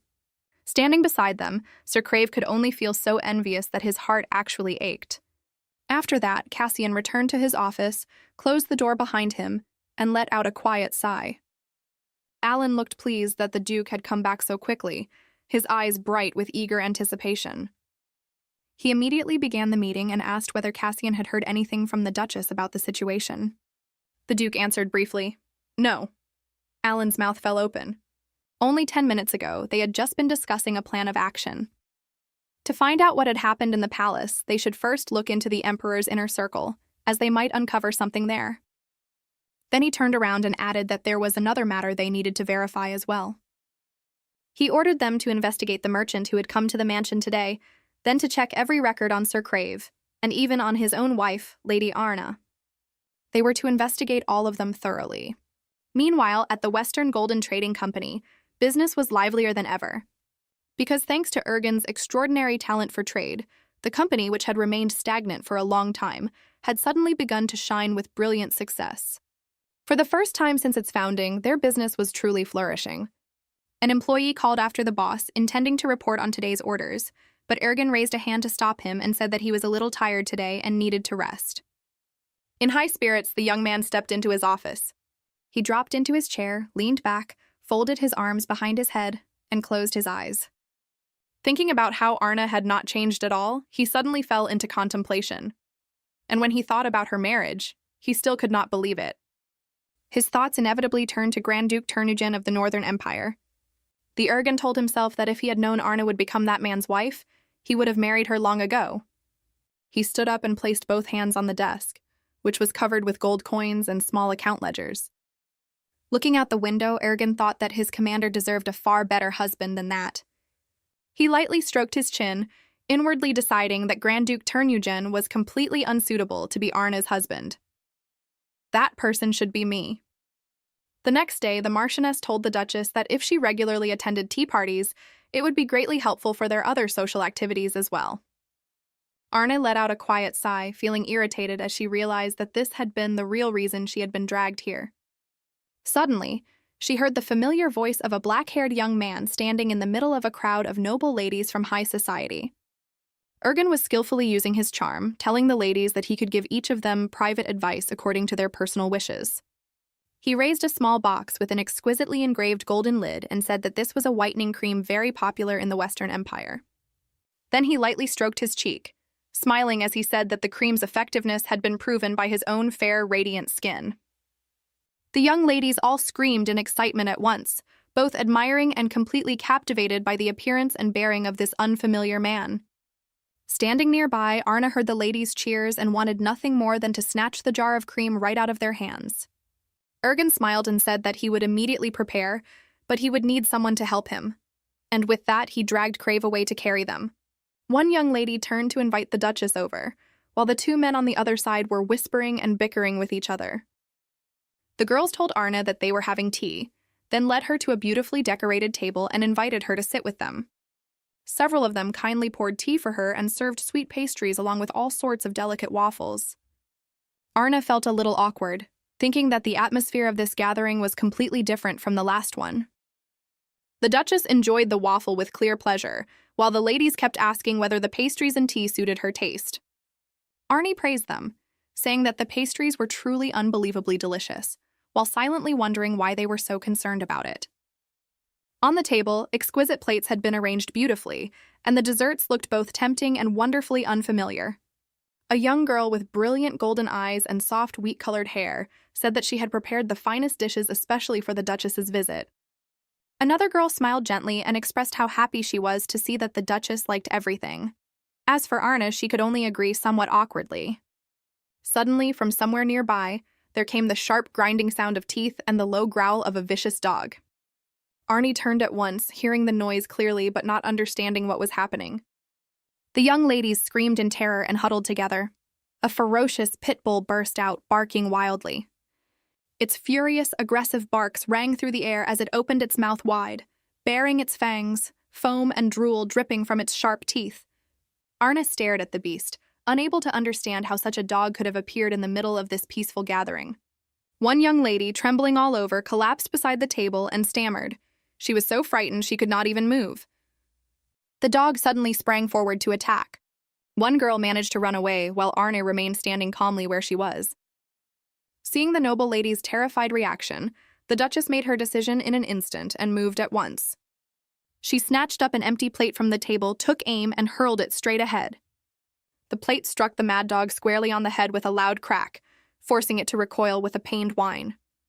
Arnée stayed perfectly calm, her gaze steady, believing that the throw would be enough to stop the animal. But contrary to her expectation, the dog merely shook its head, endured the pain, and began growling again, its eyes blazing with hostility, as if it wanted nothing more than to tear out someone's throat. Arnée was surprised to realize that the beast was still far too energetic, and that there was a truly maddened look in its eyes.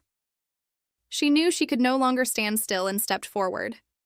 The Duchess widened her eyes and summoned her power, showing the dog the tiger within her, a sight only the beast itself could perceive. The animal immediately recognized that it was facing a stronger predator. It let out a frightened yelp, flattened its ears, and dropped down to the ground, its tail tightly tucked. Arnée ordered it to stay still, and the dog obediently sat down without the slightest resistance. She let out a small laugh and ordered it to stand, and once again it obeyed, slowly rising to its feet. The other young ladies stood frozen in shock, unable to understand how she had managed to make such a savage dog suddenly become so docile. The Duchess then turned and asked the young lady whether she was all right. She thought she was unharmed. Arnée smiled kindly and said that was good, as if to reassure her. The young lady looked at the Duchess with eyes full of admiration, thinking to herself that this woman was truly extraordinary. A short-haired girl with pink hair broke into a radiant smile, crying out as she praised the Duchess for her courage and remarkable skill. The other three noble ladies, who had been standing some distance away, could not make sense of what had just happened. Then the leader of their group spoke up and warned that what had happened today absolutely had to be kept secret. Ergen approached from out of nowhere, smiling as he asked why they were lingering around in a place like this on such a beautiful day. The red-haired girl faltered, forcing a vague smile to gloss over the matter. Hearing that, Arnée remembered that this was Lady Rosanna, the one closest to Lady Haley. Rosanna hurriedly urged her friends to return to their tea, though inwardly she was still wondering who the man who had just approached them was. Unlike Rosanna, who held a lower rank among the nobility, Haley had always been someone Rosanna hoped would marry Casian and become the Grand Duchess. If that happened, Rosanna would be able to rise to the highest position among the noble ladies as well. Like thunder suddenly crashing across a clear sky, the news of Duke Ternugen's marriage spread through noble society. One girl said that his fiancée was a princess from the Western Empire. Another froze, setting her teacup back down onto its saucer before asking, "Then what about Lady Haley?" Because of that, the young ladies of the Northern Empire quickly banded together. They gathered with the intention of mocking the new Duchess and turning her into a laughingstock before everyone. Yet not long after, they witnessed with their own eyes how Arnée conducted herself before the Emperor, so dignified and skillful that many of them even wished to become close to her. At the time, Rosanna could not believe that they had changed so quickly. Furious, she said that she could not accept what they were doing, especially when Haley still had not recovered from the shock and refused to leave her bed. The pink-haired girl coldly fired back that everyone had the right to associate with whomever they liked. The girl across from her then replied that Haley had no need to cry over a man who was already married. It would be better for her to forget him. Rosanna gritted her teeth in anger and glared at them, saying that they had turned their backs far too quickly. That was why, at the tea party where the Duchess appeared, Rosanna had decided to release her hunting dog, but she could not understand why her plan had failed. All she could do was order them to keep this matter secret and ensure that not a single word of it leaked out. Later, at the Ternugen mansion, Steward Mate shouted furiously at the doctor. She demanded to know whether he was absolutely certain of his diagnosis, and he confirmed that the Duchess was perfectly healthy. Erica cried out and demanded that he examine her again properly, but the doctor hurriedly defended himself, insisting that he had already checked her very carefully. Crave stood beside Arnée, and the maid suddenly stepped toward him, questioning how he could have allowed this to happen while staying by his master's side. The knight had no idea how to defend himself. He merely turned to Arnée and whispered softly, asking for help. "Could you help me out?" Arnée folded her arms across her chest, told everyone to be quiet, and then said solemnly that she had something very important to announce. She told them all to listen carefully, then placed a hand over her chest and declared clearly that she was completely healthy and absolutely not a weak person. The maids stared at her in stunned silence, unable to hide their shock. Arnée held out her well-trained arm to show them and said that she could run faster than they could, climb trees, and carry heavy things. Erica could only mutter that she had no words left to say. Mate, meanwhile, asked in a trembling voice whether the Duchess had been deceiving them all this time. Arnée sighed and said that if they felt betrayed, she did not know what she could do about it, but from now on, she would no longer hide it from them. Erica drew in a deep breath, then suddenly shouted. She said honestly that no matter what, she still adored the Duchess very much. Arnée stared wide-eyed at the maid, never having expected to receive such a response after her confession. All the maids accepted Arné's words calmly, even explaining that this was better, since it meant the Duchess could protect herself. Arnée thought to herself that perhaps they had never really cared whether she was weak or strong in the first place. Heavy footsteps echoed through the hallway, and Casian called out to his wife as he quickly approached. Hearing his voice, Arnée turned back with a faint smile, but before she could even call her husband's name, the man had already pulled her tightly into his arms. He held her in his embrace, breathing in the familiar scent of his beloved wife's hair. Arnée froze in surprise, her chin lightly resting against his shoulder as he held her tightly. And then he whispered her name, his voice trembling faintly and full of tenderness, still refusing to let go. After a while, Casian slowly drew back. He said he had heard about what happened and asked whether she was all right. She answered awkwardly that she was fine. Casian gently gripped his wife's shoulders and said that he knew she had shielded that young lady from the hunting dog. Then he hurriedly asked whether she had been hurt anywhere. Arnée repeated that she was completely unharmed. Casian's expression darkened slightly, and he said in a low voice that his wife should not take such risks again. Arnée nodded in agreement at first, but immediately afterward she realized that her husband still saw her as a fragile, delicate young lady. She sighed, thinking that Erica and Mayday must have spread rumors about her health. Lowering her head, she decided that she had to tell him the truth. Arnée let out a small huff and told him to listen to what she was about to say. She raised her head, breathed out, and solemnly announced that she had something extremely important to confess to him. Casian looked slightly surprised, but he said gently that she could tell him anything. Arnée gathered all her courage, folded her arms across her chest, and said loudly that she was healthy. The man blinked, not understanding what she meant, then smiled, his expression still carrying a hint of confusion. He chuckled softly and said that being healthy was a good thing, but it seemed as though she intended to say something more. She looked up at him from beneath her lashes and said slowly, "Actually, I'm very strong." Casian furrowed his brow slightly, still unable to understand what his wife was trying to confess with those strange words. The Duke gave a quiet laugh and said that it was true because she was stronger than anyone he had ever known. He added that she must be tired, so she should rest, and he would take care of the rest himself.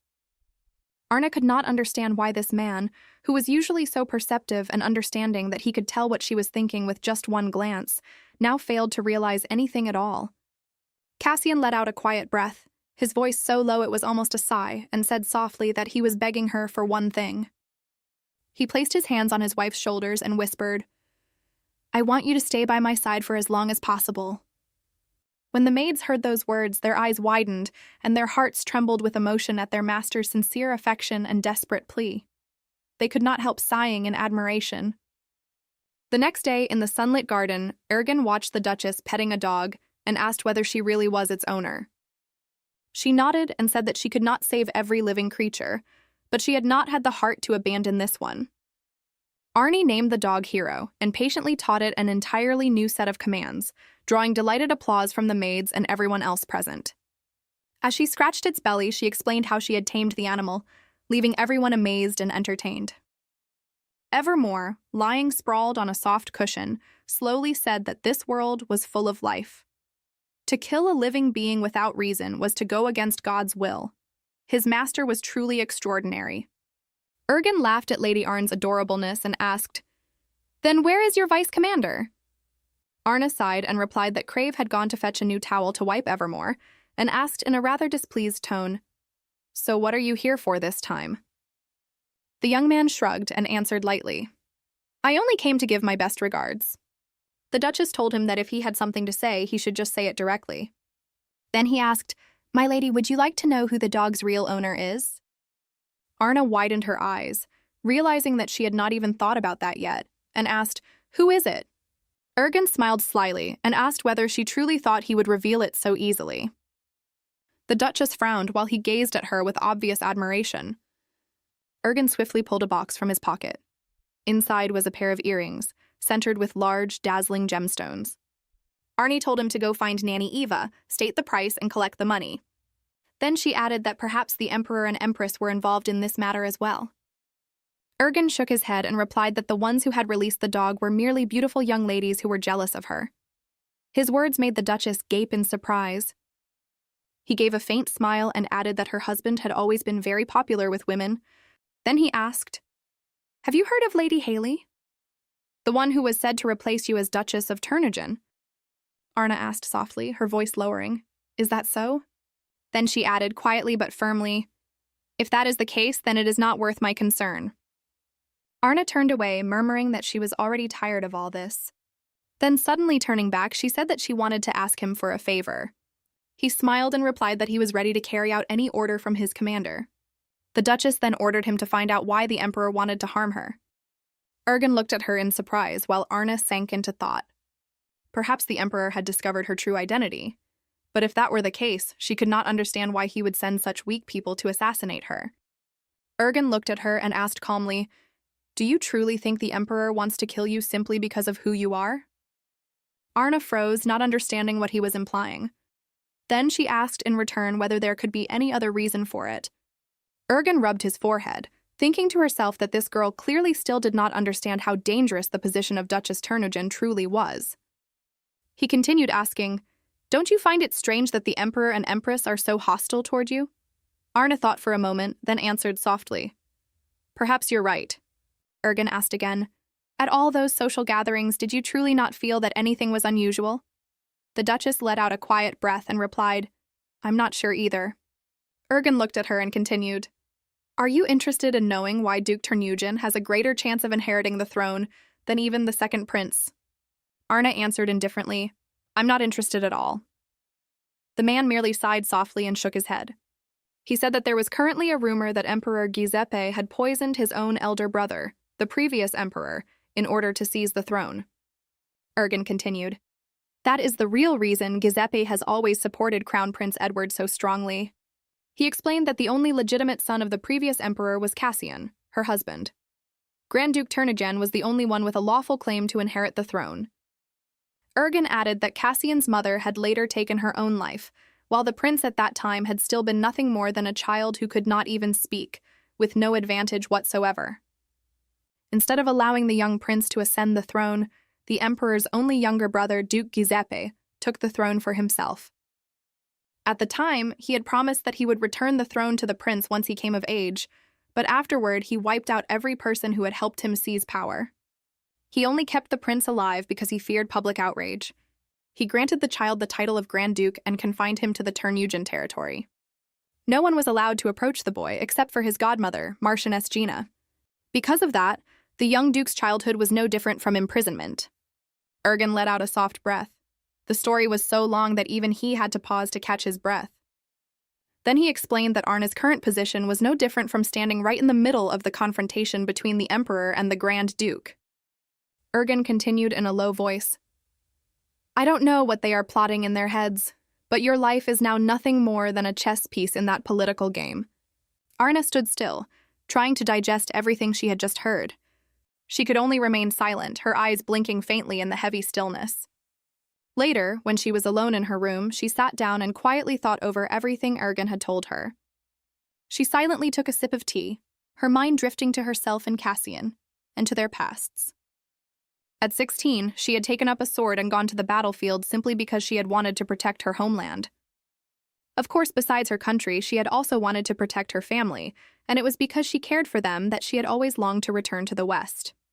Now, Arnée felt a weight settle heavily in her heart as she realized that, from the very beginning, everything had been taken from Casian when he was still only a child. And she remembered the moment when he had once said that he only wished for her to stay by his side for as long as possible. Her eyes began to sting, and she was on the verge of tears when Nanny Eva suddenly entered the room and called softly, "My lady." She asked why Arnée looked so worried, as though she were about to cry, and Arnée looked up with sorrowful eyes. Eva asked if something sad had happened and whether there was anything she could do to help the Duchess. But Arnée only remained silent and let out a faint sigh. Suddenly, a strange feeling rose within her, making her spring to her feet and hurry toward the door. Eva quickly called after her, not understanding where her mistress was going, but Arnée had already run down the stairs. She did not understand why she was doing it either. She only felt that she absolutely had to go down there. Arnée rushed downstairs, stopped at the final step, and saw Casian. He was taking off his cloak, and when he heard the sound of footsteps, he turned around and looked at his wife in surprise. The man smiled faintly, still not understanding why she looked so flustered. Arnée realized in astonishment that she could feel him. Her hands unconsciously clenched before her chest as she felt her heart beating so fast and hard that it nearly made her dizzy. Casian looked at her with a slightly dazed gaze, then smiled and asked, "Did you come down to greet me?" She drew in a breath and said softly that if there ever came a time when he felt exhausted, he should not try to endure it alone and should tell her instead. Arnée herself did not understand her own feelings or the impulse surging inside her. She simply blurted out that she wanted to hug him right now. Her face flushed bright red and she lowered her head, trying to find some way to explain that feeling, but she could not say anything. Casian suddenly pulled her into his arms and held her tightly, pressing her against his firm chest as he gently rocked her. She softly called his name as though reminding him of his own promise. The Duke breathed in deeply, taking in the scent of her hair, then said quietly that he would definitely do so. The next day, Arnée, Crave, and Ergen sat around a small table in the garden, leisurely drinking tea. Casian, meanwhile, was in his study, recalling what had happened the previous night and wondering why his wife had said such things. His thoughts were interrupted when Count Alan Hermano entered and reported that the head of the Western Golden Merchant Guild had arrived yesterday. Alan added that he had asked the maids, and it seemed Ergen had already met the Duchess. Casian remained silent, continuing to look out the window, but his gaze now lingered much longer on the black-haired merchant. Arnée was laughing and talking with him, and that did not put the Duke in a very pleasant mood. He touched the glass window frame, a flicker of anger crossing his face, and Ergen saw it. Ergen curled his lips into a smirk, catching sight of Casian through the tall window, and deliberately provoked him. He leaned in close to Arnē's ear and whispered something, making the girl flinch as her eyes widened in surprise. The Duke did not realize that an impulse was flaring up inside him, a desire to do something about that arrogant black-haired man so that he would stay away from his wife. Annoyed, Casian called for Alan, and he appeared immediately. The Duke asked whether he had discovered anything about that man yet. The young man stammered that there were still no clear results and asked his lord to wait a little longer. Meanwhile, Ergen continued making Arnée laugh, and she let out a soft chuckle. The two of them were still talking quite happily. Casian's expression darkened, his entire body growing tense. Alan was about to leave when the Duke called him back and said that he had one more order. He commanded Alan to hand over all of his current work to Grentel and begin a new assignment, serving as the Duchess's assistant. The order was to take effect immediately, and so Alan stood near the lady, her dog, and Sir Crave now, while his mind kept turning over the same question. What exactly was an assistant to the Duchess supposed to be? Anyone could tell that this was nothing more than Grand Duke Casian trying to keep watch over his wife under the disguise of assigning her an aide. The head maid and Erica came rushing over in a panic, crying out that the lady could not touch a dog with her bare hands, or her delicate skin would be ruined. While Arnée was talking with them, Alan merely stood still, unable to understand what he was even supposed to do by staying there. A little while later, Arndt sat down at the table, Sir Crave seated across from her, while Erica warmly invited her to try some biscuits filled with sweet apple jam. Alan looked at them, utterly unable to understand how that girl had managed to make all the servants in Turnigen submit to her so quickly. He thought to himself that the Duke had always been an extremely composed person. It's difficult to read him. But ever since Arnée appeared, everything had changed. Crave quietly asked, "What is that guy doing here?" "You mean the Duke's assistant?" Arnée replied that she was not sure either. All she knew was that Alan had come to her and said that from now on, he would be her personal assistant. Crave asked blankly, "But what work do you even have that requires help?" Arnée smiled and shrugged. "Exactly. There's nothing at all." Alan was standing not far away and heard every word clearly, making him feel rather embarrassed. He thought he was wasting time so badly that he wanted to cry, but just then, the lady turned around and called his name. She looked at him gently, smiled, and asked, "Would you like to have some biscuits?" He clenched his teeth and refused, thinking that everyone around her quickly ended up obeying her, but he would not be subdued so easily. The next day, the lady sat in the garden again and called him once more. Count Alan asked what she wanted, and with a radiant smile, she invited him to join her tea party. Alan unconsciously smiled as well, clasped his hands, and agreed, no longer wanting to pretend to be a stern assistant. He sat down at the table, and the two of them chatted quite happily. In his work journal for the first day, Alan noted that the Duchess preferred apple jam to grape jam. He had discovered this from a conversation between Arnée and Erica. On the second day, he added that the Duchess loved flowers very much. He saw her bend down to smell them, and the sight was so gentle and sweet. On the third day, Alan left a note saying that the first person to welcome him had been Sir Crave, and he also wrote that the night was very friendly. Overall, the Duchess was someone who liked sleeping in, looked after household matters, resolved conflicts, maintained order among the maids, and handled countless other small tasks.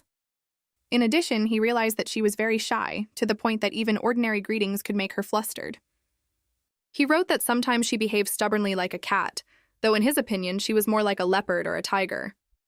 Alan was not sure what kind of relationship existed between the Duchess and that merchant guildmaster, but clearly she always treated him, Alan, with kindness and concern. One day, they were once again peacefully drinking tea together, and Alan was in a very good mood when he suddenly heard the Duke's stern voice. The young man let out a faint groan when he saw his lord's tall figure standing right in front of him, his face tense though he was still wearing a smile. In a voice tinged with strain, the Duke ordered Alan to return to his own work immediately.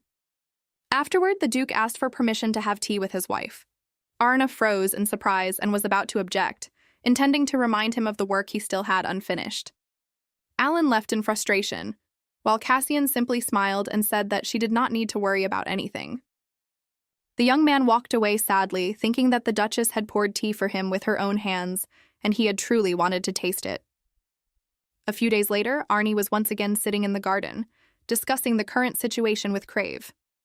Crave believed that the Duke had only assigned Alan to watch over her.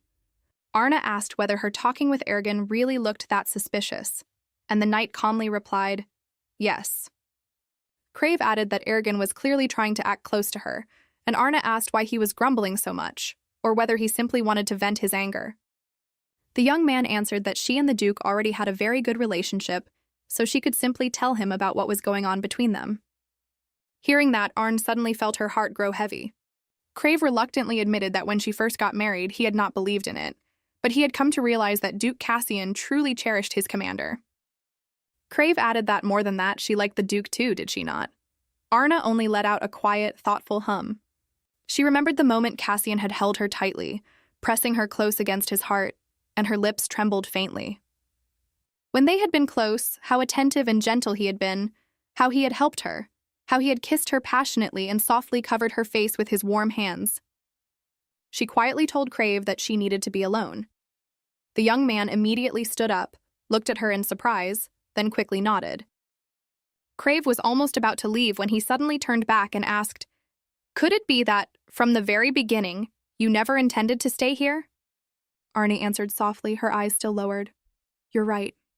From the very beginning, I knew I would divorce him and end this marriage." Crave looked slightly saddened because he truly sympathized with his former commander and wanted to ask why she would do such a thing. But before he could speak, steward maid entered and told the young lady that, according to schedule, she had a riding club meeting tomorrow. Another maid explained that the wealthiest figures in high society all gathered at that club. They rode the most expensive purebred horses, and she added that one of Duke Casian's horses was there as well, so the Duchess could choose it if she wished. The maid said that she would teach her lady the to riding. Crave could not believe what he had just heard, because no one who could ride a horse better than his commander. Arnée let out a faint sigh, walked away surrounded by the maids. Worried about his commander's state, Crave could only give a quiet sigh as he watched her leave. The next day, at the riding club, Rosanna announced that today's gathering had been moved to another location, so there were no horses left available for the Duchess. Arnée raised an eyebrow, wondering what sort of trick that woman was trying to pull this time to make things difficult for her. Just then, Daisy, a friend of Rosanna's, called out to her and said that the Duchess could use her horse instead. Arnée let out a soft breath, thinking that she could not bring herself to disappoint such a kind young lady by refusing. Rosanna then said that their club still had a few other horses and asked whether the Duchess would like to choose one of them instead. Arnée asked again, just to make sure, whether they really did still have other horses. Rosanna said that those horses all had excellent bloodlines, and that perhaps there were not even 5 horses in the entire Northern Empire that could compare to them. Then, with a snap of her fingers, the servants let out a large black horse. Arnée's eyes widened as she looked at the magnificent creature with admiration, thinking to herself that it truly was a beautiful horse. Rosanna gave a small laugh, her tone full of implication, and said that while the horse was indeed exceptional, its temperament was anything but pleasant. It allowed no one to ride it, and the last time it had thrown a gentleman so violently that he broke his leg. She added that if the Duchess could tame it, she would give the horse to her outright. Arnée smiled with satisfaction, her gaze never leaving the animal's noble face. She turned to Rosanna and asked again in a half-playful, half-challenging tone whether it was true that if she tamed it, the horse would be hers. Rosanna froze as she looked at her, but before she could answer, Arnée curled her lips into a smile and said that Rosanna would regret making such an offer. Then she stepped toward the horse. As soon as Arnée approached, the animal snorted angrily, clearly displeased. But Arnée did not retreat. She gathered her presence and stared directly into its eyes with unwavering resolve. The horse gave a small neigh, seeming startled when it sensed the powerful spirit in her gaze, and little by little, its aggression began to fade. The noble ladies standing nearby fell silent as they watched, unable to believe that this was the same horse that had once kicked Rosanna away when she tried to tame it. Arnée quietly said that the finest horses always chose their own riders, and perhaps only now had it finally found its true master. Then she smiled softly and asked, "Would you like to run with me for a while?" The horse lowered its head as though answering her. Arnée lightly vaulted up, swung herself over the saddle, settled firmly into her seat, and took hold of the reins before giving a short command.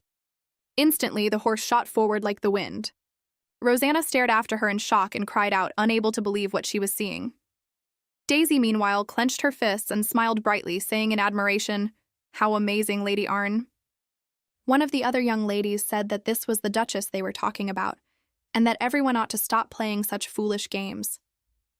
Rosanna angrily shouted that she did not understand anything at all, while another noblewoman remarked that no matter what they tried, no one would ever be able to shake the Duchess. Arnée remained perfectly steady in the saddle, full of confidence as the warhorse raced forward, tearing through the wind.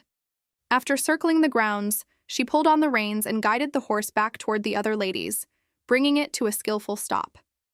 The fine horse reared up slightly, then slowed to a halt. Arnée lovingly stroked its strong neck and named it Raven, saying that it was a truly splendid steed. Rosanna looked at her, caught between anger and confusion, unable to understand what in the world had just happened. Afterward, at the Turneugen estate, Arnée showed the servants and Crave her new horse. He asked whether she had truly taken it without the slightest hesitation, and Arnée calmly nodded. She told the horse that it would be living here from now on and instructed it to behave itself. Craven wondering to himself whether she intended to turn the entire estate into a farm. Seeing that Crave seemed hesitant, Arnée turned to him and asked if something was wrong. The knight spoke softly, almost in a whisper, saying that they had been talking about the divorce. The girl stiffened, and everything they had discussed suddenly flashed through her mind. He asked whether she was certain she truly intended to go through with it. Arnée lowered her head in thought. Then she said, her voice as light as a passing breeze, that she had thought he would be the happiest one to hear that news. Crave let out a quiet sigh and said that when he first heard she had married, he could only accept it as a fact. He rubbed the back of his neck and said that what she had done back then had truly been a heavy blow to his heart. The young man drew in a deep breath, remembering how, when she left, she had asked him to find someone to replace her, but that had been impossible because only she was worthy of that position. He said that at first he could not understand how someone as extraordinary as her could possibly live such a peaceful life, and he had not even dared to imagine it. But after living here, he gradually came to understand. Crave looked at her and continued, saying that it was here, in this place, that she truly shone and found a freedom she had never had in the West. After all, for one woman to shoulder an entire empire was far too heavy a responsibility.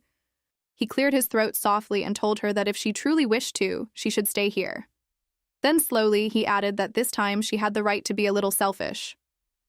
He said that everyone here cared for her deeply, and that she looked truly at peace now. Arnée lowered her head with a sigh, her gaze resting on the floor as he asked, "If you can avoid it, why go back?" She thanked him for worrying about her, but she could not abandon the Western Empire, which was still at war with the Eastern Kingdom, and no one knew when danger might descend again. The Duchess gently reached out and stroked Crave's head, thanking him for his concern before saying softly that she would think about everything. Their conversation was cut short when the maids approached. One asked Arnée whether she intended to go to the riding club, and the other would prepare warm water for the Duchess's bath. The girl left with the maids, while Crave let out a heavy sigh, rubbed his neck again, and muttered something about the divorce. Suddenly, Crave heard a light knock and a rustling sound behind him, so he turned around. He froze, his eyes full of surprise, when he saw a basket fall to the ground. The sweets inside rolled everywhere. Erica stood not far away, one hand over her mouth as she whispered back the words he had just said. She pressed her hands to her face as though she were about to cry from what she had heard. Crave stood rooted to the spot, realizing how dangerous the situation was, and understanding that if this matter spread, it would cause trouble for both Lady Arnée and himself. Erica pointed at him and pressed him, asking, "Did you just say divorce?" The red-haired knight blushed in panic, quickly covered her mouth with his hand and pulled her close. He dragged her behind a tree, glanced around, then gathered all his courage and decided to lie. He removed his hand and whispered, "Actually, it is a secret because I am already married." Erica's eyes widened and she shouted, asking whether he thought she was an idiot. The red-haired young man rubbed the back of his neck and stammered that it was true and that his wife had suddenly declared she wanted a divorce. Erica snapped that she had asked other people and everyone said he had never been married. She demanded to know why. Crave decided to carry the lie through to the end and loudly insisted that it was all true, that he really did have a wife. Erica covered her mouth, drew in a deep breath through her nose, and said, "You are a genuine scoundrel." She asked what he gained from pretending to be single like that. He stammered, answering as a knight, "Perhaps, to be loved by more people." Erica scolded him again before leaving. Crave hurriedly grabbed her by the elbow, trying to explain that he simply did not want to cause a scandal if they knew his wife was still back in the West. He added quietly that he only wanted to protect Lady Arnée. At that, Erica fell silent. Craven breathed heavily, then lowered his voice even further and told her to verify his words. Erica paused and looked at Crave thoughtfully, as though weighing something in her mind. At the same time, Arnée was speaking with someone through a magic orb in her room. The person on the other side, Julina Urgrain, greeted her lady in a cheerful voice, saying that it had been far too long since they last met. Julina had also once been a member of the Golden Dragon Knights, but she was now serving as the Crown Prince's escort knight. Julina asked Arnée whether she had run into any trouble. The Duchess told her to ask one question at a time, then tilted her head and asked in return, "How long do you intend to keep calling me Commander?" Julina smiled brightly and replied, "Until I die." Then she tilted her head, her smile still radiant, and asked Arnée, "But why did you call me today?" Arnée said that she wanted to know the situation in the Western Empire. Julina looked surprised and said that she could have asked the Emperor directly about that. Then she hurriedly added that Vice Commander Crave and that sly fellow had both left the Knight Order. Julina then asked whether the two of them had gone to the Northern Empire, and Arnée replied that she had guessed correctly. Looking tired, Arnée told Julina to tell her about the situation in the West. Julina explained that the entire Knight Order had submitted their resignations, but Emperor Titilian IV had instead granted the whole Golden Dragon Knights a leave of absence, even to those who had already submitted their requests to withdraw. Afterward, His Majesty added that they could officially resign later if they wished, and everyone was delighted. Hearing that, Arnée gave a faint smile and asked whether that was really helpful to her. She continued asking whether the capital's security had been weakened because of it, and Julina answered that every problem would be solved once their commander returned. The Duchess stiffened, her eyes widening as she thought to herself that everyone in the West was far too casual when speaking of her wedding, always so certain that she would divorce and return. Arnée asked where she had heard such a thing, and Julina replied that Crown Prince Leonard had said so. Arnée then asked whether Julina had told anyone else about the wedding, and the girl answered in a small voice that she had not, because she did not want to cause any more trouble, so she had to keep her mouth shut for now as well. Julina smiled and was about to ask something else, but at that very moment, there was a loud crash. Erica and Crave burst into the room while wrestling with each other, running in and shouting something at the Duchess. Arnée quickly waved her hand toward Julina and cut off the magic orb, apologizing for the abrupt end to their conversation. The girl on the other side sighed because she had just been about to say that they would meet again soon. Arnée raised her head in surprise and asked, "Erica, what happened between you and Crave?" The maid replied that she had something she needed to ask, making Arnée pause slightly. "What is it?" Erica burst into tears, her eyes brimming. "My lady, are you truly planning to divorce the Grand Duke?" Arnée stared wide-eyed at the red-haired girl, raising her brows in astonishment. This was definitely the last question she had expected. She turned her cold gaze toward Crave, causing him to immediately step back, his face turning pale.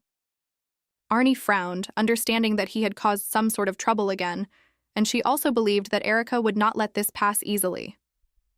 The maid remained standing there, waiting, her urgent eyes fixed on her mistress. Arnée decided to change the subject as quickly as possible. She gave a gentle smile and said, "Then would you like to swear loyalty to me?" The maid's mouth fell open, and then she screamed in joy. "Really? Truly, my lady?" The Duchess answered calmly, completely serious. Erica burst into tears, her voice overflowing with emotion. "I agree. I agree." Crave stood there dumbfounded, his mouth hanging open, unable to believe that the girl had fallen into the trap so easily.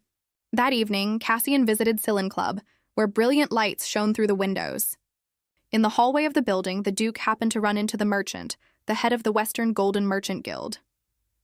Ergen said that he was able to appear here because one of his clients was an extremely important person. Casian could barely hide his displeasure and murmured that these days, even merchants seemed able to be here. Cassian's gaze conveyed everything he wanted to say, but a smile remained on his lips. Ergen, of course, understood everything perfectly and even found the Duke's quiet jealousy amusing, but he merely smiled in return. He introduced himself formally, as though he did not know that the man before him was already well aware of who he was. Casian said coldly that there was no need for such formal greetings. Ergen gave a soft laugh, thinking that the other man openly showing his hostility like this only made things more interesting. Out loud, however, he merely apologized politely for his rudeness. The Duke replied that he was glad the other party still knew how to behave. The merchant then said that perhaps he had been mistaken in thinking the Duke cared about him enough to send someone to investigate him. Ergen asked whether they had managed to discover anything. Casian curled his lips and said that he was not sure. Still wearing a smile, he continued, saying that the only thing he knew was that this black-haired young man was the second son of Count Louis, the man who had abandoned him. At that moment, Ergen's smile vanished. Casian knew that when Ergen was only 16, during the war between the Western Empire and the Eastern Kingdom, he had barely escaped death from the abandoned wasteland, and afterward then disappeared. Unable to hold back any longer, the Duke asked him directly why he had come to the Northern Empire. Was it because of Duchess Arnée? Ergen burst into laughter and said that it seemed the Duke was far too interested in him, to the point that even he was beginning to feel embarrassed. Casian calmly replied that the timing was simply too coincidental for him not to think that way. Ergen said that if Casian had investigated him to that extent, then surely he also knew that he was not staying near the Duchess without reason. And when he saw the other man's lips pressed tightly together in anger, he slowly added that it seemed Casian still did not know what exactly had tied the two of them together. Casian answered coldly that the merchant was speaking as though there truly was something between them. Ergen smiled faintly. Of course there is, because I have known the Duchess far longer than her husband has. Casian still remembered very clearly the gentle look in that man's eyes whenever he looked at Arnée, and he curled his lips slightly, throwing out a mocking remark that he was truly shameless. Their two assistants could only stand there in confusion, watching the tense exchange unfold.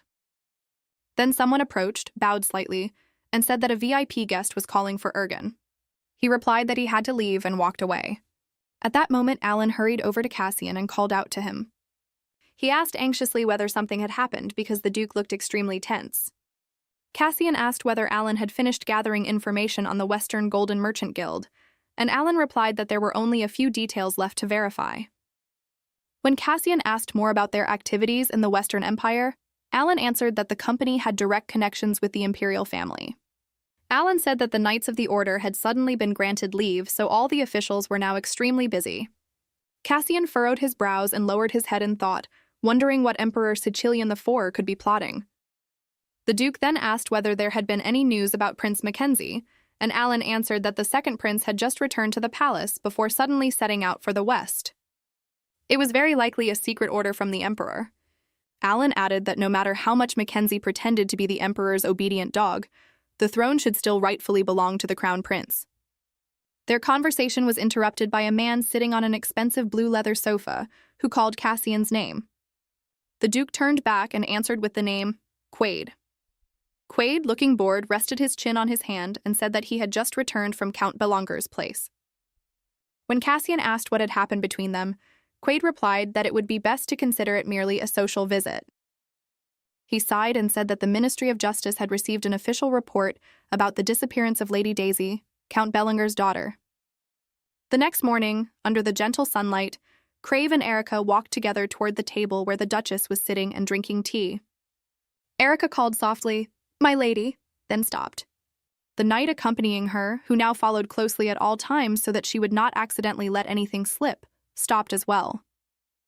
The maid lowered her head and said that the tea party at the Count's mansion, which had originally been scheduled for tomorrow, had been cancelled for personal reasons.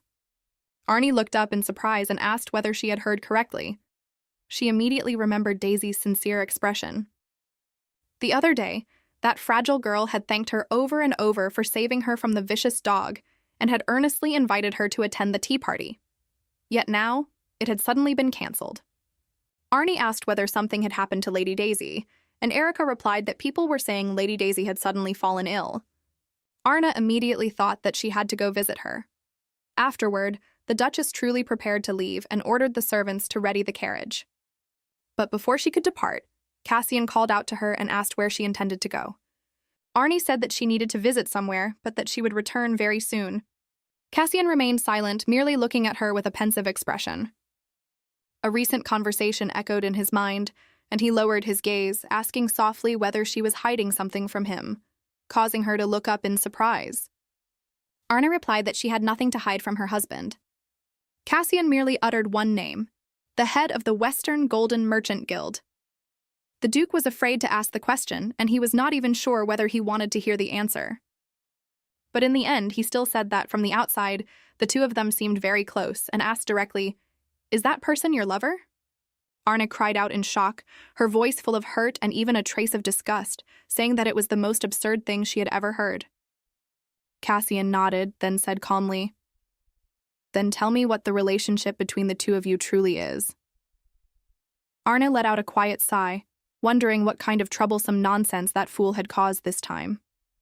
She explained that it was something like raising and training the Count's second son. In other words, it could be called a babysitting job. The Duke looked at his wife in surprise. Did she mean a relationship like teacher and student? He let out a soft sigh of relief when his wife confirmed it. Afterward, Arnée arrived at the estate of the Count, Lady Daisy's father, but as soon as she reached the gate, she was stopped and told that they could not allow her inside. The maid dabbed at the corner of her eye with a handkerchief and explained that Lady Daisy was so unwell she could not even sit up, so they could not let the Duchess meet her. Arnée said that she hoped Lady Daisy would recover soon, but inwardly she was certain that something was wrong. The maid bowed her head and said, "Please forgive us." While Arnée thought to herself that this woman did not show even the slightest trace of genuine sorrow. This was extremely suspicious. While lost in thought, Arnée heard a girl's voice calling as someone approached. Arnée turned around, asked whether the person before her was Lady Lillian. The girl's eyes widened with delight. It was touching that the Duchess still remembered her name. Lillian then asked whether the Duchess had also come to visit Lady Daisy, and Arnée gave a small nod. The pink-haired girl smiled and said that her friend was truly fortunate, but Arnée replied that Daisy was so ill that she could not receive any visitors.